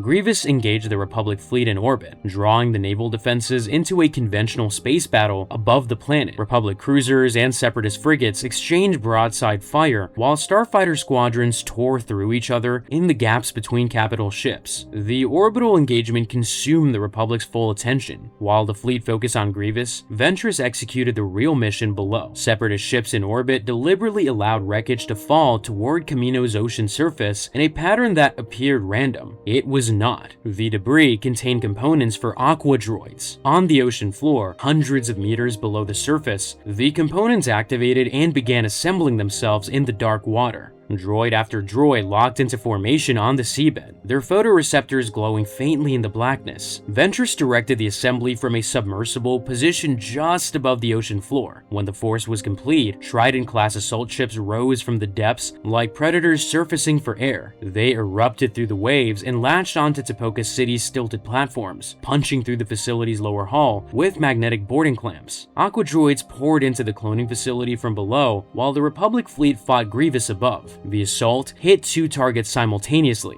Grievous targeted the clone barracks, intending to destroy training facilities and kill as many cadets as possible. Ventress went for the most strategically valuable objective on the planet: Jango Fett's prime DNA sample, the genetic template for the entire clone army. If Ventress destroyed or captured it, the Republic's ability to produce new soldiers would be crippled permanently. The defense of Kamino fell to the clones themselves. Fives and Echo, the surviving members of Domino Squad who had graduated from cadets to frontline soldiers during year 1, organized the defense of the barracks alongside a group of untrained cadets who had never seen real combat. Most had never fired a blaster outside of simulation. Fives and Echo armed them, positioned them at choke points throughout the barracks corridors, and held a line against battle droids that outnumbered them at every position. The barracks had not been designed for defense. Its corridors were wide and open, built for movement between training areas, not repelling an invasion. Fives improvised barricades from training equipment, while Echo coordinated fire teams of cadets who were learning to fight in real time. Clone 99 refused to stay behind. 99 was the maintenance clone from Domino Squad's training days, born with genetic defects that left him physically unable to serve as a combat trooper. His body was hunched and his movements were slow. The Kaminoans had assigned him to janitorial duty because he cannot meet the minimum physical requirements for deployment. 99 had spent his entire life inside Tipoca City, watching his brothers ship out to a war he can never join. He knew every corridor, every storage room, and every ammunition depot in the facility. When the droids breached the barracks, 99 did the only thing he could. He ran ammunition to his brothers on the front lines. The fighting was close quarters and chaotic. Battle droids advanced through corridors designed for cadets, not combat. Fives and Echo directed the defense, while 99 made run after run to the ammunition stores, carrying thermal detonators and blaster packs to positions that were running dry. He was too slow. He knew he was too slow. He went anyway. On his final run, 99 was caught in the open by a squad of battle droids. He was shot and killed before he could reach cover. He died on the floor of the facility where he had been born, surrounded by the brothers he had spent his entire life serving. Fives knelt beside him. Echo stood over them both. Neither spoke. 99 had never passed a single combat certification, never been issued armor that fit him, and never been given a weapon the Kaminoans believe he could use. He had died doing what the Republic told him he was incapable of, and he had done it better than the system that rejected him ever thought possible. The cadets who survived the barracks defense because of 99's ammunition runs would carry his name forward. They had watched a man the Republic called defective give everything he had. None of them would forget it. Clone 99 died carrying ammunition to his brothers because no one else could reach the depot in time. The Republic honored his courage after the battle. Years later, an elite special operations unit would be named Clone Force 99 in his memory, but the system that manufactured him never asked whether it had the right to create a man it classified as defective and assign him to mop floors until the day he died defending them. Arc Commander Colt was killed by Ventress during the assault. Her mission to capture the DNA sample was stopped by Anakin and Obi-Wan, who returned from the orbital battle to reinforce the ground defense. The sample was secured, but Ventress and Grievous both escaped. Kamino survived. The cost was visible throughout Tipoca City. Barracks corridors were scorched and littered with droid wreckage and spent shell casings. Clone cadets who had been in training simulations hours earlier had fought and killed for the first time. Brothers had died beside some of them before they had ever been assigned a unit designation. The facility that manufactured soldiers had become a battlefield, and the youngest clones on Kamino had been forced to defend the vats that created them. Fives and Echo were promoted to ARC Trooper status by Rex and Commander Cody. The same cadets who had nearly washed out of training during Year 1 now held the Republic's highest enlisted rank. The promotion was earned through courage. It was also a function of attrition. The Republic needed ARC Troopers because the war kept killing the ones it had. Cut chose to leave. 99 was never allowed to choose. Boba Fett was never meant to be a soldier at all. Boba was approximately 11 years old. The unaltered clone of Jango Fett, created not as a weapon but as a son. Jango had raised Boba on Kamino, and the boy had watched his father train the clone army that shared his face. When Mace Windu killed Jango during the first Battle of Geonosis, Boba lost the only person in the galaxy who treated him as a human being rather than a product. The clones were his genetic brothers. They did not know him. The Republic that had commissioned his father's death had no interest in his grief. Boba's childhood ended on the arena floor of Geonosis. What replaced it was rage. Aurra Sing pushed him further, telling Boba that his father would not have stopped after one failure. She used Jango's memory as a weapon, twisting the boy's grief into operational fuel. Boba was 11 years old and already past the point where the line between justice and murder had any meaning to him. Under Sing's guidance, he infiltrated a group of clone cadets aboard a Venator-class Star Destroyer. He used his unaltered appearance, identical to every other young clone, to blend in with the trainees. He ate with them and trained with them. He walked through corridors full of men who shared his father's face and felt nothing but the distance between their manufactured purpose and his personal grief. During morning drills, he stood in formation beside boys who looked exactly like him and carried none of his pain. At night, he lay in a bunk identical to theirs and stared at the ceiling while they slept, knowing that the man who had given them all the same face had loved only him. His target was Mace Windu. Boba planted a bomb in Windu's quarters. The explosion destroyed the room, but Windu was not inside. The attempt failed, and Sing directed him towards escalation. Boba followed. He did not have the experience to see that Sing was using him the same way the Republic had used his father. Under Sing's direction, he sabotaged the Venator's reactor, forcing an evacuation, and took Republic officers hostage as leverage to draw Windu into a confrontation. Ahsoka Tano and Plo Koon tracked Boba and Aurra Sing to Florum, where Hondo Ohnaka's pirate gang provided temporary sanctuary. The confrontation ended with Boba's capture. Aurra Sing attempted to escape aboard Slave 1. Ahsoka leaped onto the ship's ship's hull and sliced off a wing with her lightsaber, sending the vessel into a crash. Singh survived and would resurface later. Boba was taken into Republic custody. He was a child, driven by grief over his father's death and manipulated by an adult who saw him as a tool. The Republic imprisoned him. It did not counsel him or address the loss that had driven him to violence. Boba Fett entered the Republic's detention system as an 11-year-old boy whose father had been killed by the Jedi. He would emerge as one of the most dangerous bounty hunters the galaxy had ever produced. The Republic promoted the clones who fought, ignored the ones who deserted, buried the one who died carrying ammunition, and imprisoned the child who wanted justice for his father. The system had no language for what the clones were becoming. They were not the interchangeable units the Kaminoans had designed. They were men who loved, grieved, chose, and died on their own terms, inside a structure that had never been built to accommodate any of those things. On Coruscant, the only peace initiative of the entire Clone Wars, was about to be strangled in its cradle. The senators who tried to save it would be beaten, chased through the streets, and murdered. Chapter 7: Diplomacy Dies. The Clone Wars could have ended in their second year, not through military victory. That was never possible under a conflict designed by the Sith to perpetuate itself, but through diplomacy. A peace initiative emerged from the Separatist Parliament that was genuine, viable, and supported by enough political will on both sides to force a ceasefire. It was destroyed in a matter of days. The senators who championed it were intimidated, assaulted, and murdered. The banking system that funded the war was deregulated to ensure that peace would never again be financially viable. By the time the calendar turned, the Republic's fiscal future was permanently bound to military spending. Its anti-war coalition was shattered, and the only people who had tried to stop the killing were dead or silenced. This was not on accident. It was Palpatine's masterpiece. Before the peace initiative emerged, the Republic's political landscape was already being shaped by events that revealed how thoroughly Palpatine controlled the institutions around him. During the Battle of Malastare, the Republic deployed an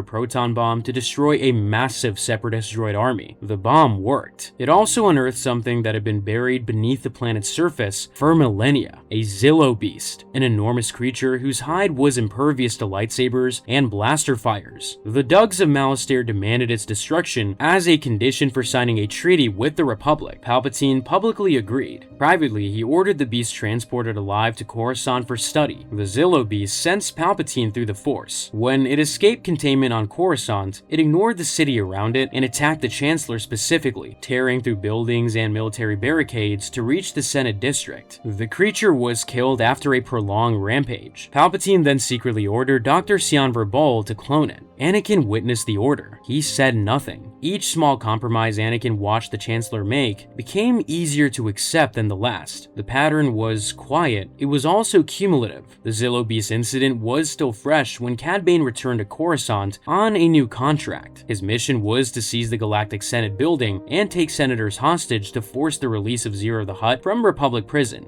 Bane assembled a team of bounty hunters, infiltrated the Senate during an active session, planted explosives throughout the building, and held the entire legislative body at gunpoint. Anakin was inside the building without his lightsaber, having left it with Padme before the session. He worked covertly through the maintenance systems while Bane negotiated with Palpatine. The Chancellor agreed to Bane's demands, and Zero was freed while the bounty hunters escaped. The Senate's own security had been breached for the second time in a year. No institution on Coruscant was beyond the reach of a well-funded mercenary. Zero's freedom lasted days. The Hutt fled Republic space and was murdered by his former lover, Sai Snoodles, on Jabba's orders. The Hutts cleaned up their own problem. The Republic moved on. Meanwhile, the Trade Federation continued to demonstrate that Separatist allegiance and Republic membership were not mutually exclusive. The Federation blockaded Pantora, a small Republic-aligned world, and kidnapped Chairman Papanoida's daughters to coerce the planet into leaving the Republic. Ahsoka Tano and Senator Ryo Chuchi exposed the scheme and broke the blockade. The Trade Federation faced no consequences. It kept its Senate seat. The Trade Federation blockaded a Republic world, kidnapped a chairman's children, and attempted to force an allied planet into Separatist alignment. It kept its Senate seat. The Republic's democratic institutions could not even punish the enemies sitting inside them. These events formed a backdrop. What came next was the war's only real chance at peace, and its systematic destruction. Senator Padme Amidala, acting without Senate authorization, traveled secretly to the Separatist capital of Raxus Secundus. Ahsoka accompanied her. The journey was illegal under Republic law, and contact with the Separatist government was prohibited. Padme went anyway. On Raxus, she met Separatist Senator Mina Bonteri, a woman she had known before the war when Bonteri served in the Republic's Senate. Bonteri was not a fanatic or a Dooku loyalist. She was a legislator who believed that the Confederacy represented legitimate grievances against Republic corruption and corporate exploitation. Her son, Lux, had lost his father to a Republic military strike. The Bonteri family's experience of the war was the mirror image of what Republic citizens endured: loss, grief, and the conviction that the other side had started the killing. Ahsoka accompanied Padme to Bonteri's home. For the first time, she met Separatist civilians who were not soldiers, criminals,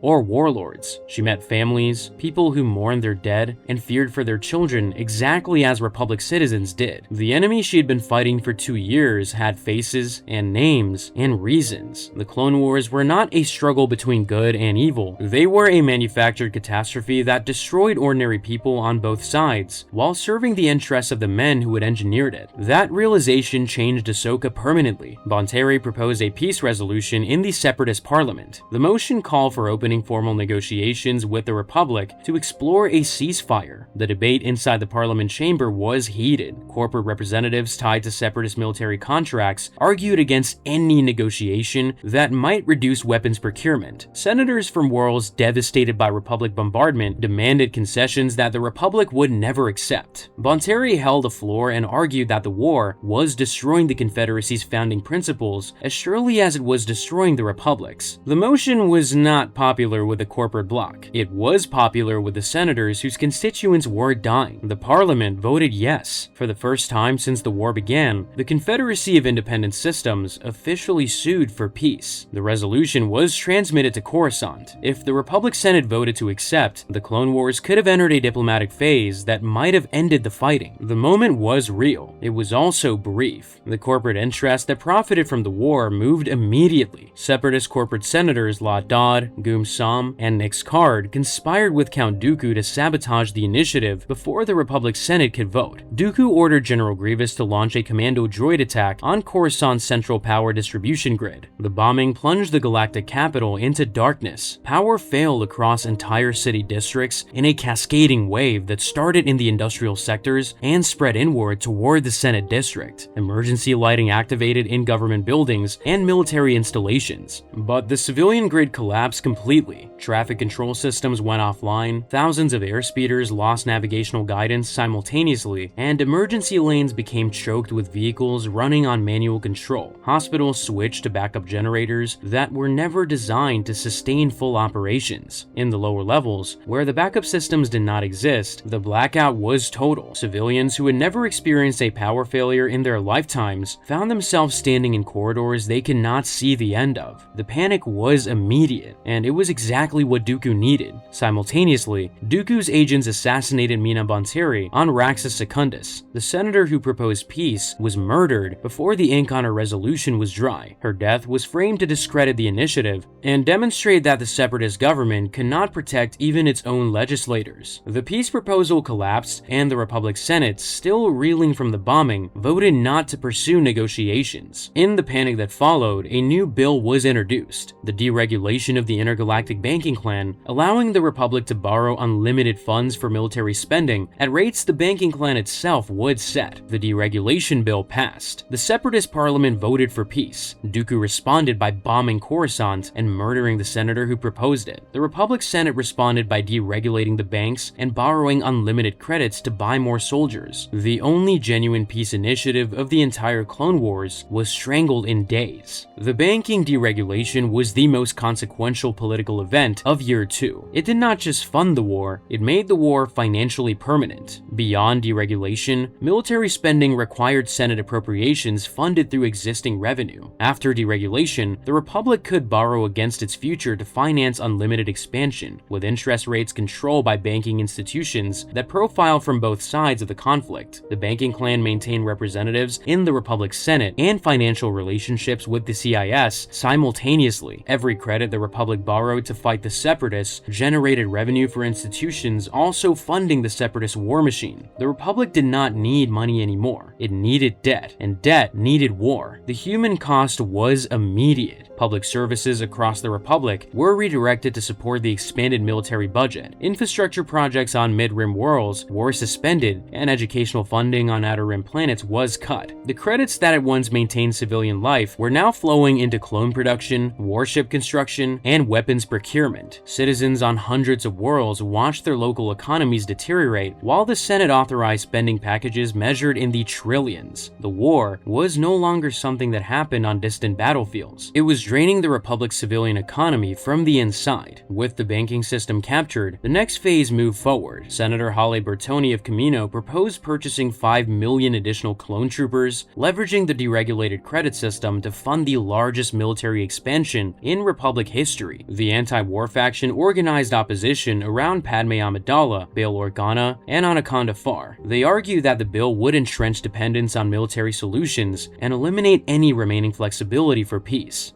Dooku responded by hiring bounty hunters to physically intimidate the opposition. Bail Organa was beaten severely enough to require hospitalization. Padme was chased through Coruscant's lower levels by armed assailants. The attacks extended to Anaconda Farr, the coalition's most prominent voice. The message was clear. Opposing the war carried a physical cost. Padme delivered a speech to the Senate opposing the bill. The chamber was packed. Senators who had voted for deregulation weeks earlier sat in their pods and listened as Padme described what the war was doing to the people they represented. She invoked her handmaiden Tekla Manau, whose family on Naboo could not afford electricity because the war had diverted all public resources to military production. Tekla was not a senator or a general. She was a working woman whose household had been hollowed out by a conflict she had no voice in. Padme asked the Senate to look at the war through Tekla's eyes instead of through a military briefing. The speech was simple. It was specific. It was devastating. The vote temporarily defeated the bill. Palpatine's private reaction, observed by Masameda, revealed that the Chancellor considered Padme's ability to influence the Senate an obstacle to be managed, not a democratic function to be respected. The bill's defeat was temporary. The coalition that had rallied behind Padme's speech was about to lose its leader. Senator Anaconda Farr was poisoned. His own aide, Lolo Purse, killed him over ideological disputes about the war's direction. Farr had been the emotional center of the anti-war movement, a senator whose warmth and moral conviction held together a coalition of legislators who agreed on principle but lacked the courage to stand alone. With Farr dead, the coalition fractured. Senators who had supported Padme's speech quietly withdrew their opposition. Some cited security concerns after the bounty hunter attacks. Others simply stopped attending the relevant committee sessions. The absence of Farr's voice left a gap that no single legislator could fill, because Farr's strength had never been his rhetoric or his political connections. It had been his ability to make frightened people feel brave enough to vote their conscience. Without him, conscience lost to fear. Senator Medici was also murdered during the investigation into Farr's death, further destabilizing what remained. In the chaos and grief that followed, the military spending bill was reintroduced and passed without meaningful opposition. 5 million additional clone troopers were ordered. The anti-war movement was finished. Anaconda Farr was poisoned by his own aide. The military spending bill passed during the morning. The anti-war coalition that had fought to preserve the Republic's fiscal independence was destroyed through assassination, physical intimidation, and the simple mathematics of grief. The senators who survived were too frightened or too broken to oppose the next appropriation. Palpatine had always achieved everything the second year required. The banking system was captured, the peace initiative was murdered, the anti-war coalition was dismantled, and the military budget was expanded beyond any previous limit. And every step had been accomplished through mechanisms that appeared democratic. Votes were held, debates occurred,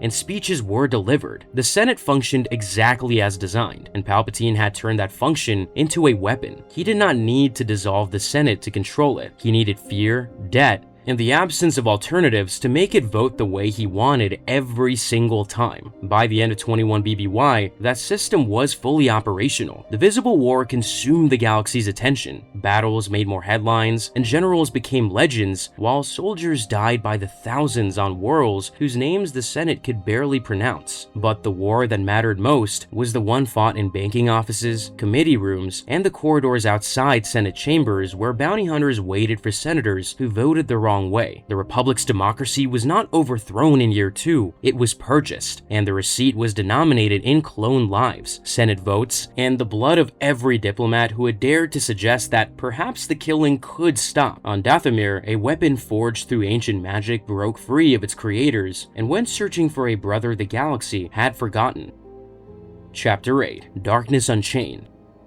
For 1,000 years, the Sith had controlled the dark side of the Force through one absolute principle, the rule of two. One master, one apprentice, no more. The rule existed because the Sith had learned through centuries of civil war that their own nature destroyed them faster than any external enemy could. Multiple Sith meant multiple ambitions, and multiple ambitions meant betrayal. Darth Bane had insinuated the rule to ensure that the dark side's power was concentrated rather than diluted, passed from one generation to the next through a single chain of succession. For a millennium, it worked. Sidious and his apprentices operated in shadow, unseen by the Jedi, building towards the destruction of the Republic without ever exposing themselves to the chaos that had destroyed every previous Sith Order. Year 2 shattered that control. The fracture began with a betrayal that Sidious himself ordered. Asajj Ventress had served Count Dooku as his personal assistant throughout the war. She was not a Sith. The rule of two forbade it, but she was powerful, ambitious, and growing stronger with every mission Dooku assigned her. Sidious recognized the threat. A dark-side user of Ventress's caliber operating alongside Dooku created the appearance of a lineage that violated the rule, and her increasing power made her a potential rival rather than a tool. Sidious contacted Dooku and ordered him to eliminate Ventress. The command was not a suggestion, it was the master enforcing the rule on his apprentice. Dooku obeyed. During a space battle above Salust, Ventress led a separatist naval assault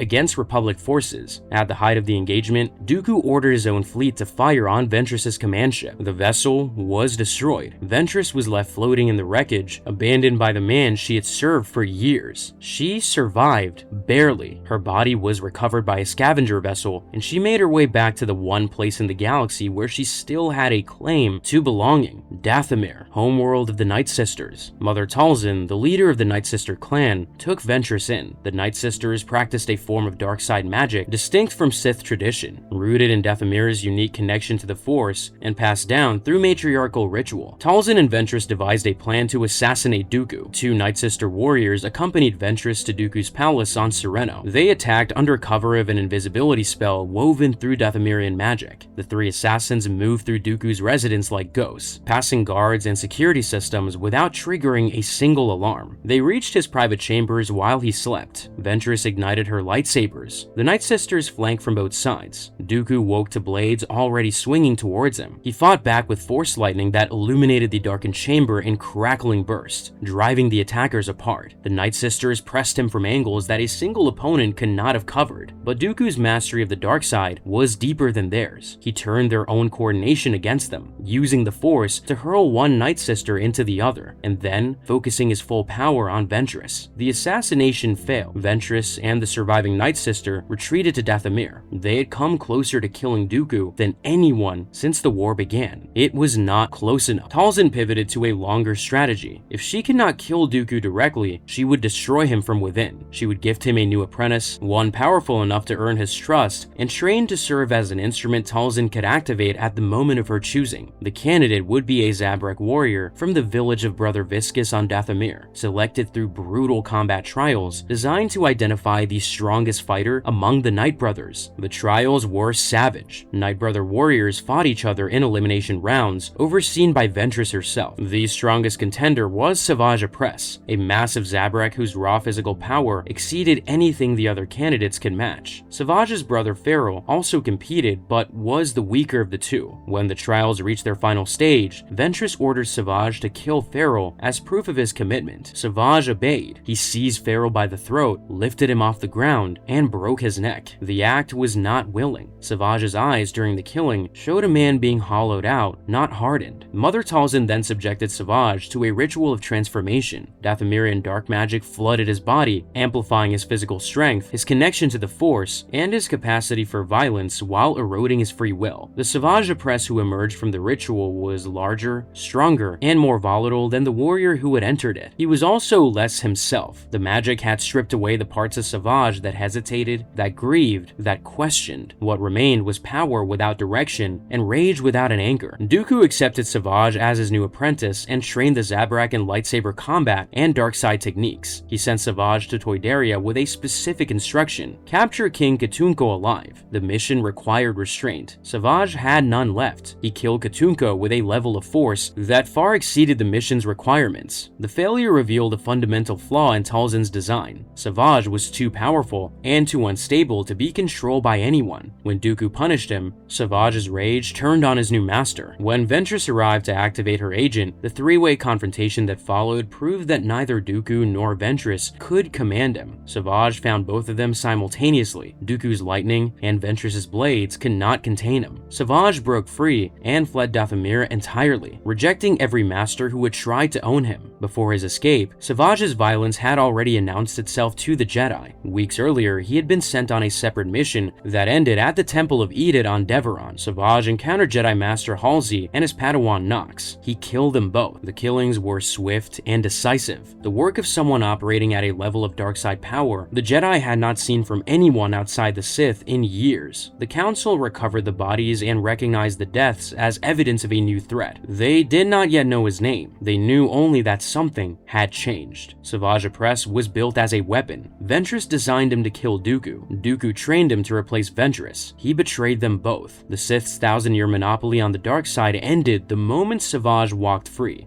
and Mother Talzin gave him one final instruction before he disappeared: find your brother. His brother was Darth Maul. This broke the Sith's control over the dark side. What came next broke something far older. Anakin Skywalker, Obi-Wan Kenobi, and Ahsoka Tano were traveling through the Outer Rim when their ship was pulled off course by an ancient distress signal of immense power. The signal drew them to Mortis, a realm that existed outside normal space and time. Mortis was not a planet in any conventional sense. It was a conduit through which the entire force of the galaxy flowed. The landscape shifted as they approached, transforming from barren rock to lush vegetation to volcanic wasteland within the span of minutes. Towers of crystalline stone rose from plains that should not have existed, their surfaces reflecting light from a sun that moved across the sky at unnatural speed. Day became night, became day again, in cycles that lasted minutes rather than hours. The Force was not simply present on Mortis, it was the atmosphere. Every step the Jedi took resonated with an energy that made Coruscant's temple feel like a faint echo of whatever this place truly was. Three beings inhabited Mortis. The father represented balance, the daughter embodied the light side, and the son embodied the dark side. The father was ancient and dying. His power to control his children was fading. The son had grown ambitious, straining against the boundaries his father imposed. The daughter remained loyal to the balance,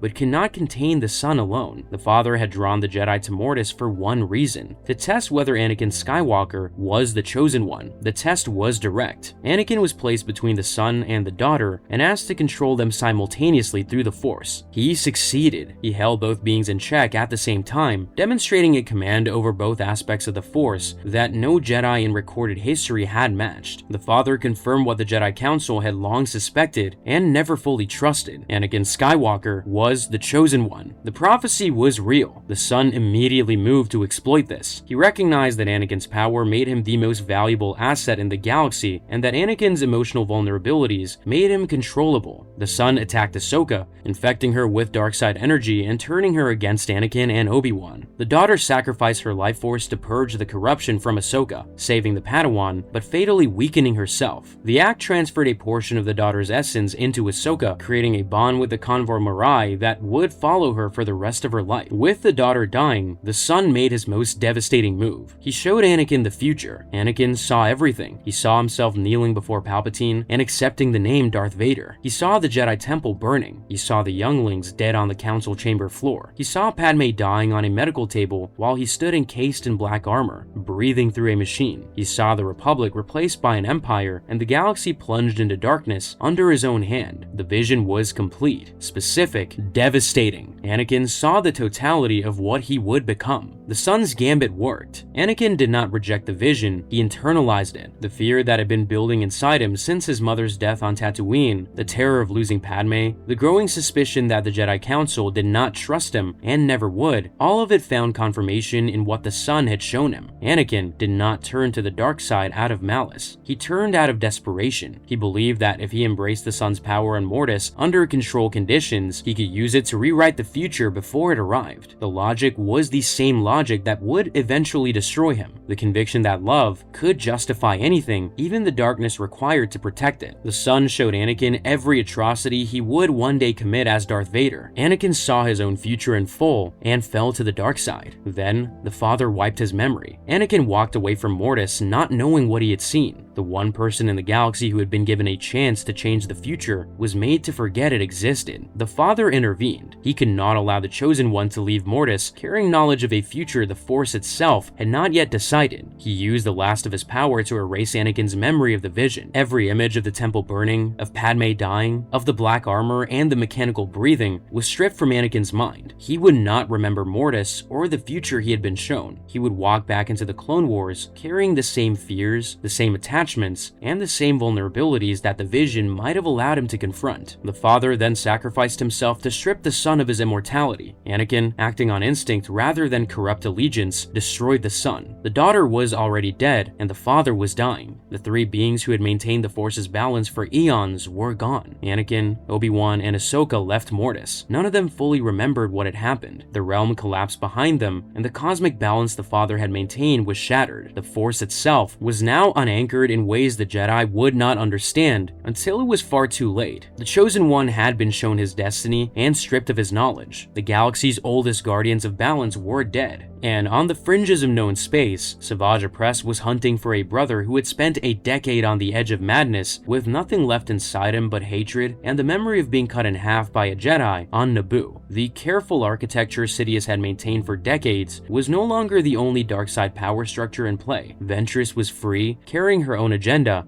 and her own rage. Savage was loose, answering to no master and operating at a level of power that neither the Jedi nor the Sith could predict. Maul was waiting. The Night Sisters had demonstrated that Dathomirian magic could create dark-side agents outside the Sith tradition entirely, and the Mortis gods, who had maintained the Force's balance since before the Republic existed, were gone. The board had new pieces, and not all of them answered to the Sith. On Lola Seiyu, a prison built to hold rogue Jedi held a secret worth more than any army, and Anakin Skywalker was about to meet the man who would one day build the Death Star.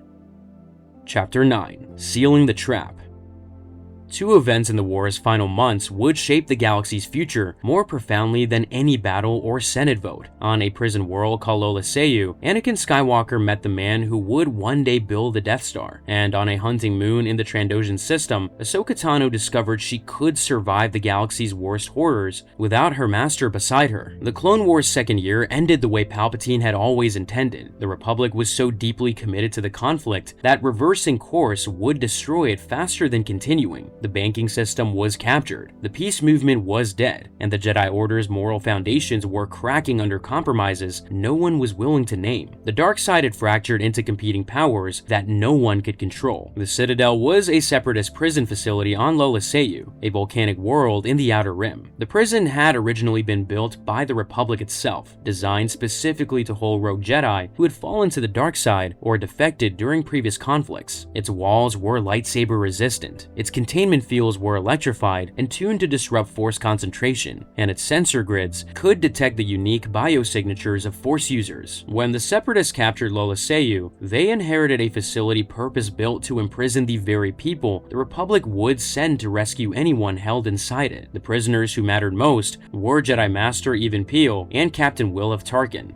Both had been captured during a Separatist ambush while carrying critical intelligence, the Nexus Route Coordinates, a set of hyperspace lanes that provided direct access to the strategic heart of both Republic and Separatist space. Peel carried half, and Tarkin carried the other. Neither could complete the picture alone. If the Separatists extracted the full coordinates, they would possess a direct invasion route to Coruscant. The rescue mission was not optional. Anakin and Obi-Wan led a team that included Ahsoka, Captain Rex, Commander Cody, and a squad of clone troopers. The Citadel's lifeform detection systems required an unconventional approach. The entire rescue team was frozen in carbonite blocks and smuggled onto Lola Seiyu aboard a transport ship. The carbonite freezing was dangerous and disorienting, and the team emerged on the volcanic surface stiff, nauseated, and temporarily impaired. The landscape around them offered no cover. Lava rivers cut through blackened rock in every direction. The air was thick with sulfur and volcanic particulate that degraded their helmet filters within minutes. The Citadel loomed above them on a volcanic plateau, its walls carved from the same dark stone as the terrain around it. Between the landing site and the prison entrance, the ground was laced with sensor tripwires and electromines calibrated to detonate on contact with organic tissue. The team navigated the minefield on foot, testing each step while the clock ran down on their element of surprise. The extraction was brutal. The Citadel's defenses were designed to counter Jedi abilities, and the Separatist warden, Ozi Sebek, had been expecting a rescue attempt. Commando droids held fortified positions throughout the facility, and clone troopers were killed during the initial breach. The team reached Peel and Tarkin, freed them both from their cells, and began fighting their way out. The escape route collapsed behind them multiple times, forcing detours through volcanic terrain where lava flows and Separatist patrols created a constantly shifting maze. Even Peel was killed during the extraction. The Jedi Master was attacked by Anubas, predatory creatures native to Lola Seiyu's volcanic landscape, while defending the group's retreat. Ahsoka later claimed Peel had passed his half of the Nexus Route coordinates to her before dying. Tarkin disputed this, insisting the information should be given to him. The disagreement was small. What it foreshadowed was not. Tarkin made no effort to conceal his contempt for the Jedi's methods throughout the mission. He criticized their adherence to restraint and mercy in combat situations where overwhelming force and ruthless pragmatism would have been more effective. The Republic was losing the war, Tarkin argued, because its military leadership was constrained by a code of ethics designed for peacetime, applied by an order of monks who had never been suited for command. Anakin listened. He did not disagree. The alignment between Anakin Skywalker and Will of Tarkin was quiet, informal, and enormously consequential. Tarkin respected Anakin's willingness to break rules when the situation demanded it. Anakin respected Tarkin's clarity of purpose and his refusal to let institutional tradition interfere with operational effectiveness. Neither man articulated the full implications of their agreement. They did not need to. 2 decades later, Grand Moff Tarkin would command the Death Star, and Darth Vader would stand beside him as it fired on Alderaan. The relationship that made that partnership possible began in a volcanic prison while clone troopers died around them. Tarkin told Anakin that the Jedi's restraint would lose the war. Anakin agreed. The ideological foundation of the Empire's most destructive partnership was laid on a volcanic prison world, while a Jedi Master's body cooled on the rocks behind them. While Anakin and Tarkin forged an alignment that would outlast the Republic,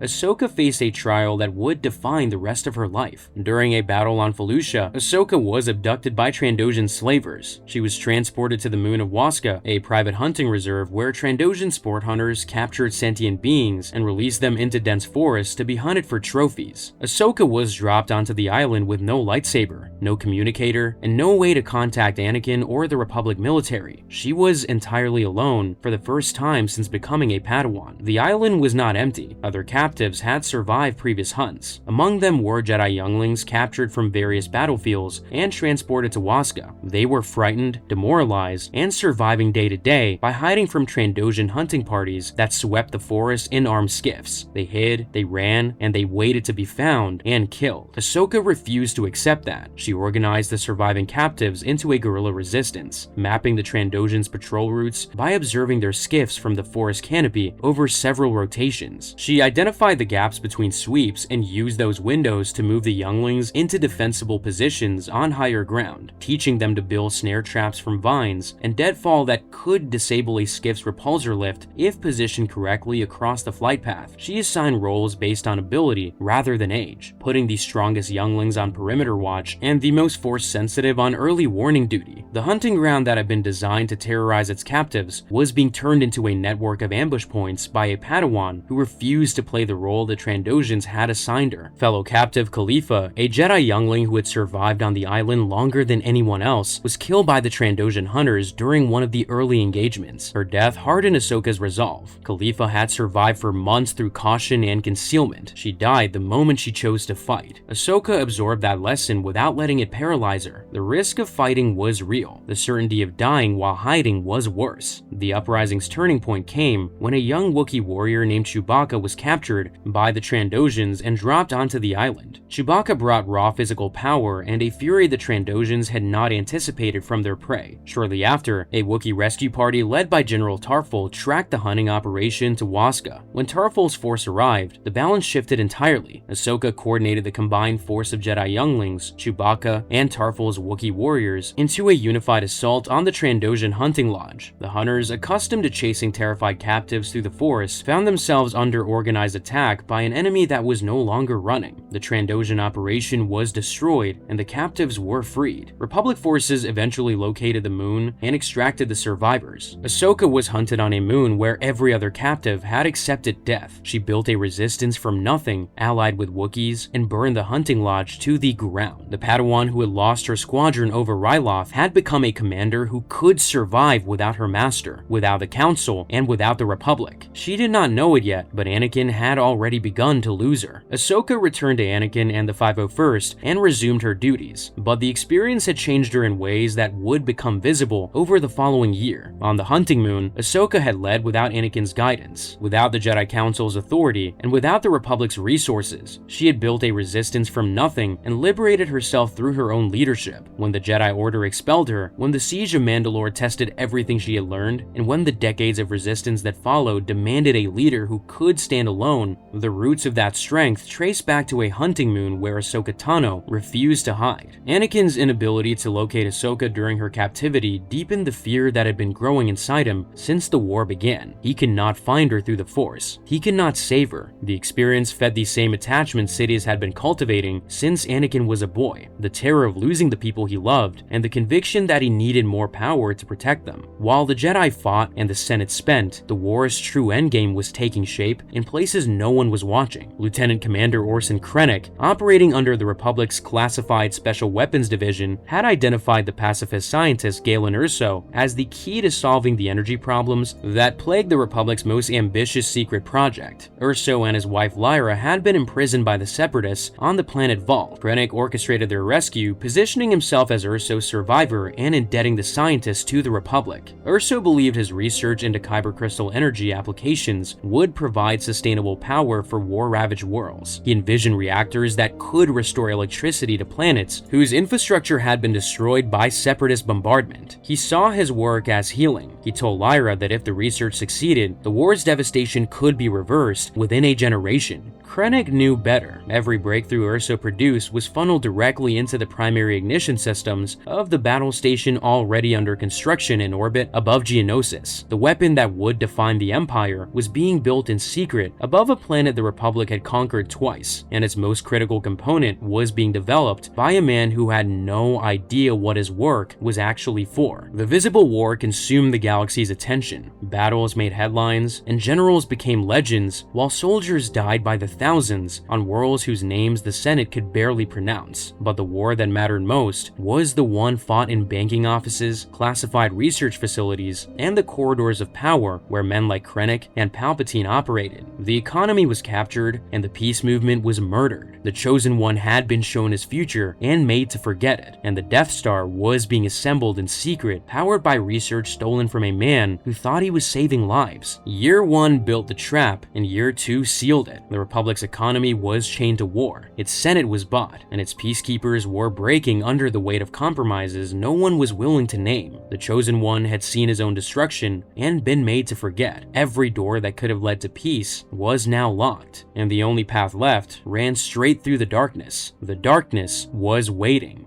By the end of the second year, every institution that could have stopped the war had been bought, frightened, or hollowed out from the inside. The third year did not bring a new enemy. It brought a war where nobody could tell whose side anyone was on, including the people fighting it. Allies deceived each other, Jedi faked their own deaths to infiltrate criminal networks, Separatist agents operated inside Republic institutions so deeply embedded that identifying them required dismantling the institutions themselves, and the Chancellor of the Republic orchestrated crises on both sides of the conflict with a precision that no one in his government could detect because no one believed it was possible. The war had always been a deception, but in years 1 and 2, the deceptions ran in one direction, with Palpatine manipulating both sides from above. Year 3 introduced a new dynamic. The Jedi began deceiving their own people. The Separatists began deceiving their own allies, and the line between intelligence operation and institutional betrayal disappeared entirely. The war did not become more violent, it became more dishonest, and each new deception made the next one easier to justify. The first campaign of the period demonstrated that the Clone Wars had spread to environments the Republic's military had never been designed to fight in. The Separatists exploited the assassination of Mon Calamari King Yaz Kalina to fracture the planet's fragile peace between the Mon Calamari and the Quarren. Separatist commander Rev Tamsin, a Karkarodon sent by Dooku, manipulated Quarren chieftain Nasor Ree into turning against the Mon Calamari and supporting a Separatist occupation. The illegitimate heir to the throne, Prince Lee Char, was young, untested, and hunted from the moment the fighting began. The Separatists did not need to conquer Mon Cala's oceans. They needed to ensure that the planet's two species destroyed each other. The Republic responded with one of the most unconventional deployments of the war. Anakin, Ahsoka, Kit Fisto, and a contingent of clone troopers and pressurized underwater combat gear descended into Mon Cala's oceans alongside a Gungan Grand Army reinforcement from Naboo. The fighting was entirely subaquatic. Clone troopers trained for land warfare found themselves navigating coral formations and kelp forests, while aqua droids moved through the water with a speed and maneuverability that surface combat had never required them to counter. Explosions sent pressure waves that disoriented entire squads. The clones fought in 3 dimensions for the first time, with enemies attacking from above, below, and behind simultaneously. Tamsin pressed his advantage with Separatist Trident drills and Aqua Droid reinforcements that pushed the Republic's forces deeper into the city's structures. Lee Char was separated from his protectors multiple times. Kit Fisto's natural aquatic abilities made him one of the few Jedi who could match the environment, but the clone troopers around him were operating at the edge of their training. Ahsoka coordinated underwater squad movements, while Anakin fought alongside the Gungan warriors, whose deep-sea combat experience proved critical in holding corridors that the clones could not. For a Jedi who needed to control every variable on a battlefield, Mon Cala's oceans offered no control at all. The currents decided the terms. Anakin adapted, but the frustration of fighting an environment that would not obey him was a sensation he would carry forward. Tamsin's brutality ultimately turned the Quarren against him. Nasor Ree watched the Karkarodon commander strike down prisoners and intimidate civilians who had cooperated with the occupation, and recognized that the Separatists had no interest in Quarren sovereignty. They wanted Mon Cala's shipyards. Lee Char rallied both species with a declaration that acknowledged Quarren grievances and offered genuine partnership rather than subjugation. The Quarren defected. Tamsin was killed in the final engagement. Lee Char reclaimed the throne, with Captain Akbar at his side as his chief military advisor, beginning a relationship that would shape the galaxy's future far beyond this war. A prince who had been hunted through his own oceans hours earlier now governed a unified world because he had offered his enemies a seat at the table instead of a blade at the throat. The Republic had saved Mon Cala, The victory reinforced trust in a chain of command that was already compromised at its highest level. Under the Empire, the planet would be occupied and its shipyards seized. Akbar would carry the lessons of this battle into the Rebel Alliance, where Mon Calamari cruisers would form the backbone of the fleet that destroyed the second Death Star. The Republic's victory here built something that would outlast the Republic itself.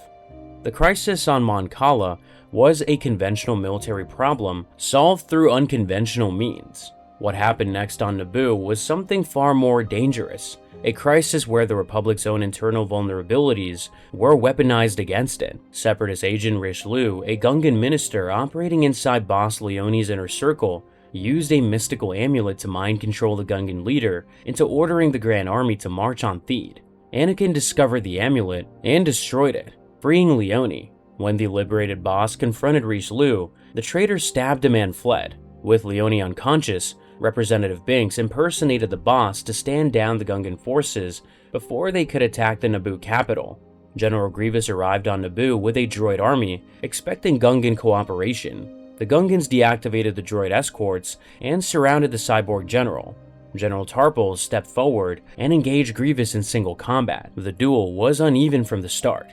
Grievous was faster, augmented by cybernetics that gave him reflexes no organic warrior could match.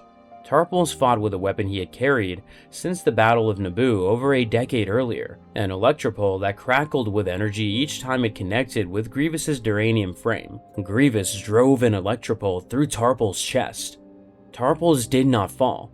With his final act, he shoved the electropole directly into Grievous's torso, sending enough voltage through the cyborg systems to lock his limbs and drop him to the ground. The surrounding Gungan warriors swarmed the disabled general and took him into custody. Tarpals died on the field. The Republic had captured its most wanted military target, and it had cost the life of one of Naboo's most respected soldiers. Dooku tormented Anakin in front of Padme and forced her to release Grievous. The attachment the Jedi forbid had become a weapon in Separatist hands.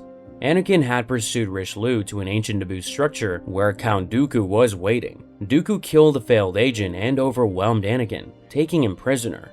He then contacted Padme directly, tormenting Anakin via hologram and demanding Grievous's release in exchange for Anakin's life. Anakin was unconscious during the exchange, preventing either prisoner from identifying the other and preserving Dooku's operational security. Padme was faced with a choice that no senator should have been forced to make, and no Jedi should have created the conditions for. She chose Anakin. Grievous walked free. The Republic lost the highest value prisoner it had captured during the entire war, and Padme could never explain to the Senate why she had authorized the release, because doing so would have revealed the secret that made the leverage possible.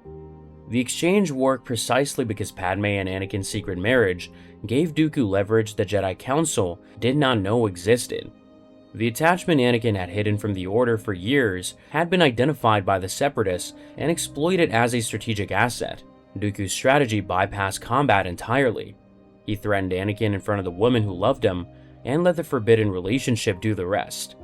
Each crisis the Republic survived left it more dependent on the systems Palpatine controlled. The escalation was quiet. It was also accelerating. Months later, the Jedi Council received intelligence that the Separatists were planning to kidnap Chancellor Palpatine during the Festival of Light on Naboo. The architect of the plot was Moralo Ival, a criminal strategist who had assembled a team of the galaxy's most dangerous bounty hunters for the operation. The Council needed someone inside the conspiracy before it reached execution. They chose Obi-Wan Kenobi. The mission required him to die. Obi-Wan staged his own assassination in a Coruscant street. The bounty hunter Rocco Hardeen shot him while he wore hidden body armor and a vital suppressant that mimicked death. Hardeen was captured afterward, and Obi-Wan took his identity. His funeral was held at the Jedi Temple. Anakin, Ahsoka, and Padme attended, and their grief was real because the Council had made a deliberate decision to keep them in the dark. Anakin's genuine rage and sorrow were needed to sell the deception to anyone watching. This was one of the first times the Jedi deliberately weaponized the emotions of one of their own. Obi-Wan underwent a nanotechnology facial transformation and vocal emulator implant that remade him into Hardeen. He was imprisoned alongside Ival and Cad Bane. The three staged a prison break and fled Republic custody together. with Obi-Wan maintaining his cover while navigating the criminal underworld from inside. Anakin did not grieve quietly. The loss hollowed him in ways that Ahsoka could see but could not reach. His command decisions became sharper and more aggressive. His patience with the Council evaporated. He channeled the pain into hunting Hardeen with an intensity that went beyond duty and into something personal, as though finding Obi-Wan's killer could undo the fact of his death. Ahsoka watched her master break and could do nothing about it because the damage was built on a lie she did not know was a lie. During a confrontation on Arandia, Obi-Wan was forced to subdue Anakin and whisper his identity to prevent the mission from collapsing entirely. The near disaster forced Yoda and Windu to officially inform Anakin of the truth. Anakin's reaction was not relief, it was betrayal. The Council had lied to him. Obi-Wan had lied to him. They manufactured his grief and used it as cover. The justification was operational necessity. The effect was another fracture between Anakin Skywalker and the institution he served. The Jedi Council faked Obi-Wan's death and let Anakin grieve a lie. The Order was teaching its chosen one that the people closest to him would deceive him whenever the mission required it. On Sereno, Dooku tested the kidnapping candidates inside the box, a massive mechanized death course designed by Moralo Eval. 11 bounty hunters entered, 5 survived. The challenges were lethal by design. The first chamber filled with poison gas, while the floor contracted towards a single elevated safe zone, forcing the hunters to climb over each other to survive. Electrified columns required split-second timing to pass between pulses that killed on contact. A sniper platform suspended over an open flame pit tested marksmanship under extreme duress, with the platform itself retracting segment by segment until only one firing position remained. Obi-Wan survived every test while maintaining his cover as Hardeen. Cad Bane saved him during one challenge when Aval rigged his weapon to fail, an act of professional self-interest rather than loyalty. The kidnapping attempt proceeded during the Festival of Light. The bounty hunters infiltrated the celebration using holographic disguise matrices to pose as Senate guards, blending seamlessly into the security detail. Darone, a Parwan bounty hunter whose species could absorb energy, disabled a ray shield generator protecting the Chancellor. Bane seized Palpatine. Obi-Wan blew his cover to stop the abduction and engage Bane directly, but Dooku had anticipated the infiltration. He had bugged Obi-Wan's sniper case and identified him as a Jedi from the beginning. Bane's operation was never the real threat, it was a diversion. While the Jedi focused on the bounty hunters, Dooku personally ambushed Palpatine in a separate location. Anakin intercepted Dooku. Their duel was fierce. Anakin seized Dooku by the throat with his mechanical hand during the fight before the Count broke free with lightning. Obi-Wan arrived and together they drove Dooku off. The mission was technically a success. Palpatine was safe and the conspiracy was dismantled, but Anakin had choked a Sith Lord with his bare hand in combat, and the Council had demonstrated that it considered deception an acceptable tool even when deployed against its own members. The lesson Anakin absorbed was not the one the Council intended. They believed the Rocco Hardeen operation proved that difficult choices produce necessary results. Anakin learned that the people he trusted would lie to him and justify it afterward. When Palpatine eventually offered Anakin a relationship built on promise that he would never be deceived, the contrast with the Council's methods would not be subtle. Every deception the Jedi employed to protect the Republic also weakened the bonds holding it together. The Council could not see that these costs were cumulative because each individual operation appeared to succeed. The costs only became visible from the outside. Each compromise made the next compromise easier to authorize. By the time the Festival of Light was over, Anakin's trust in the Jedi Council had sustained damage that no apology could repair. Obi-Wan's friendship with Anakin survived, but the ease between them had been permanently altered, and Palpatine, who had watched the entire crisis unfold from the center of it, had learned something far more valuable than anything the bounty hunters or the Jedi had discovered. He had watched Anakin choke Count Dooku with his bare hand to protect him. The Chosen One's darkness surfaced fastest when the people he loved were threatened. That information was worth more than any kidnapping plot. On Umbara, the 501st was about to learn that a Jedi who had already decided the Republic would fall was more dangerous than any droid army. Chapter 2: The Umbara Betrayal. Umbara was a world built for ambush. The planet's surface received almost no natural sunlight. Bioluminescent vegetation cast the only illumination, shifting in color and intensity as organisms reacted to movement, heat, and sound. The jungle floor was layered with root systems that moved underfoot. Plants released toxic spores when disturbed. Predatory fauna hunted in coordinated packs through terrain so dark that standard clone helmet optics struggled to distinguish organic threats from the vegetation itself. Visibility was measured in meters. Every shadow could be a separatist position, a carnivorous organism, or both. The Republic deployed the 501st Legion as part of a full planetary invasion to retake Umbara from the Separatists. Anakin commanded the assault from the ground, leading his men through the initial push towards the capital. Umbaran militia forces used advanced weapons the clones had never encountered before, including mobile heavy cannons that punched through Republic armor and hover tanks that moved across the terrain with near-silent propulsion.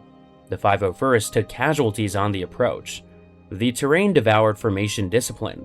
Squads that maintained contact on open battlefields lost visual and comm connection within minutes of entering the jungle. Then, Anakin was recalled to Coruscant by the Chancellor. Anakin protested, but complied. His replacement arrived immediately. Jedi General Pong Krell was a basilisk with 4 arms and the physical presence to fill a room without speaking. Krell carried 2 double-bladed lightsabers and wielded them with a ferocity the 501st had never seen from a Jedi commander. He did not ask for tactical briefings. He assumed command and issued his first order within minutes of arrival. The order was a frontal charge on a fortified Umbaran position across open ground. Rex objected. The position was defended by heavy weapons emplacements with overlapping fields of fire. A frontal approach would funnel the 501st into a kill zone with no cover and no flanking options. Rex proposed an alternative route through the jungle that would allow the battalion to approach from the position's blind side. Krell dismissed the suggestion without discussion. He referred to Rex by his designation number, not his name. The charge proceeded as ordered. The 501st crossed open terrain under heavy fire. Clone troopers fell in the first seconds. Men who had survived Geonosis, Christophsis, and dozens of engagements died sprinting towards a position they could have flanked in an hour. Krell reviewed the casualty reports and declared the losses acceptable. Krell repeated this across every engagement. He ordered direct charges against positions that any competent commander would have bypassed or surrounded. When the 501st advanced on a fortified ridge held by Umbaran heavy cannons, Rex proposed sending a squad through a ravine to disable the cannons from behind. Krell rejected the plan and ordered a second frontal push up the ridge. The clones climbed through overlapping fields of fire while Umbaran gunners cut them down from elevated positions. The ridge was taken. The casualty list was longer than the first engagement. Krell noted the objective's capture and moved to the next target without acknowledging the dead. He dismissed every tactical suggestion Rex offered. He rejected flanking maneuvers, refused reconnaissance patrols, and treated the 501st veterans officers as interchangeable units whose experience had no value. When Rex and his men referred to each other by name, Krell corrected them. Clones had numbers. The system that manufactured them had built compliance into their conditioning, and the chain of command placed a Jedi General above every clone officer regardless of experience or proven judgment. Krell was not incompetent, he was deliberate. Krell sent the 501st into positions he knew would produce maximum losses. The 501st was being ground down, not by the Separatists, but by the Jedi General who was supposed to lead them.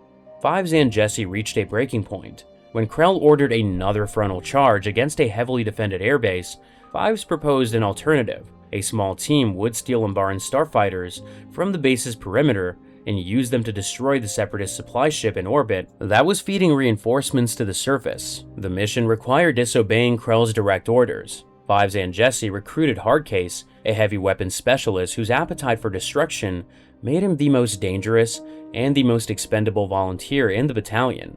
Hardcase had never met a weapon he did not want to fire, and never met an order he did not want to question. Among the 501st veterans, his recklessness was a liability in garrison and an asset in combat. Fives trusted him precisely because Hardcase operated on instinct rather than protocol. The 3 clones infiltrated the airbase and commandeered Umbaran starfighters. The controls were designed for Umbaran physiology and nearly impossible for human hands to operate. Hardcase adapted through trial and error, crashing through obstacles and firing weapon systems he barely understood. They reached the supply ship in orbit. The fighter's weapons could not penetrate the reactor's ray shields. Without hesitation, Hardcase exited his starfighter and manually hurled a detached missile pod into the reactor core. The supply ship detonated. Hardcase was killed instantly. He had known the moment the weapons failed that the only way through the shields was to deliver the ordnance by hand.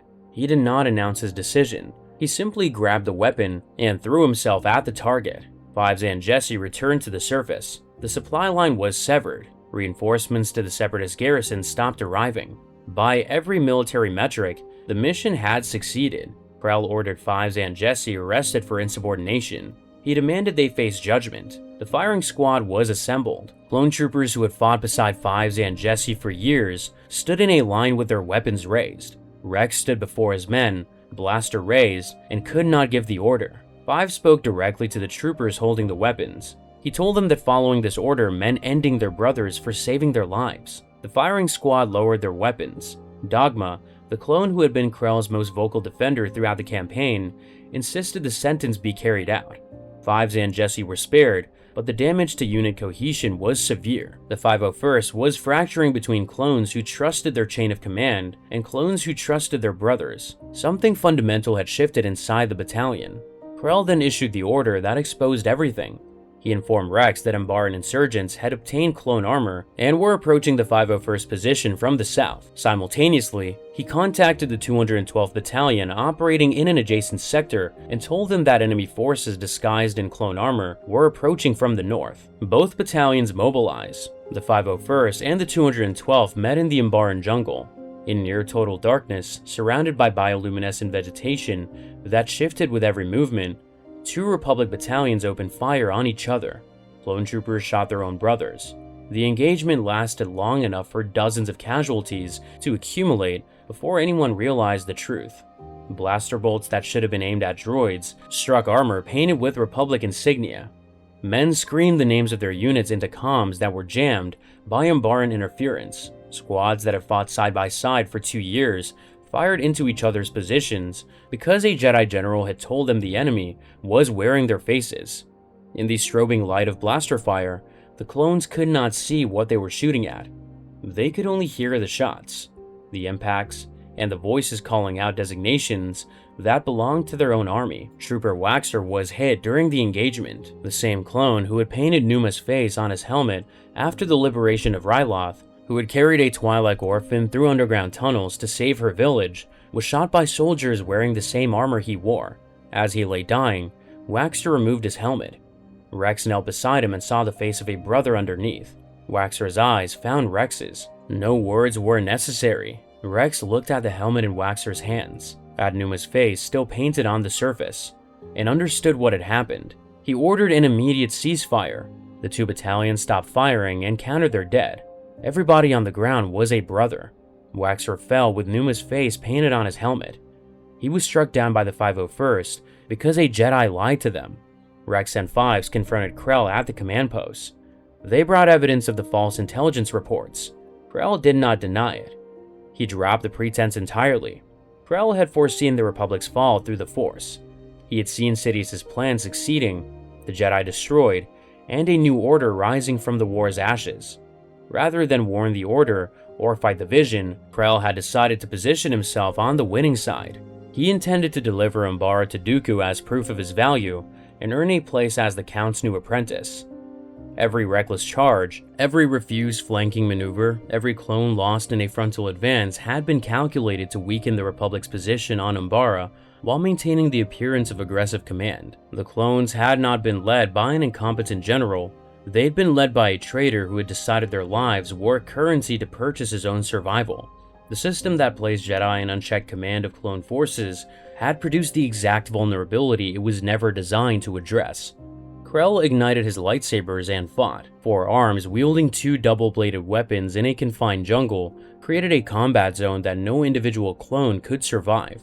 He moved through the undergrowth with a speed that his massive frame should not have allowed, striking down troopers who came within reach and using the Force to hurl others into the jungle canopy.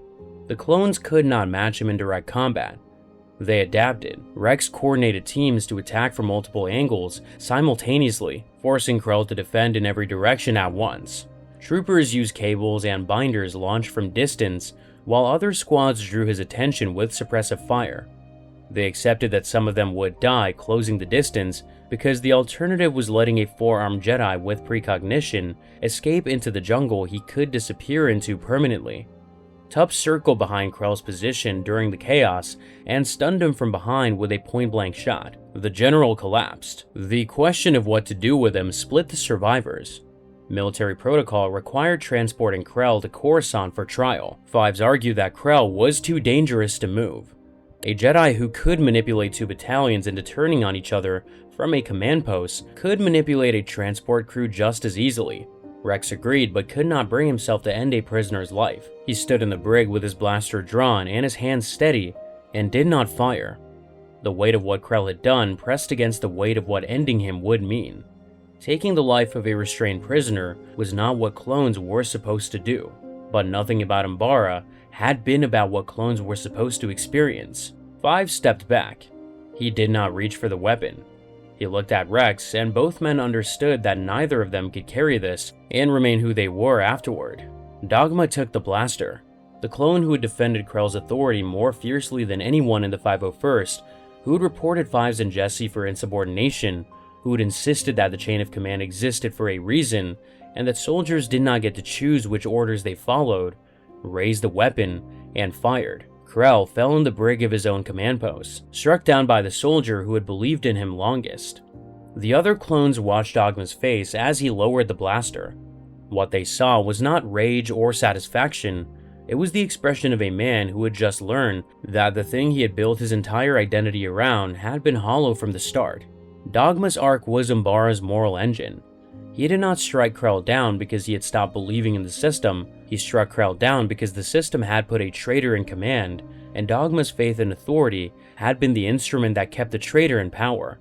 Every order Dogma had enforced, every insubordination report he had filed, every time he had told Fives to shut up and follow the chain of command, had served Krell's betrayal. Dogma did not lose his faith on Umbara. He discovered what his faith had been protecting. The 501st won the Battle of Umbara. Umbara was secured, and the Separatist garrison was defeated. Victory was entered into Republic military records alongside casualty figures that did not distinguish between clones lost to droids and clones lost to their own brothers. Rex filed his after-action report. The Jedi Council reviewed the findings. Krell was recorded as a traitor. No systemic review of Jedi command authority over clone forces was initiated. No protocol changes addressed the possibility that another Jedi general might turn. The Council treated Krell as an aberration rather than a symptom, and the system that had given him unchecked authority over men who could not refuse his orders remained intact. Another safeguard that might have prevented catastrophe was left unbuilt. The clones who survived Umbara returned to the war carrying knowledge that the Jedi Council had never intended them to possess. A Jedi could betray them. A Jedi could lie to them. A Jedi could send them to die for reasons that had nothing to do with the Republic and everything to do with personal ambition. The chain of command that was supposed to protect them had been weaponized against them by the person sitting at its top. Umbara did not create the conditions for Order 66, but it removed one of the psychological barriers that might have slowed it down. When the Order came to eliminate every Jedi in the galaxy, the clones who remembered Krell had already learned that a Jedi General's robes did not guarantee the person wearing them was on their side. The chips would have compelled obedience regardless, but for the veterans of Umbara, the Order would not have felt as impossible as it should have. On Zygeria, Anakin Skywalker was about to confront the one thing he feared more than losing the people he loved. He was about to become the thing that had owned him. Chapter 3: Chains and Resurrection. The entire Togruta colony of Kiros had vanished. The planet had been under Separatist occupation, but when Republic forces liberated it, the colonists were gone. No bodies, no mass graves, no evidence of bombardment or evacuation. The population had been removed intact. The Clone Wars had always been fought over territory, resources, and political alignment. The disappearance of Kiros revealed at Year 3 was dragging older horrors back into the conflict. Slavery, genocide, and madness surfaced across 3 arcs that had nothing to do with clone battalions or droid foundries, and everything to do with what the war was uncovering beneath the galaxy's surface. On Zygeria, the Republic's strongest knight was forced to wear a slaver's clothes on a world that trafficked in the thing he feared most. On Dathomir, an entire civilization was wiped out because one woman had tried to strike down Count Dooku. And on a junk world at the edge of known space, a dead man who had spent a decade feeding on hatred was pulled from the wreckage and given new legs and a restored mind. The war was no longer just producing casualties, it was resurrecting things the galaxy had buried. Entire populations were now treated as expendable. Anakin, Obi-Wan, Ahsoka, and Rex traced the missing colonists to the Zygerian slave empire, a civilization that had practiced institutionalized slavery for millennia before the Republic outlawed the trade. The Clone Wars had weakened enforcement across the Outer Rim. The Zygerians saw opportunity in the chaos and resumed operations at industrial scale. With Dooku's tacit approval providing political cover, the rescue mission required infiltration. Anakin posed as a slaver, bringing Ahsoka as his captive to the Zygerian royal auction. Anakin Skywalker had been a slave on Tatooine until the age of 9. He had been property. He had worn a transmitter chip in his body that would have detonated if he tried to escape. His mother had remained enslaved for years until a moisture farmer purchased and freed her. She was later abducted by Tusken Raiders and died in captivity. Every memory Anakin carried from his childhood was shaped by the experience of being owned. Now he stood in a slaver's robes on a world that celebrated the ownership of sentient beings as cultural heritage. Auction halls displayed people sold by weight and species. Buyers inspected captives the way farmers inspected livestock. The Zygerian queen Mirage Sintel tested his cover by ordering him to use an electro whip on Obi-Wan in front of the auction crowd after Obi-Wan's cover as a slave had been blown. The man inside the disguise was being asked to harm his own master to maintain a fiction that turned his stomach. Obi-Wan and Rex were captured and transported to the Kadavo Slave Processing Facility, a labor camp suspended above a volcanic caldera where disobedience was punished by deactivating the platform sections beneath the prisoners' feet and dropping them into the lava below. The facility's overseer, Keeper Agrus, used starvation, exhaustion, and the constant threat of the caldera to maintain compliance. Obi-Wan was forced to watch Togruta colonists broken through labor and terror while his hands were bound and his lightsaber was locked in a storage vault 3 levels above him. Rex endured the same conditions alongside the slaves he had come to rescue, indistinguishable from them in his prisoner's uniform, stripped of his armor and his rank, and reduced to another body on the work line. Ahsoka was held in the royal palace, where Sintel attempted to recruit her as a personal attendant. The Zygerian queen saw Ahsoka's defiance as a challenge to be broken rather than a threat to be eliminated. Sintel's interest in Anakin was equally possessive. She recognized his power and wanted to own it the way she owned everything else on Zygeria. The dynamic between Anakin and Sintel operated on a frequency that the other Jedi could not fully see. Sintel was attracted to Anakin's darkness. Anakin's darkness responded because this world was the one thing in the galaxy guaranteed to trigger it. The Republic manufactured soldiers in vats and never asked whether the men it was buying had the right to refuse. The difference between Zygerian slavery and Kamino's production lines was a matter of vocabulary. Plo Koon arrived with a Republic fleet and provided air support for the extraction. Anakin's restraint collapsed the moment the operation shifted from infiltration to combat. He fought through the Zygerian guards with a ferocity that went beyond tactical necessity. The slavers were not just enemies, they were the embodiment of everything he had spent his life trying to escape, and the violence he directed at them carried a charge that had nothing to do with the mission and everything to do with the boy who had once been sold. The Kadavo facility was destroyed. The Togruta colonists were rescued. Obi-Wan and Rex were recovered. Agrus fell when Rex drove an electrostaff through him after the Overseer attempted to drop the remaining slaves into the caldera during the evacuation. It did not address the structural parallel that the Zygerian arc had placed directly in front of the Jedi Order's face. The Republic had liberated slaves on Zygerria using an army of men who had been manufactured without consent, conditioned for obedience, and deployed to battlefields they had no voice in choosing. The clones were not called slaves. They were called soldiers. The distinction was legal. It was not moral. Anakin could not see the parallel because seeing it would have required him to question the institution that had freed him from Tatooine and given him purpose. The Jedi could not see it because acknowledging it would have meant confronting the fact that their entire war depended on a labor force that had never been asked whether it wanted to fight. The galaxy's oldest crime had not been abolished. It had been rebranded.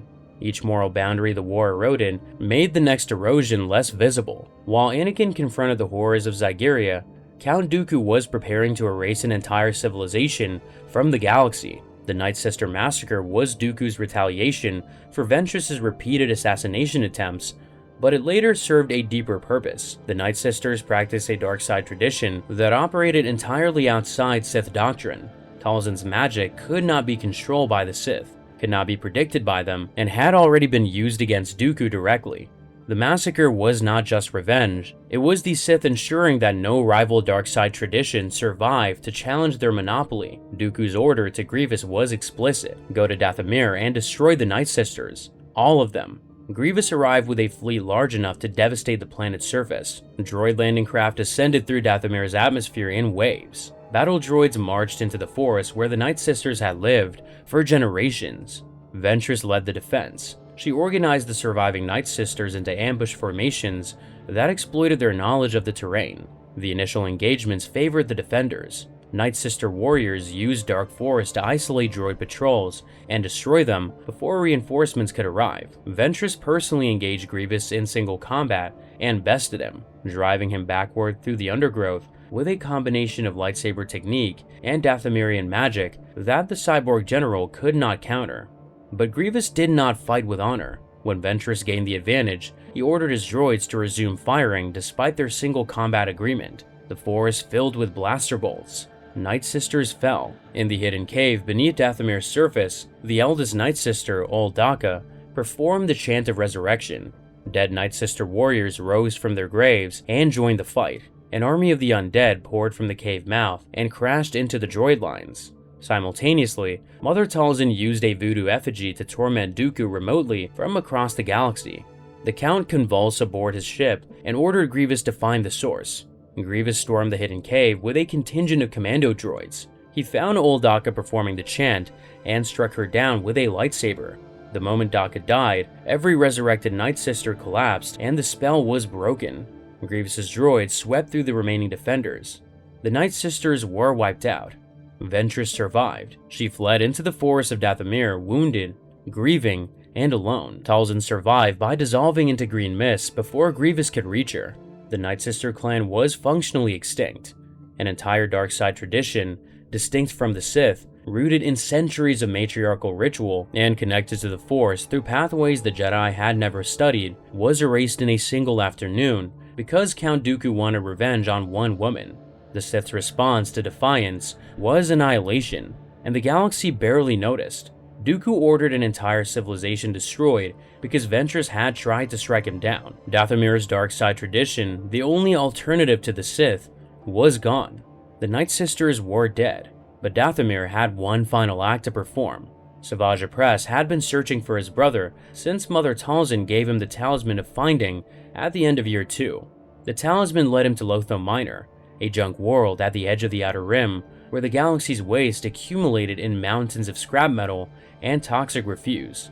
Savage descended into the planet's subterranean tunnels, guided by the talisman's pull and harassed by the junk world's scavenger creatures. He found Maul deep underground. Darth Maul had survived being cut in half by Obi-Wan Kenobi on Naboo over a decade earlier. He had dragged himself through a garbage chute, fallen through space, and landed on Lotho Minor, where he had constructed crude spider-like legs from scrap metal and lived in tunnels like an animal.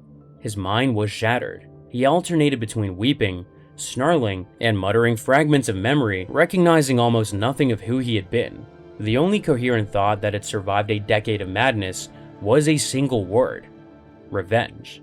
Savage brought Maul to Dathomir. Mother Talzin materialized from green mist, removed the spider legs, and forged new bipedal cybernetic legs from destroyed battle droid parts left over from the massacre. She restored Maul's sanity through Night Sister magic. The man who emerged from the ritual was coherent, focused, and consumed by a hatred that 10 years of insanity had refined rather than diminished. Maul's first act was to announce himself. He traveled to the village of Raydonia and wiped out its entire civilian population, then transmitted a holographic recording to the Jedi Temple, challenging Obi-Wan Kenobi to come and face him. The devastation had no military purpose.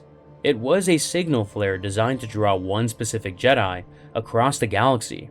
Obi-Wan came alone.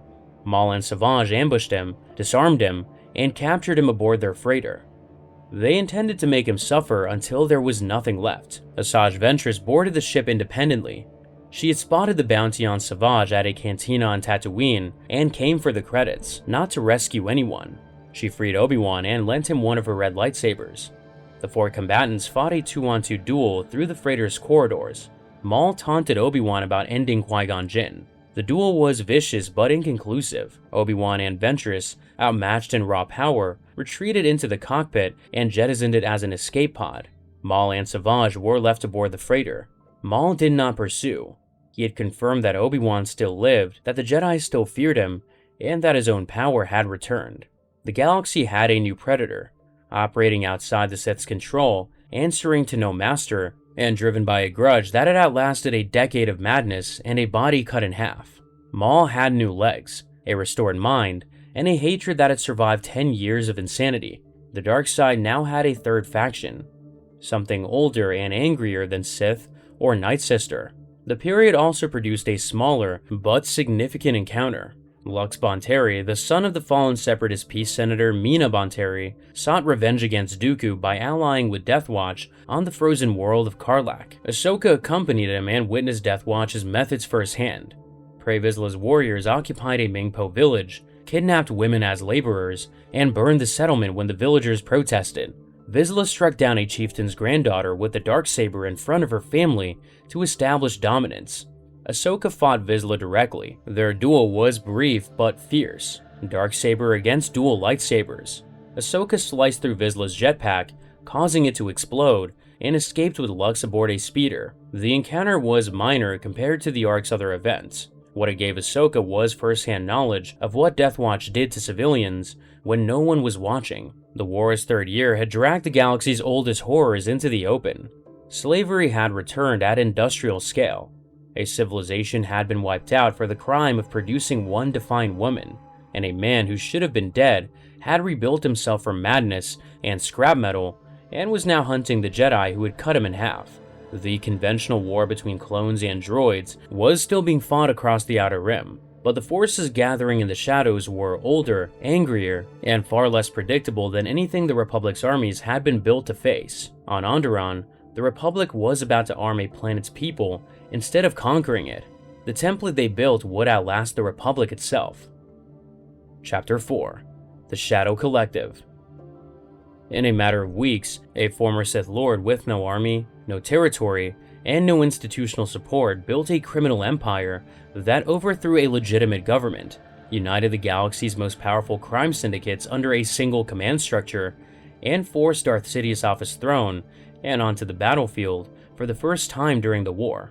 The Separatists had spent 3 years trying to accomplish a fraction of what Darth Maul achieved with a handful of criminals and a grudge. They had deployed superweapons, biological agents, and terrorist operations across hundreds of worlds. They had assassinated senators, bombed capital cities, and blockaded neutral systems. None of it had produced a rival power structure capable of threatening the Sith's control over the dark side or the Republic's grip on galactic governance. Maul did both before the Republic even realized he was alive. Power no longer required legitimacy. Before Maul's empire building began, the Republic conducted an experiment on the jungle world of Onderon that would reshape the galaxy's future far beyond the Clone Wars. The Jedi Council authorized Anakin, Obi-Wan, Ahsoka, and Rex to covertly train local insurgents against the separatist-backed puppet, King Sanjay Rash. The operation was not a military deployment. No clone battalions were sent. No Republic warships entered Onderon's orbit. The mission was advisory, to teach rebels to fight and then leave. The rebels were led by two siblings. Stila Guerrera was the strategic mind, a natural leader who understood that an insurgency could not survive on firepower alone.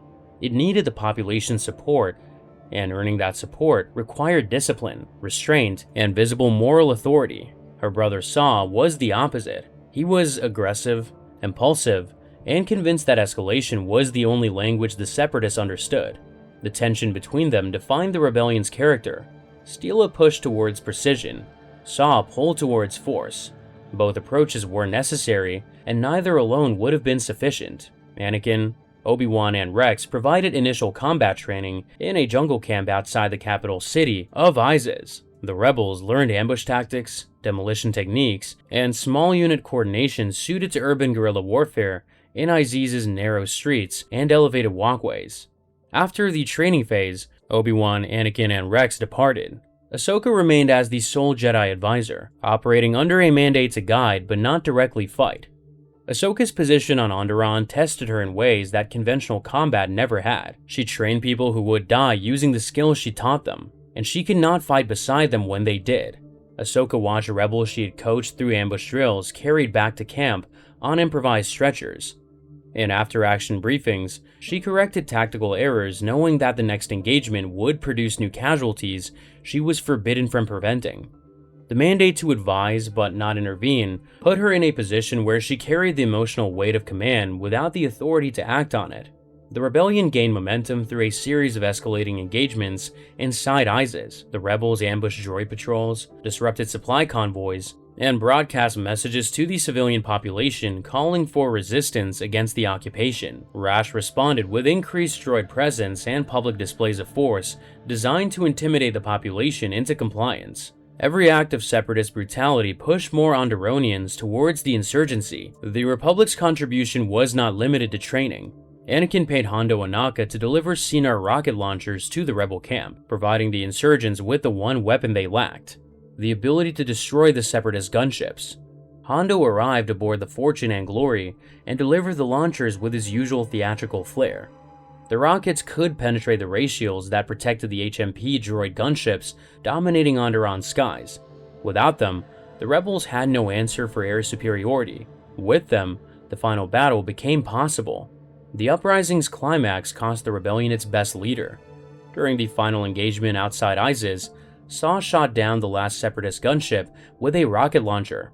The destroyed gunship crashed near the cliff where Stila and the restored King Dendub were standing, destabilizing the edge. Stila threw Dendub to safety but was left clinging to the crumbling ledge. Ahsoka reached out through the Force and lifted Stila from the cliff face. For a moment, it held. Then, the downed gunship's still functional turret fired a blast that struck Ahsoka in the shoulder. The impact broke her concentration. Stila fell. She died on the rocks below. Saw reached her body before anyone else. He held his sister and did not speak. Stila Guerrera died because a downed gunship's turret hit Ahsoka at the wrong moment. Her brother Saw survived, and his grief would fuel decades of insurgency the rebellion itself would one day call too extreme. General Kalani, the super tactical droid commanding the Separatist garrison, received orders from Dooku to withdraw from Onderon directly. King Rash protested the abandonment. Kalani struck him down on Dooku's authority. The Puppet King was discarded the moment his usefulness ended. Onderon was free, and Dundub was restored to the throne. The Jedi Council recorded the operation as a success. The template the Republic built on Onderon was the first proxy insurgency of the Clone Wars. Instead of occupying a planet with clone armies, the Republic had armed and trained a local population to liberate itself. The approach was cheaper, less visible, and produced a result that appeared organic rather than imposed. It was also the exact methodology the Rebel Alliance would use against the Empire 2 decades later. Saw Gerrera would be among the first to apply it. Steela's death had burned away whatever restraint her brother possessed. By the time of Rogue One, Saw's methods had become so extreme that the Alliance severed ties with him. The insurgent the Jedi had trained on Onderon became a weapon no one could control. The Republic had built a template it could not contain. Ahsoka carried Steela's death differently than Saw did. She had held Steela in the Force and lost her. The failure was not tactical, it was physical. A blaster bolt had hit her shoulder at the worst possible moment, and a woman had died because Ahsoka's body could not absorb the impact. The experience reinforced something the hunting moon of Waska had already begun to teach her. The galaxy did not care how hard you tried. It punished failure with finality, regardless of intent. While the Republic experimented with insurgency on Onderon, Maul was building something far more ambitious. The war's erosion of Galactic Order had created vacuums that a conventional military could not fill. Maul intended to fill them himself. The path to the Shadow Collective began with a failure on Florum. Maul and Savage raided Hondo Ohnaka's pirate base, attempting to recruit his gang by force. Obi-Wan Kenobi and Jedi Master Adi Gallia intercepted them. The engagement was vicious. Savage struck down Adi Gallia during close combat, goring her before she could disengage. Obi-Wan, in rage, severed Savage's left arm in retaliation. Maul and Savage retreated in defeat, badly wounded and adrift.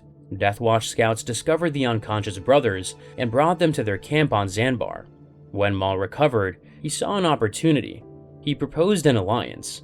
Vizsla wanted Mandalore. Maul wanted a base of operations and a military force loyal to him.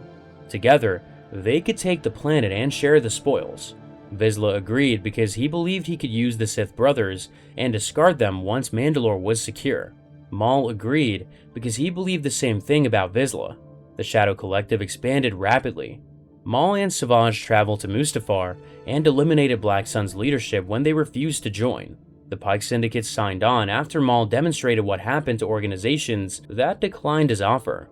The Hutt clan required more persuasion. Maul and Savage fought through Jabba's palace guards, overwhelming bounty hunters and enforcers who tried to stop them in the corridors, and presented their terms to the Hutt Council directly. The Hutts had control of the galaxy's criminal economy for centuries and did not accept ultimatums from anyone.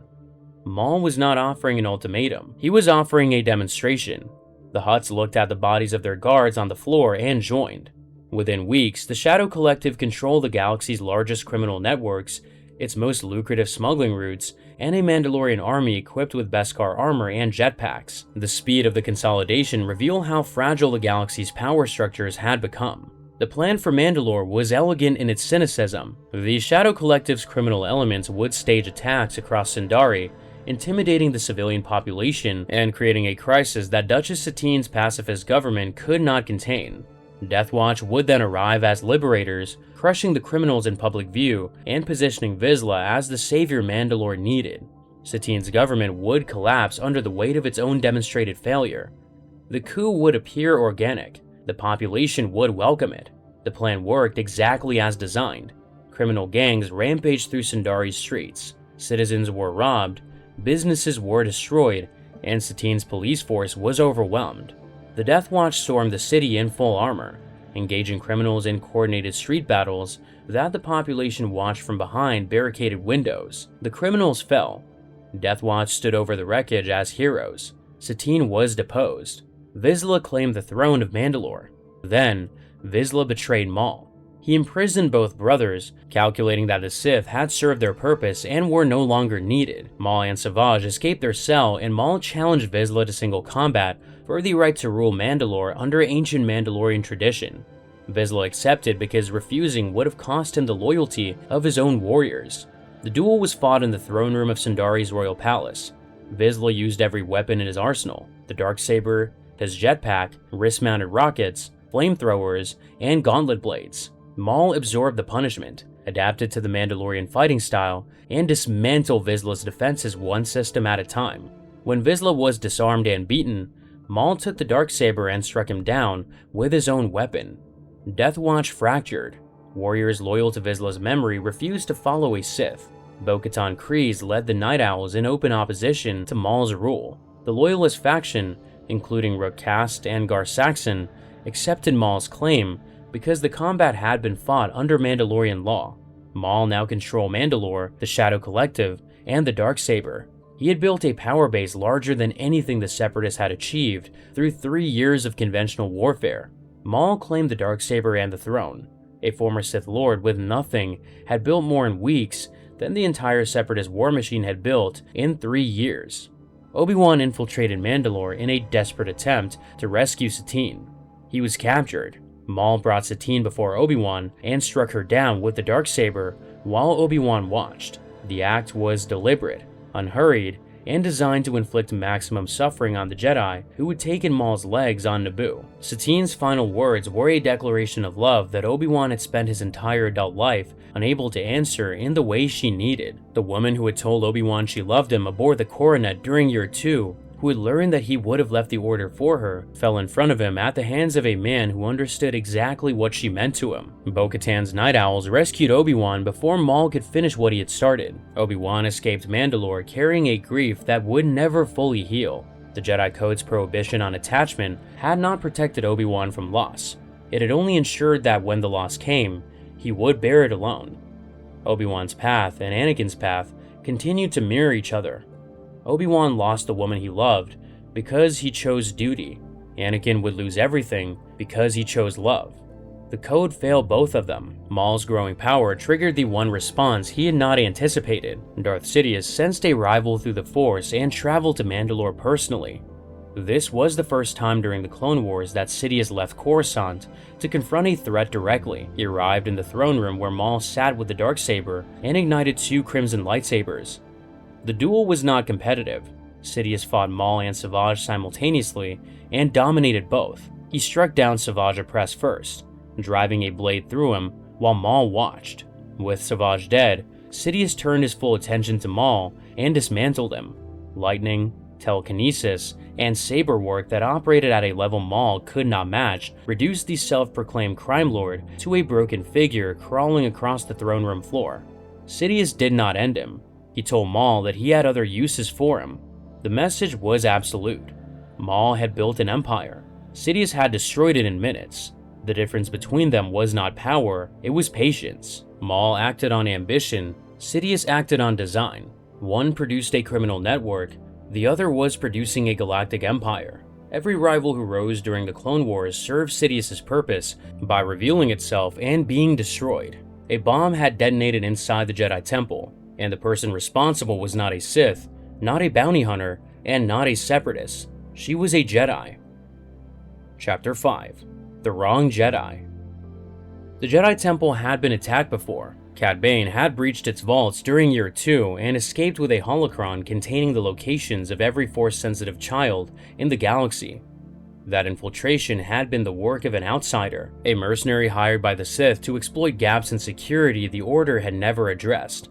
The bombing that struck the temple during Year 3 was different. It came from inside. The person who planned it, funded it, and executed it was a Jedi, and the person the Order blamed for it was the Padawan who had done more to earn the Republic's trust than anyone her age had a right to. Ahsoka Tano was framed for the bombing, expelled from the Jedi Order, and put on trial for murder. When the truth finally emerged, it vindicated her and condemned the Order in the same breath. Ahsoka walked away from the Jedi, not because they had failed to protect her, but because their response to this crisis proved that protecting her had never been the priority. The fractures the war had opened inside the Order were about to become visible to everyone. The bombing targeted the Jedi Temple hangar on Coruscant. 6 Jedi died in the blast, including Tutso Mara, along with clone troopers and temple maintenance workers. It ripped through the hangar's main bay, destroyed several starfighters, and sent debris into the surrounding corridor. The damage was structural and psychological. This was not just a military headquarters, it was a monastery, a school, and a home. Younglings trained in rooms adjacent to the hangar. Padawans studied in archives one level above the blast zone. The bombing did not just take lives, it violated a sanctuary. The investigation revealed that the bomber was Letta Termund, a civilian with no Force sensitivity and no military training. Termund had fed explosive nanodroids to her husband, Jakar Bomani, a munitions expert and a foreman assigned to the temple hangar. The nanodroids accumulated inside his body over days, turning him into a living bomb. When he entered the hangar for his shift, the devices detonated. Bomani was vaporized. Everyone within the blast radius died with him. Anakin and Ahsoka led the investigation. They traced the nanodroids to Termund and arrested her. She was imprisoned in a Republic military detention facility to await trial.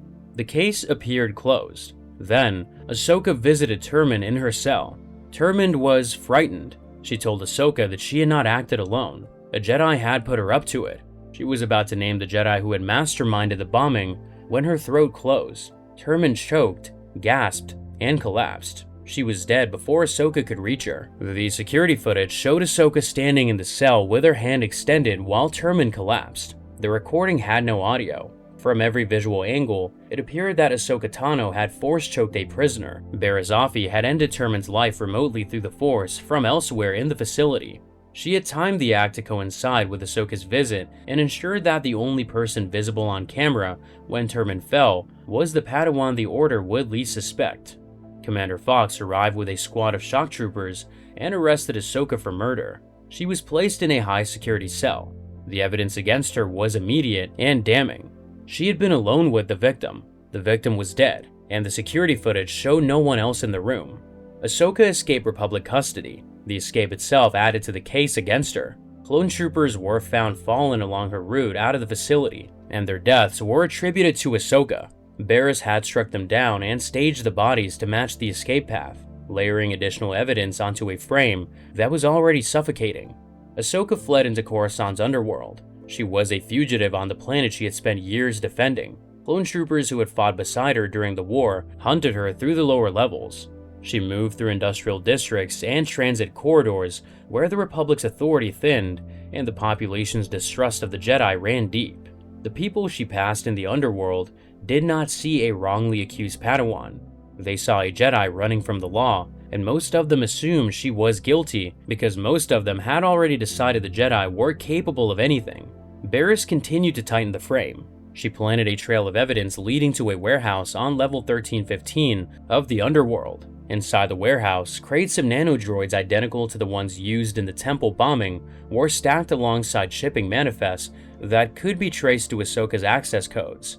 Barriss then went to the warehouse herself, wearing Asajj Ventress's stolen mask and wielding Ventress's red lightsabers. When Ahsoka arrived, following the trail Barriss had laid, the disguised Jedi attacked her. The fight was vicious. Ahsoka defended herself against an opponent she believed was Ventress, while clone troopers closed in from the surrounding corridors. Barriss escaped before Ahsoka could unmask her. The clones arrived to find Ahsoka standing alone in a warehouse full of bomb components. Ahsoka was framed, hunted, and surrounded by evidence manufactured by the one person she would never have suspected. The Jedi Council chose the Republic over their own Padawan. Ahsoka encountered Ventress in the underworld. The two women had fought each other across multiple battlefields during the war.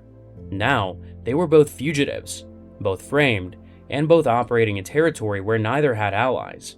Ventress's lightsabers had been stolen and used to implicate both of them.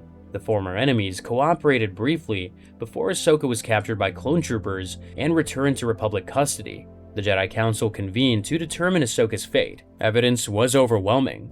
The security footage, the fallen troopers, the nanodroid crates, and Ahsoka's own flight from custody all pointed to a single conclusion.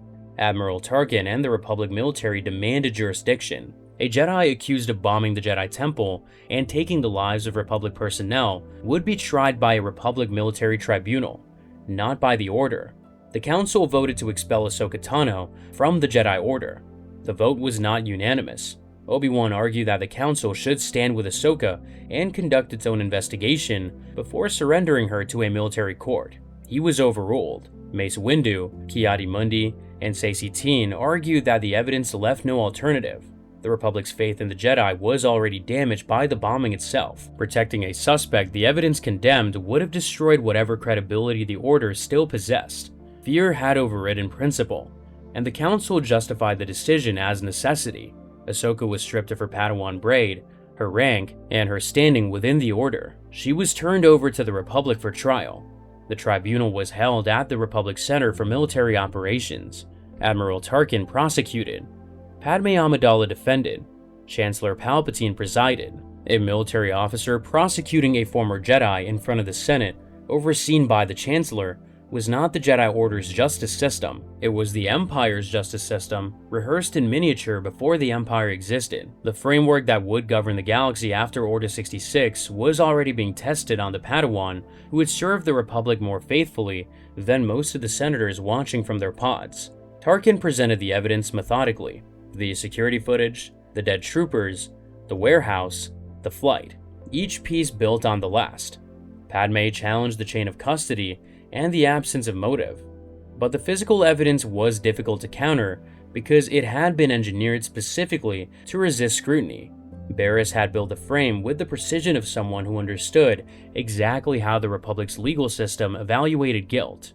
For Palpatine, the trial's outcome mattered less than its precedent. The Republic had demonstrated its willingness to subordinate Jedi justice to military authority.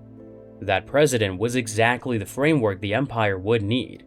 The Republic put Ahsoka Tano on trial at a military tribunal with Tarkin prosecuting and Palpatine presiding.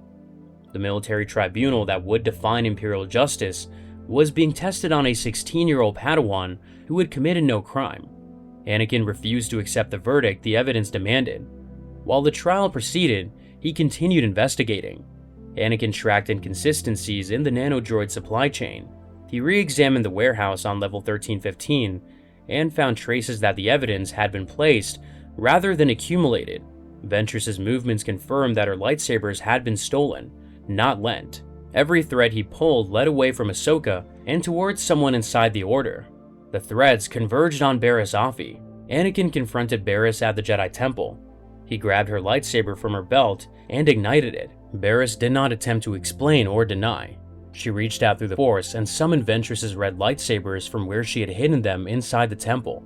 The moment the crimson blades ignited in her hands, the truth was visible to everyone in the room. Barriss had possessed Ventress's weapons all along. She was the bomber. She was the killer. She was the architect of every piece of evidence that had been used to destroy Ahsoka's life. Anakin and Barriss fought through the temple hallways and courtyard. Barriss was a skilled combatant. She had trained alongside Ahsoka, studied the same forms, and practiced in the same training halls. But Anakin was fighting with the accumulated fury of watching his Padawan hunted, expelled, and put on trial for a crime she did not commit. He wielded both his own lightsaber and Barriss's stolen weapon simultaneously. The duel moved from corridor to courtyard to the temple's lower levels before Anakin overpowered her and brought her down. He dragged Barriss in restraints to the Senate tribunal. The trial stopped. Barriss stood before the chamber and delivered a confession that silenced every senator in attendance. She told the tribunal that the Jedi Order had lost its way. The Order had become an army fighting for the dark side, consumed by the very conflict it claimed to oppose. The Jedi had abandoned their principles, embraced military command, and allowed themselves to be used as instruments of a war that was destroying the galaxy. Barriss had bombed the temple because she believed the Order needed to be confronted with the consequences of what it had become. She had framed Ahsoka because Ahsoka's loyalty to the Order made her the perfect scapegoat, someone the Council would believe was guilty because believing otherwise would require the Council to question its own judgment. The confession was devastating because it contained truth. The Jedi had become generals. They had compromised their principles repeatedly throughout the war. They had authorized assassinations, suppressed investigations, deceived their own members, and commanded an army of men who had never been given a choice. Barriss's diagnosis was accurate. Her prescription was monstrous. She had taken innocent lives to make a point about innocence.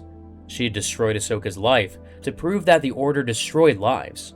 The contradiction did not diminish the force of her accusation. It amplified it.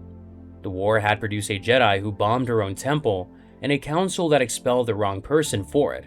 Both outcomes grew from the same institutional rot. Ahsoka was acquitted. The charges were dropped. The council summoned her to the temple and offered reinstatement. They told her that the ordeal had been her great trial, the kind of test that proved a Padawan was ready for knighthood. They framed her suffering as a gift. Ahsoka refused. She stood in the council chamber and looked at the masters who had expelled her. She looked at the seats where Windu, Ki-Adi-Mundi, and Teen had voted to cast her out. She looked at Obi-Wan, who had argued on her behalf and lost. She looked at Yoda, who had presided over the vote and allowed it to proceed. Then she walked down the temple steps and did not look back.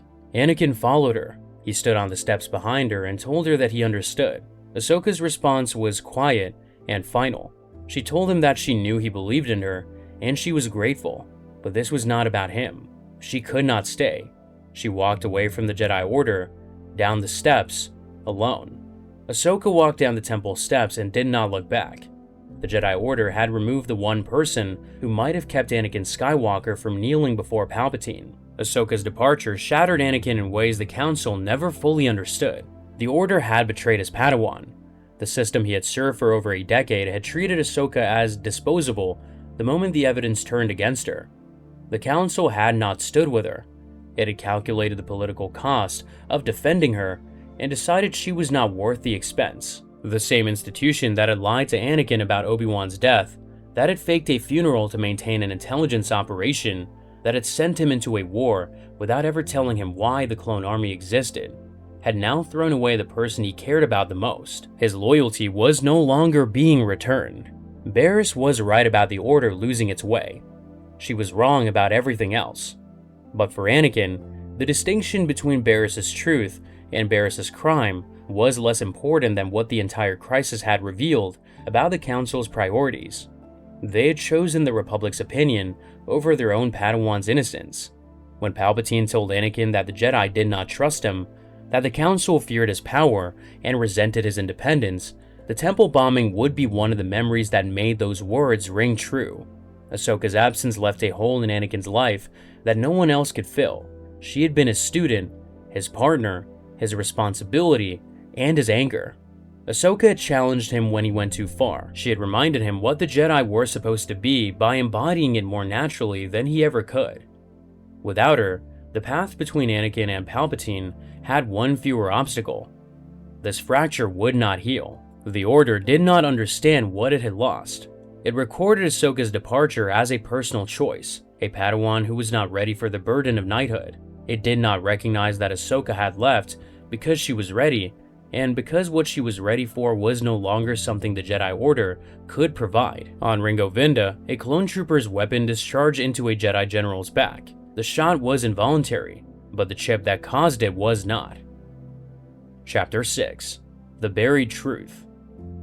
During a routine engagement on Ringo Vinda's orbital station, clone trooper Tub walked away from his squad, approached Jedi General Tiplar from behind, raised his blaster, and shot her in the back. He was in a trance state, his eyes open but vacant. He had no memory of doing it. He repeated a phrase that sounded like a mission designation, but matched nothing in the Republic's operational database. Something inside the system had fired ahead of schedule. The Republic's most dangerous secrets were not hidden by the enemy. They were hidden by the Republic itself. 3 investigations during the war's final phase uncovered truths that could have prevented the catastrophe waiting at the end of the Clone Wars. A clone trooper discovered the kill switch buried inside every soldier's brain. A financial crisis handed the Chancellor direct control of the galaxy's banking system, and the Jedi Council learned that the clone army had been commissioned by a man the Sith had murdered before the war began. All 3 discoveries were suppressed. The kill switch stayed active, the bank stayed captured, the army stayed in service, and every institution that received the evidence decided independently, and for different reasons, that acting on the truth was more dangerous than ignoring it.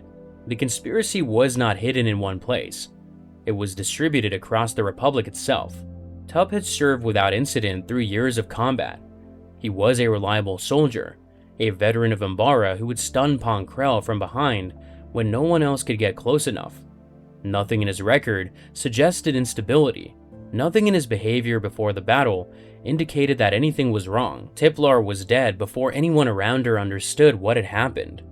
Her twin sister, Jedi General Tip Lee, watched from across the corridor. Tub was restrained, evacuated. The official assumption was psychological breakdown, a combat stress reaction triggered by the sustained intensity of the Ringo Vinda campaign. ARC Trooper Fives refused to accept that explanation. He had served alongside Tup in the 501st through multiple campaigns. Tup was not unstable. Something had been done to him. Fives accompanied Tup to Kamino, where Kamino and medical staff examined the clone under the supervision of Jedi Master Shaak Ti. The Kaminoan chief medical scientist Nala Se directed the examination. She was thorough, professional, and operating under a directive that Fives did not know existed. Nala Se was aware of the inhibitor chips. She knew what they were designed to do. Her instructions were to contain the malfunction, preserve the secrecy of the program, and prevent anyone from discovering the chip's true purpose. Fives did not cooperate with containment. Working with the medical droid AZ-3, He performed an unauthorized scan of Tup's brain and identified an organic chip embedded deep in the neural tissue. The chip was not a standard piece of Kaminoan cloning infrastructure. It was a behavioral modification biochip implanted during the embryonic stage of every clone's development. Fives extracted the chip from Tup's brain. Tup died shortly afterward, his body unable to sustain the damage the malfunctioning chip had caused. Fives then did something no clone had ever done before. He had his own chip removed. With the chip extracted and in his possession, Fives analyzed its structure with AZ-3's help. The chip was not a safeguard against rogue behavior, which was the cover story the Kaminoans had used to justify its existence. It was a command override. When activated by an external signal, the chip would suppress the clone's individual will and compel absolute obedience to a single directive. The chip inside Tup had activated prematurely. Whatever order it was designed to execute had fired before the signal was sent. Fives had discovered Order 66 before it existed. One clone had come closer to unraveling Palpatine's entire design than the Jedi Council, the Senate, or any intelligence agency in the Republic. Fives found the kill switch inside every clone soldier in the Republic's army. He traced the conspiracy to the highest level of the Republic's government. Shaak Ti arranged for Fives to present his findings directly to Chancellor Palpatine on Coruscant. The meeting took place at the Grand Republic Medical Facility. Shaak Ti and Nala Se accompanied Fives, but were dismissed by the Chancellor, who insisted on speaking with the clone trooper privately. Palpatine listened to Fives' evidence. He examined the chip. He asked questions that demonstrated a detailed understanding of the program's architecture. Then, he revealed the truth. Palpatine told Fives exactly what the chips were for. The conversation happened behind closed doors, with no witnesses. What Fives learned in that room was enough to destroy everything he had ever believed about the Republic, the war, and the army he served. When the doors opened, Palpatine had already reframed the narrative. He told the guards that Fives had attacked him. The clone trooper who had entered the Chancellor's office carrying evidence of a galactic conspiracy left it as a suspect in an assassination attempt. Nala Se had taken additional precautions. During the shuttle flight to Coruscant, she'd secretly injected Fives with a compound that degraded his cognitive function. The drug made him paranoid, aggressive, and unable to articulate his thoughts coherently. The man who had extracted the most dangerous secret in the Republic was now chemically incapable of explaining what he had found. Fives fled the medical facility and contacted Rex and Anakin. He arranged a meeting at a warehouse on level 1325 of the Coruscant underworld. When they arrived, Fives was erratic, sweating, and barely able to form complete sentences. He trapped Anakin and Rex inside a ray shield to prevent them from leaving before he could finish explaining. He told them about the chips. He told them what the chips were designed to do. He told them the conspiracy went to the top. Rex listened. Anakin listened.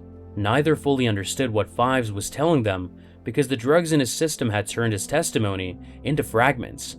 He sounded delusional. He sounded like a man who had cracked under pressure and constructed a paranoid fantasy to explain his friend's death. Commander Fox arrived with a squad of Coruscant Guard shock troopers.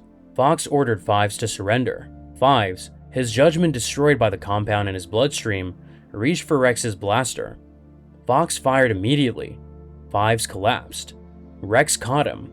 The ARC trooper who had survived the Citadel, defended Kamino, fought through Umbara, and uncovered the most dangerous secret in the Republic, was dying on a warehouse floor. His last words were broken and quiet. He told Rex that the nightmares were finally over.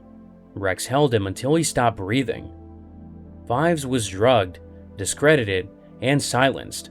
Rex held him as he fell and never forgot what Fives tried to say. Palpatine's cover-up was swift and total. He attributed Tup's malfunction to a parasite native to Ringo Vinda that had degraded the clone's inhibitor chip, causing aberrant behavior.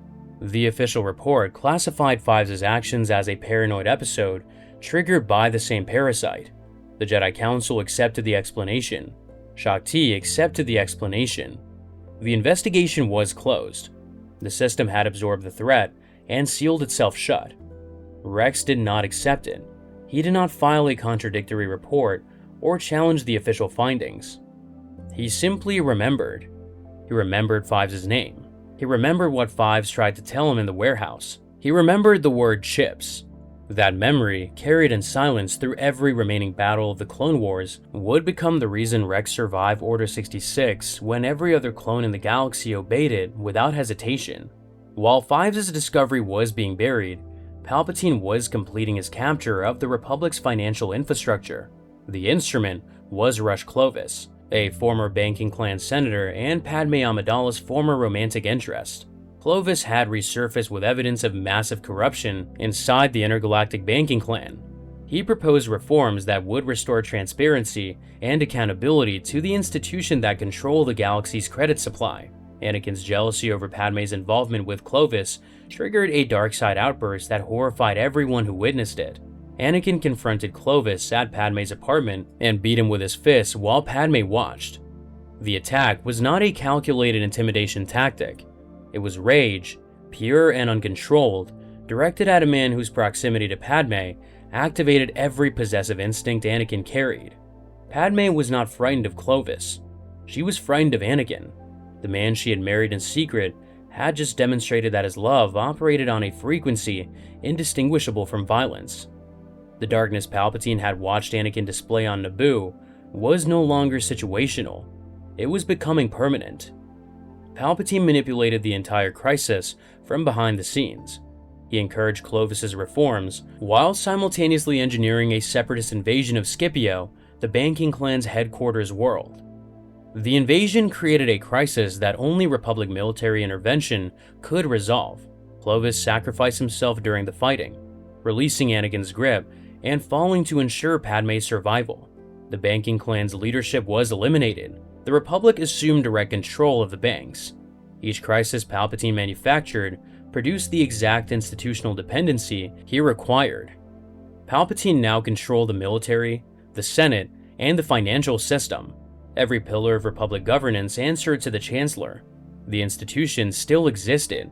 They still held votes and issued reports and maintained the appearance of democratic function. But the man sitting at the center of every institution was the same man, and no one with the authority to challenge him had the evidence or the will to do so. Palpatine seized the banks by engineering the crisis that destroyed them. The Republic's institutions still functioned, but they no longer functioned independently. The final investigation of the period struck closest to the clone army's origin. Jedi Master Plo Koon discovered the wreckage of a T-6 shuttle on the moon of Obadiah. Inside the wreckage, he found a lightsaber. It belonged to Jedi Master Sifo-Dyas, a member of the Jedi Council who had been lost over a decade earlier under circumstances the Order had never fully investigated. Sifo-Dyas had commissioned the clone army on Kamino. The Jedi had known this since Obi-Wan's discovery during the lead-up to the Battle of Geonosis.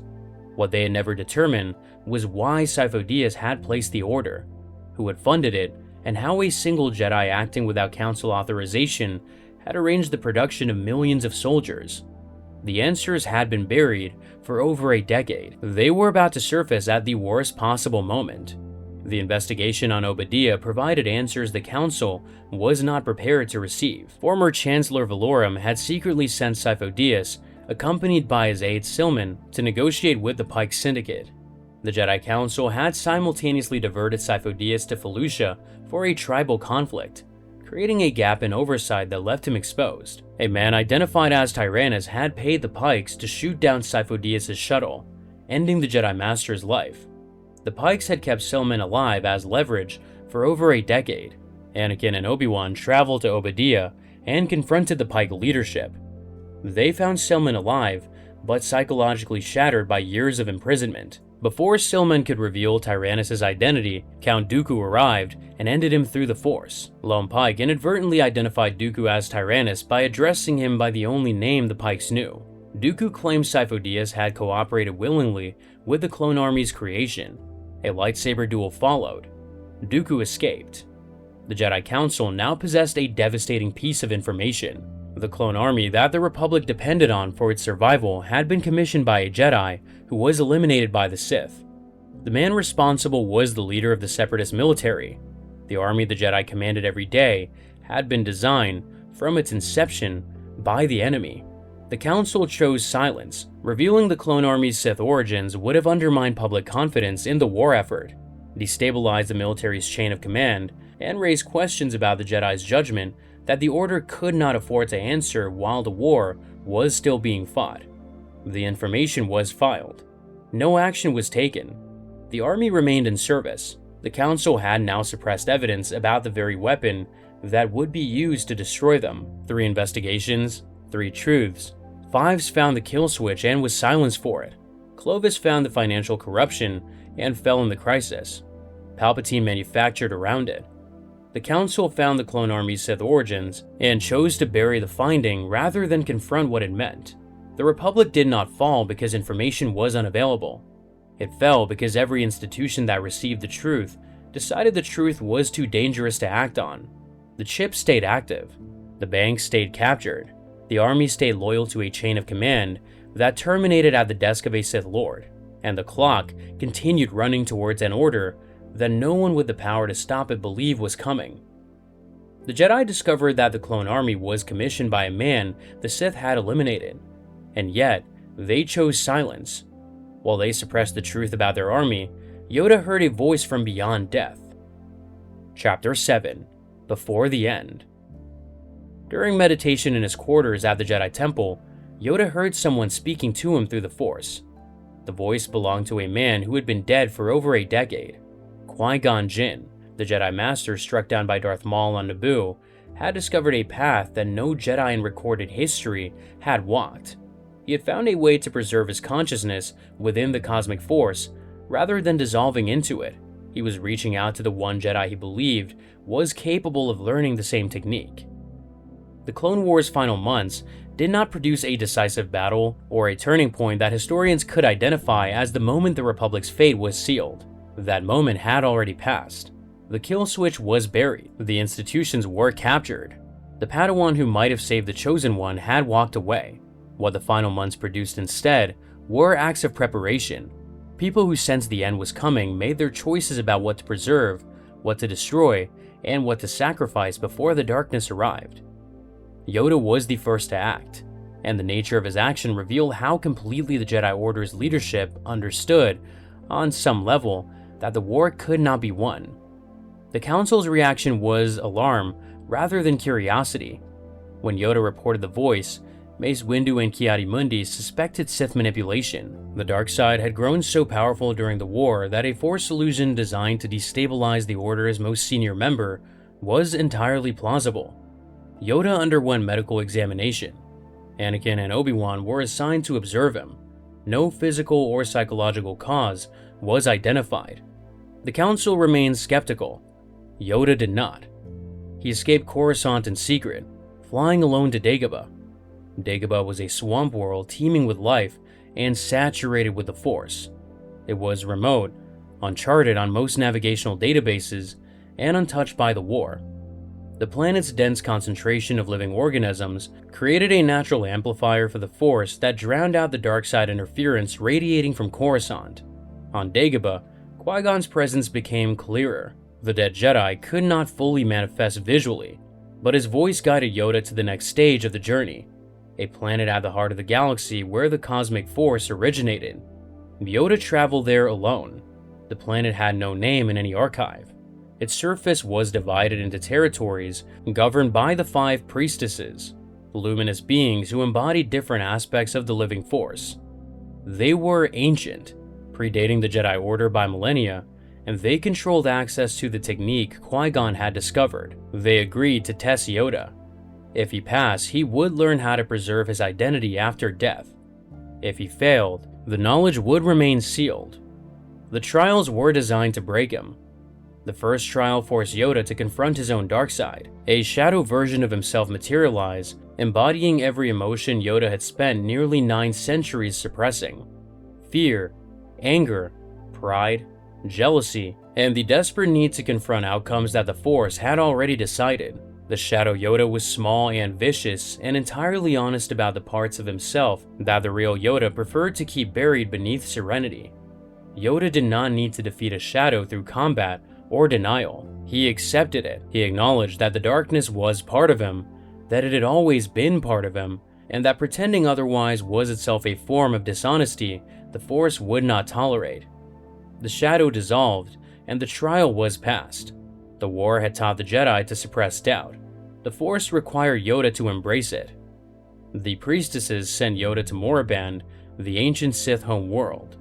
The planet's surface was a wasteland of crumbling temples and tombs, saturated with dark side energy accumulated over thousands of years. Inside the Valley of the Dark Lords, Yoda encountered a vision of Darth Bane, the Sith Lord who had created the Rule of Two over a millennium earlier. The vision attempted to frighten Yoda into submission. Yoda recognized it as an illusion and dismissed it. The final test was more dangerous. Darth Sidious and Count Dooku, sensing Yoda's presence on Moraband through the Force, launched a combined assault. They created a massive Force illusion designed to trap Yoda in a false reality where the Sith had won, the Jedi were destroyed, and Yoda himself was offered the chance to prevent the catastrophe by sacrificing Anakin Skywalker. The illusion was sophisticated enough to feel real. The temptation was genuine. Saving the galaxy by sacrificing one man was the kind of calculation the Jedi Council had been making throughout the entire war. Yoda refused. He recognized the trap. The willingness to sacrifice an individual for the greater good was precisely the kind of thinking that had led the Order to its current state.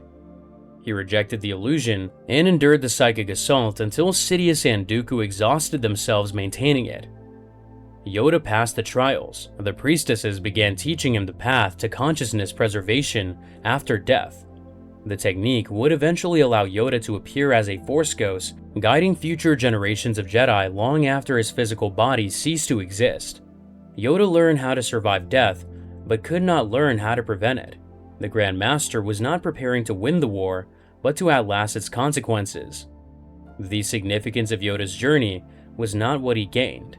It was what his decision to undertake it revealed about the Order's unconscious awareness of its own trajectory. The Grand Master of the Jedi Order, the most experienced Force user alive, had chosen to spend the war's final weeks learning how to persist after death, rather than pursuing any strategy that might prevent the deaths from occurring. On some level beneath conscious analysis, Yoda already knew the Order was not going to survive. The question was whether anything could be preserved from the wreckage. While Yoda prepared for the spiritual aftermath of the Jedi's destruction, the physical aftermath of Maul's defeat on Mandalore was still unfolding. Sidious had imprisoned Maul after breaking him in the Sundari throne room. The imprisonment was not permanent. It was bait. Sidious revealed his true plan to Dooku. Maul was being used to draw Mother Talzin out of hiding. Talzin was the last surviving Night Sister with the power to challenge the Sith through magic, and Sidious wanted her eliminated before his endgame began. Death Watch loyalists Rakast and Gar Saxon broke Maul out of captivity. Maul reassembled what remained of the Shadow Collective and launched a series of engagements against Separatist forces. Battles erupted on Zanbar, where Grievous crushed Maul's Mandalorian forces, and on Ord Mantell, where Maul's criminal allies and Dooku's droid army fought to a standstill. Each engagement was designed by Sidious to push Maul towards Dathomir, where Talzin would be forced to intervene directly. The trap worked. On Dathomir, Talzin manifested physically for the first time since the Night Sister massacre. She attempted to drain Dooku's life force through Night Sister magic, intending to restore herself permanently by consuming the Sith Lord's strength. Sidious and Grievous intervened before the ritual could be completed. Grievous drove 2 lightsabers through Talzin. She fell on the planet where she had ruled for generations. Talzin's sacrifice was deliberate. She could have fled. She chose instead to hold Dooku in place long enough for Maul to escape, spending her life to preserve her sons. With Talzin gone, the Night Sister tradition was truly extinct. Dathomir's dark side legacy, the only Force tradition that had operated outside the Sith's control for centuries, was erased. The Shadow Collective's non-Mandalorian members abandoned Maul. He retained only a fragment of Death Watch loyalists and a rage that no longer had an infrastructure to support it. Talzin died so Maul could live. The only Force users left in the galaxy were Jedi and Sith. And the Sith had already won. The Jedi Council's deepest moral compromise of the war produced one final act of sacrifice that redeemed no one and saved nothing except a single man's soul. The Council authorized the assassination of Count Dooku.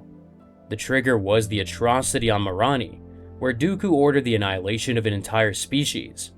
The scale of the atrocity pushed the Council past a threshold they had spent 3 years approaching. The decision represented the abandonment of every principle the Order claimed to uphold. Jedi did not carry out targeted eliminations. Jedi did not select individuals for premeditated removal, regardless of the threat they posed. The Council had debated, rationalized, and ultimately approved a mission that the Jedi of a generation earlier would have rejected without discussion. The war had eroded the boundary between defense and aggression so completely that the Order's leadership could no longer tell the difference. Each compromise the Jedi had made during the war had led to this one, and this one could not be walked back. Quinlan Vos was selected for the mission. He was a Jedi with a history of deep cover operations and an affinity for the shadows that made other Council members uncomfortable. His handler and partner was Asajj Ventress. The Council reasoned that Ventress's intimate knowledge of Dooku's defenses, combined with her personal hatred of the Count, made her the ideal asset. Ventress trained Vos in Night Sister combat techniques, which required touching the dark side to master. They fought together, planned together, they fell in love. Their first attempt failed. Dooku captured Vos and subjected him to psychological torment designed to turn him. The method was precise. Dooku told Vos that Ventress had taken the life of his own Jedi Master during the war's early campaigns. The revelation shattered Vos's trust in the woman he loved and gave Dooku the emotional leverage to pull him towards the dark side. Vos fell.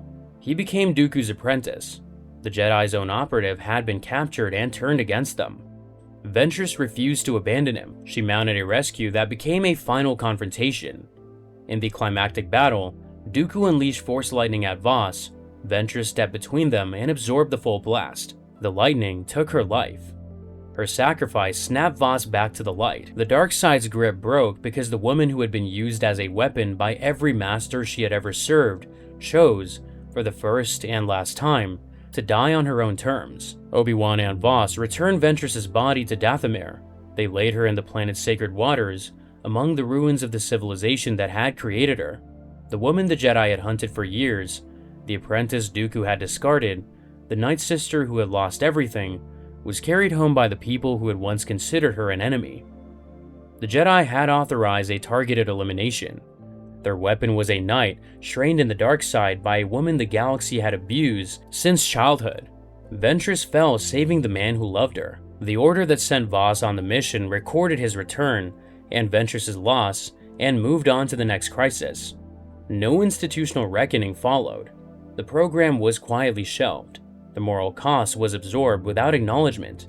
The war had normalized the unthinkable so thoroughly that the Jedi could authorize an elimination, lose their operative to the dark side, watch a woman sacrifice herself to undo the damage, and file it all under operational lessons learned. The war's final weeks also produced 2 operations that bridged the gap between the Clone Wars and the era that would follow. On Skako Minor, Anakin, Rex, and Clone Force 99 rescued Echo from the Techno Union. Echo had been presumed dead since the Citadel mission during Year 2. He was alive, but barely. The Techno Union had wired him into their computer systems on Skako Minor, using his strategic knowledge as a living algorithm that predicted Republic battle tactics. His body had also been extensively modified with cybernetic implants. Tubes fed into his torso. His limbs had been replaced with prosthetics, including a scomp-link arm. He was emaciated and disoriented when the rescue team found him. Like the Zygerian slaves and the Cadalvo prisoners before him, Echo had been reduced to a resource. Clone Force 99, the Bad Batch, were enhanced clones with genetic mutations that gave each member a specialized ability. Hunter possessed heightened sensory perception. Wrecker had extraordinary physical strength. Crosshair was an exceptional marksman, and Tech operated with accelerated cognitive processing. They fought alongside Rex and Anakin through the Techno Union's facility on Skako Minor, cutting through droid defenses while Echo fed them counter strategies from inside the system he had been enslaved to. Echo was freed. After the Republic secured victory at the Battle of Anaxes using the intelligence Echo provided, Hunter invited Echo to join Clone Force 99. Rex, though saddened to lose another brother, supported the decision. Echo accepted and became the squad's 5th member. The clone, who had been a prisoner of war, a living computer, and a ghost in the 501st records, departed with a new unit. Rex saluted him as he left. On Coruscant's lower levels, Ahsoka Tano was living under a false identity. She befriended Trace and Rafa Martez, 2 sisters whose parents had been lost when a Jedi diverted a crashing transport away from a crowded platform and into their home. The Jedi had chosen to save the people on the platform. The Martez family paid the cost. Afterward, a Jedi came to the sisters and told them that the Force would be with them. No compensation, no accountability, just a platitude delivered to 2 orphans standing in the wreckage of their home. Ahsoka saw the Order through civilian eyes for the first time. The institution she had served with absolute commitment had caused harm and never bothered to register. The Martez sisters did not hate the Jedi because of propaganda. They hated the Jedi because a Jedi had taken their parents away from them, offered a sentence of spiritual comfort, and walked away. The experience completed a transformation that Ahsoka's departure from the Order had begun. She was no longer a Jedi who had left. She was something new, someone who carried the Jedi's training without their institutional blindness. When Bo-Katan Kryze contacted her with intelligence that Maul had returned to Mandalore, Ahsoka had a reason to fight again. Not for the Order, not for the Republic, but for the people the war had failed. The war's final battle was about to begin, and it would be fought by a woman the Jedi had expelled and a clone army wearing her face. Maul was on Mandalore. The last battle of the Clone Wars was about to begin. Chapter 8: The Siege of Mandalore. The Clone Wars began with a battle on Geonosis and ended with a siege on Mandalore.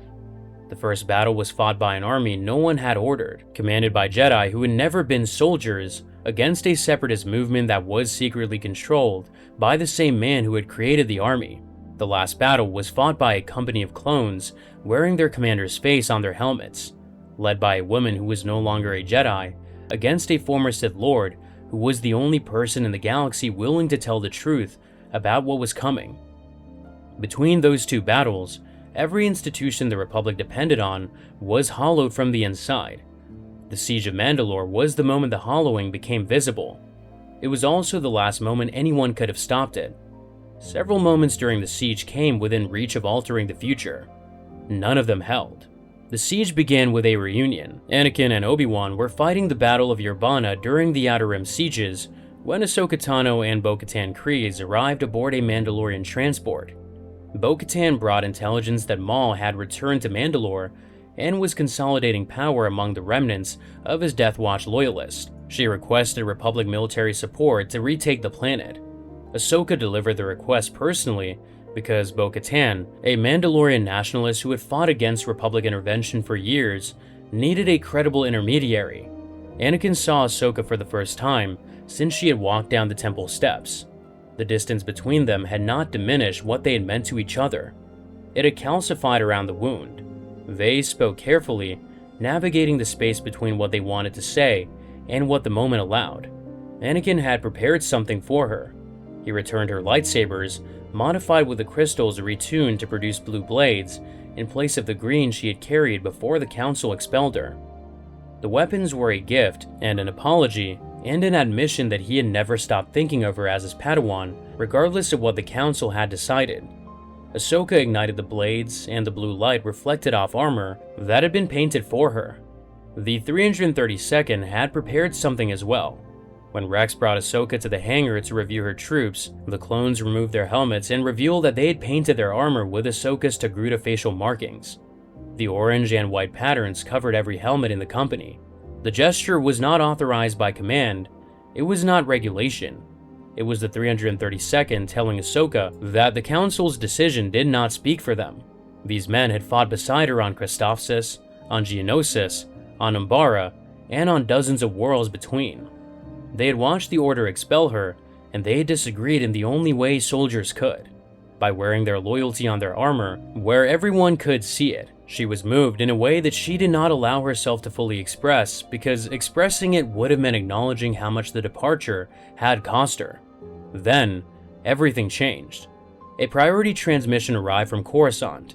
General Grievous had attacked the capital and kidnapped Chancellor Palpatine. The opening act of Revenge of the Sith had begun.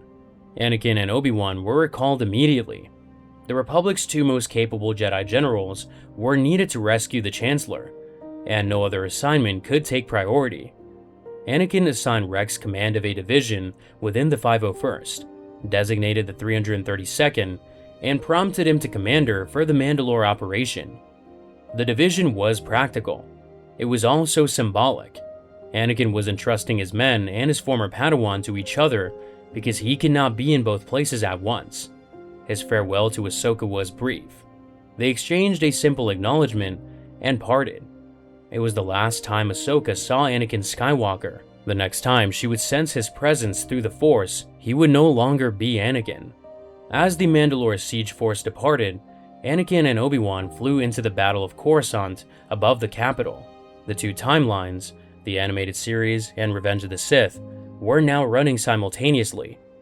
The 332nd painted their helmets with Ahsoka's face, and then Grievous attacked Coruscant and pulled Anakin away.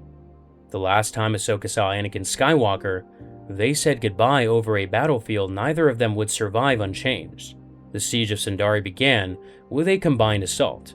Bo-Katan's Night Owls and Ahsoka's 332nd descended on Mandalore's capital through atmosphere choked with anti-aircraft fire. The Mandalorian loyalists used jetpacks to engage Death Watch remnants in aerial combat above the city's dome structures, trading blaster fire across vertical distances that clone troopers could not cover from the ground. Bo-Katan led the aerial campaign personally, weaving between dome rooftops and firing platforms while directing her warriors against Maul's entrenched defenders. Below, clone troopers of the 332nd fought through the streets and plazas of Sundari, clearing positions building by building in urban warfare that bore no resemblance to the open field engagements the Grand Army had been designed for. Maul's forces were entrenched but outnumbered. The siege was not designed to be a prolonged campaign. It was designed to corner Maul and force a confrontation. Ahsoka hunted Maul through Sundari's undercity while the surface battle raged above her. The tunnels beneath the capital were dark, industrial, and built for a population that had lived under domed cities for generations. Maul was waiting for her. He had anticipated the siege. He had anticipated Ahsoka. What he had not anticipated was that Anakin would not come with her. The entire siege had been Maul's design. He had allowed intelligence about his return to reach Bo-Katan because he wanted the Republic to send forces to Mandalore. Specifically, he wanted the Republic to send Anakin Skywalker. Maul's plan was to end Anakin on Mandalore, depriving Darth Sidious of his chosen apprentice and disrupting the Sith Master's endgame. The siege was a trap built for one man, and that man was currently fighting above Coruscant instead. The enemy understood Sidious's plan more clearly than anyone in the Jedi Order. While Ahsoka descended into Sundari's tunnels, events above Coruscant were accelerating. Anakin and Obi-Wan boarded Grievous's flagship, the Invisible Hand, and fought their way to the Chancellor. Anakin confronted Count Dooku aboard the flagship. Palpatine, bound in a chair, watched. Dooku fought both the Jedi, but Anakin overpowered him, severing both his hands. Palpatine told Anakin to end the unarmed prisoner. Anakin hesitated. Then, he crossed his blades and ended Dooku. The Sith apprentice who had started the war was struck down by the man who would finish it. Maul had designed the entire siege to lure Anakin to Mandalore, but Anakin never came. The one strategy that might have disrupted Palpatine's endgame failed because Grievous attacked Coruscant first. Maul confronted Ahsoka in the Undercity and told her everything. Maul laid out everything. Sidious's plan was about to be executed. The Republic and the Jedi would fall. Anakin Skywalker was destined to become Sidious's new apprentice. Maul explained the architecture of the conspiracy with a clarity that no Jedi had achieved because he had been inside the Sith and understood how Sidious operated. The clone army was a weapon aimed at the Jedi. The war was a mechanism designed to deliver emergency powers to the Chancellor. And Anakin Skywalker was the final piece, the apprentice Sidious had been grooming since before the war began. Maul offered Ahsoka an alliance. Together, they could stop Sidious. Together, they could prevent the catastrophe. The offer was genuine. Maul did not care about saving the Republic or the Jedi. He wanted Sidious destroyed for personal reasons that had nothing to do with justice. But the outcome would have been the same. If Ahsoka had accepted, the alliance between a former Padawan and a former Sith might have been enough to change everything. Ahsoka refused the moment Maul named Anakin. She could not accept that her former master would turn. She could not process the claim that the man who had returned her lightsabers hours earlier, who had painted his clones with her face, who had fought beside her through years of war, would kneel before a Sith Lord and help him destroy the Jedi. Ahsoka rejected it because accepting it meant accepting that Anakin was already lost, and she was not capable of making that calculation about someone she loved. Their duel was the finest lightsaber combat the Clone Wars ever produced. The choreography was performed using Ray Park's motion capture, the actor who had played Maul in The Phantom Menace. The fight moved through the tunnels and catwalks of Sundari's Undercity with a ferocity that reflected both combatants' desperation. Maul used the narrow corridors to neutralize Ahsoka's dual blade advantage, forcing the fight into confined spaces where his single saber and superior strength gave him leverage. Ahsoka adapted by using the catwalks and vertical architecture of the Undercity, leaping between platforms and attacking from angles that Maul's aggressive forward style could not easily counter. The duel spilled onto a series of construction beams suspended above a massive drop. Maul fought to escape. Ahsoka fought to capture him and prove that his prophecy about Anakin was wrong. She caught Maul on the beams, used the Force to suspend him above the void, and brought him down. The 332nd secured him in a Mandalorian containment unit aboard a Venator-class cruiser for transport to Coruscant. Maul had told the truth. Ahsoka had refused it. The galaxy would pay for the refusal. But the refusal itself was not a failure of intelligence or courage. It was a failure of imagination. Ahsoka could not imagine a universe in which Anakin Skywalker became the thing that destroyed the Jedi because her experience of Anakin contradicted that possibility. Love made the truth invisible. The same attachment that had made Anakin vulnerable to Palpatine now made Ahsoka unable to see what Anakin was becoming. Aboard the Venator, the Clone Wars and Revenge of the Sith merged into a single timeline. The series recreated a scene from the film and then extended it. Mace Windu appeared via hologram to brief the Council on Grievous's location. The holographic meeting played identically to the corresponding scene in Revenge of the Sith. Then, the film's scene ended, and the series continued. Ahsoka and Rex walked into the frame after the Council's discussion had concluded. Ahsoka reported Maul's capture. She asked to speak with Anakin. She was told he had been sent to inform the Chancellor that Grievous had been located on Utapau. The timing was devastating in retrospect. At that precise moment, Anakin was with Palpatine. The conversation that would lead to Anakin's turn was either underway or about to begin. Yoda spoke to Ahsoka privately before closing the transmission.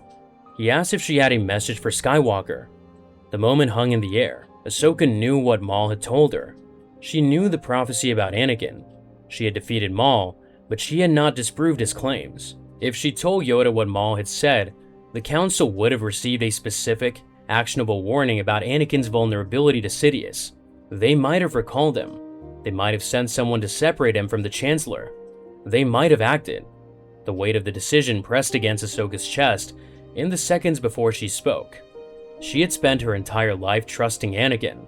Warning the Council meant breaking that trust. Staying silent meant gambling the galaxy on the hope that Maul was wrong. Ahsoka paused. She told Yoda she would tell Anakin herself when she saw him. She never saw him again. Yoda asked Ahsoka if she had a message for Anakin, and she said she would deliver it herself. She never saw him again. The Venator carrying Maul jumped to hyperspace en route to Coruscant. Aboard the cruiser, Ahsoka sensed something shifting in the Force. A disturbance was building, deep and vast, like pressure accumulating behind a wall that was about to break. On Coruscant, events collapsed into their final sequence. Obi-Wan traveled to Utapau and defeated General Grievous.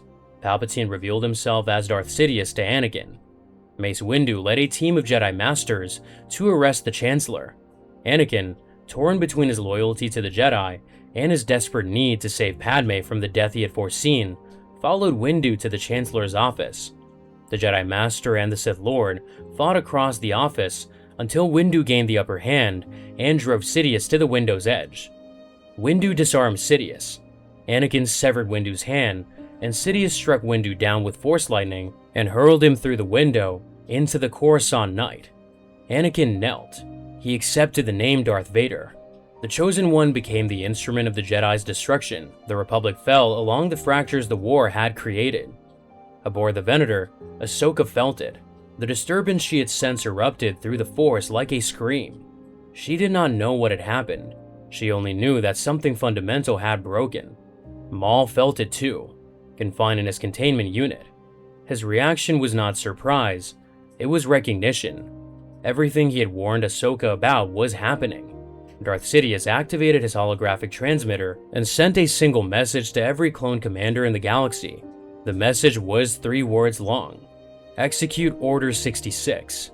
On the bridge of the Venator, Commander Rex received the transmission. The hologram of Sidious appeared before him. The order was given. Rex's inhibitor chip activated.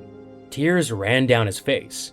His hands trembled, and then he raised his weapon. Rex received the order, and tears ran down his face as the chip took hold. The war that began with an army answering one man's command ended the same way. Chapter 9. Order 66. The order reached every clone commander in the galaxy simultaneously. There was no preamble. There was no justification. There was no context provided, and none was required. The inhibitor chips did not need reasons. They needed a signal. Darth Sidious provided it, and the army the Republic had purchased, trained, and trusted with the defense of democratic civilization turned its weapons on the men and women who had led them through 3 years of war. Order 66 was not a battle, it was a mechanism. The Clone Wars had been designed to end this way from the beginning. Every campaign, every liberation, every heroic stand the Republic had celebrated was part of a machine built to produce this single moment. The clones who pulled the triggers were not traitors. They were tools functioning exactly as their manufacturer intended. The Jedi who fell were not casualties of war. They were targets in a purge that had been engineered before the first shot of the Clone Wars was ever fired. On the bridge of the Venator-class cruiser carrying Maul to Coruscant, Commander Rex fought the chip. The hologram of Sidious dissolved. The order was active. Every clone on the ship received it simultaneously. Their training, their conditioning, and the organic technology buried in their brains aligned towards a single objective: kill the Jedi. Rex's hands moved towards his weapons. His body responded to the override the way it had been designed to respond, but Rex's mind resisted. Tears streamed down his face as he struggled against the programming. His voice broke. He managed to speak through the chip's suppression, forcing words past the override in fragments that cost him everything he had. He told Ahsoka to find Fives. He told her to find him. The name was the message. Fives had died trying to warn them about the chips. Rex had carried that warning in silence through every battle since the warehouse on level 1325. Now, in the seconds before the chip took full control, he delivered the only piece of information that could save Ahsoka's life. Then the override completed. Rex raised his weapons and opened fire on the woman whose face was painted on his helmet. Ahsoka did not fight Rex. She deflected his shots and ran. The corridors of the Venator filled with clones converging on her position. Every trooper in the 332nd, the men who had painted their armor with her markings hours earlier, were now hunting her with the focused precision of soldiers executing a lawful order. Their eyes were open. Their aim was steady. The men inside the armor were gone. What remained was the chip's directive and the muscle memory of thousands of hours of combat training directed at the person they had honored that morning. Ahsoka reached a communications terminal and accessed the ship's records. She searched for Fives. Rex's message led her to the files documenting the inhibitor chip investigation, the cover-up, and the location of the chips inside every clone's brain. She understood. The clones were not choosing this. They were being controlled. Rex had fought the control long enough to give her the key. She stunned Rex, restrained him, and with the assistance of medical droids removed his inhibitor chip through emergency surgery while clones pounded on the sealed doors of the medical bay. The procedure was rushed and dangerous. Rex flatlined during the operation. The droids revived him. When Rex opened his eyes, the chip's hold was broken. He was himself again. The first thing he saw was Ahsoka standing over him. The first thing he felt was the weight of what the rest of the army was doing at that exact moment across the galaxy. Rex fought the chip because Fives had died trying to warn him. Rex hesitated, and that hesitation saved Ahsoka Tano's life. Ahsoka and Rex were trapped on a Venator full of clones, programmed to end them. They needed a diversion. Ahsoka made a decision that reflected how fundamentally her perspective had shifted since leaving the Order. She released Maul from his containment unit. Maul did not need to be asked twice. He tore through the ship like a weapon without a safety mechanism. Clones who engaged him fell without hesitation or mercy. Maul was not fighting for Ahsoka or against the Empire. He was fighting to survive, and the trail of destruction he carved through the Venator's corridors served Ahsoka's purpose by drawing the majority of the ship's complement away from her and Rex. Maul reached the hyperdrive and destroyed it, wrenching the Venator out of hyperspace above a moon. He then fought his way to the ship's only remaining shuttle and escaped, leaving Ahsoka and Rex behind on a crippled warship falling out of orbit. The Venator began its descent. Gravity took hold. The ship's structure groaned as atmospheric friction heated the hull. Ahsoka and Rex fought through corridors that were tilting, breaking apart, and filling with clones who continued carrying out Order 66 even as the ship disintegrated around them. ARC Trooper Jesse led the charge, the same Jesse who had survived Umbara, who had stood before Krell's firing squad with Fives, who had fought through the entire war as one of the 501st's most decorated soldiers, pressed the attack against Ahsoka and Rex with no recognition of who they were or what they had shared. His chip left no room for the man he had been. Ahsoka refused to harm the clones. She deflected blaster bolts into walls, ceilings, and equipment, and used the Force to push troopers aside rather than strike them down. Rex fired stun rounds. They were fighting to survive without destroying the men who were trying to destroy them. Every clone on the ship was a victim of the same weapon that Fives had discovered and died trying to expose. Ending them would have been easier. Ahsoka chose the harder path because the harder path was the one the Jedi were supposed to walk. In the war's final minutes, a woman the Order had expelled became the only person still honoring what the Order was supposed to stand for. The Venator hit the moon's atmosphere and broke apart. Ahsoka and Rex reached a Y-wing in the hangar bay as the ship's superstructure collapsed around them. They launched through a gap in the disintegrating hull and cleared the wreckage as the Venator plowed into the moon's surface below them. The impact was catastrophic. The cruiser carved a trench across the landscape, shedding hull plating and debris across kilometers of terrain. No one inside survived. Jesse was lost in the crash. Every clone of the 332nd perished, wearing Ahsoka's face on their helmets. Ahsoka and Rex landed near the crash site and buried the fallen. Graves were dug in the soil of a moon that had no name and would never appear on any official record. Clone helmets were placed on posts above each one, the orange and white markings of the 332nd facing outward. Ahsoka stood among the graves and removed her lightsaber. She placed it on the ground beside the helmets. The weapon Anakin had returned to her hours earlier, the blue blade she had ignited with gratitude and love, was left in the dirt beside the men who had fallen trying to end her. The lightsaber was a severance. Ahsoka was cutting her last tie to her former life and creating the appearance that she had perished in the crash. If the Empire searched the wreckage and found a Jedi weapon among clone graves, they would conclude that the Jedi commander had fallen alongside her troops. Ahsoka Tano would cease to exist in the Empire's records. The woman who walked away from the crash site was no longer a Jedi, no longer a commander, and no longer part of any institution the galaxy recognized. She and Rex disappeared. While the Venator burned on the moon's surface, the galaxy was being remade. On Coruscant, Darth Vader led the 501st Legion into the Jedi Temple, the same unit that had fought under Anakin Skywalker for 3 years, that had liberated Ryloth and defended Kamino and survived Umbara, marched up the temple steps and began eliminating every person inside. Younglings fell in the rooms where they had trained. Padawans were struck down in the archives. Knights and masters who had spent the war defending the Republic were cut down by the soldiers who had served beside them. The temple burned. The smoke was visible from the Senate district. On Kaller, 14-year-old Padawan Caleb Doom was sharing a campfire with his master, Depa Billaba, and the clones of their company. The evening was quiet. Captain Gray received the transmission. He and Captain Styles stood, drew their weapons, and opened fire on the woman who had led them through months of combat. Depa ordered Caleb to run. She ignited her lightsaber and absorbed the blaster fire meant for her Padawan, holding the line long enough for a 14-year-old boy to sprint into the darkness. Caleb Dooms survived. He would eventually take the name Canon and become one of the first Jedi to train a new generation during the Age of the Empire.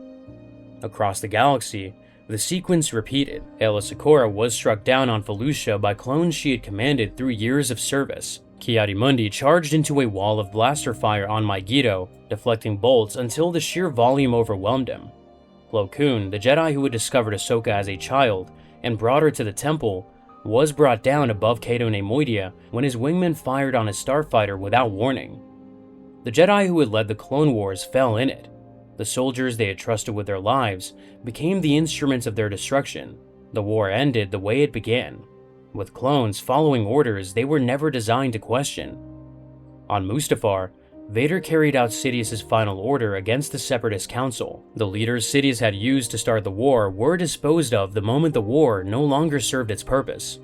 Newt Gunray, Wat Tambor, Poggle the Lesser, and every other Separatist leader who had believed they were partners in Sidious's enterprise fell in a conference room on a volcanic world, struck down by the apprentice they had never known existed. The war's two armies had always served the same master. The only difference was which one he discarded first. The Jedi Temple burned and the Senate applauded. The chips did not require reason, only an order. Obi-Wan dueled Anakin on Mustafar. The fight ended with Anakin burning on the banks of a lava river, his body broken, his limbs severed, his lungs scorched. Palpatine retrieved what remained and rebuilt him. The black armor sealed around a body that would never heal. The respirator activated. Darth Vader drew his first mechanical breath. Padme died giving birth to twins. Luke was taken to Tatooine by Obi-Wan. Leia was taken to Alderaan by Bail Organa. The children of the Chosen One were hidden from the Father, who would spend 2 decades searching for them.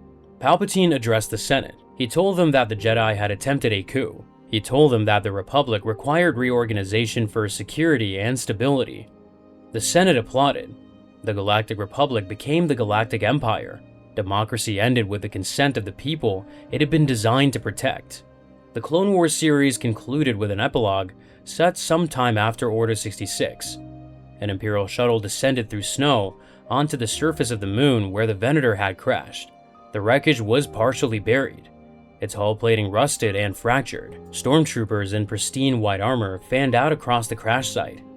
Darth Vader walked among the graves.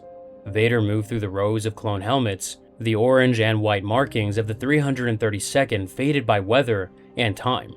He knelt beside the graves and found Ahsoka's lightsaber half buried in the frozen soil. He picked it up and ignited the blade. Blue reflected off the black mask that had replaced his face. Above him, a convor named Morai circled silently in the gray sky. Vader looked up at the bird. His reflection stared back at him from the cracked visor of a 332nd clone helmet. The face behind the mask was invisible. The man behind the mask was gone. The Clone Wars were never a war. They were an instrument designed to destroy every institution the Republic depended on. The Senate was purchased. The Jedi were wiped out. The military's independence was eliminated. The economy was captured. The public's trust in democracy was eroded until the world itself became a formality. Every battle, every campaign, every heroic sacrifice served the design. The clones who fought the war were manufactured to carry out its final act.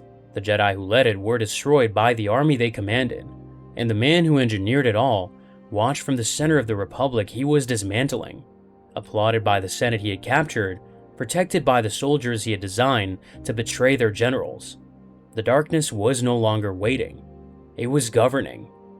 The Clone Wars were never a war, but a machine. The clones who fought it were designed to fire the last shot, and the Jedi who led it were designed to receive it. The Republic did not fall in a battle. It fell the moment the Senate applauded the man who had engineered every year of the war. But the story doesn't end here. The Empire's first year was the one Palpatine had been preparing for since long before the fighting started. What Sidious did with that year explains what all 3 years were actually for. Watch everything he did in his first year as Emperor next.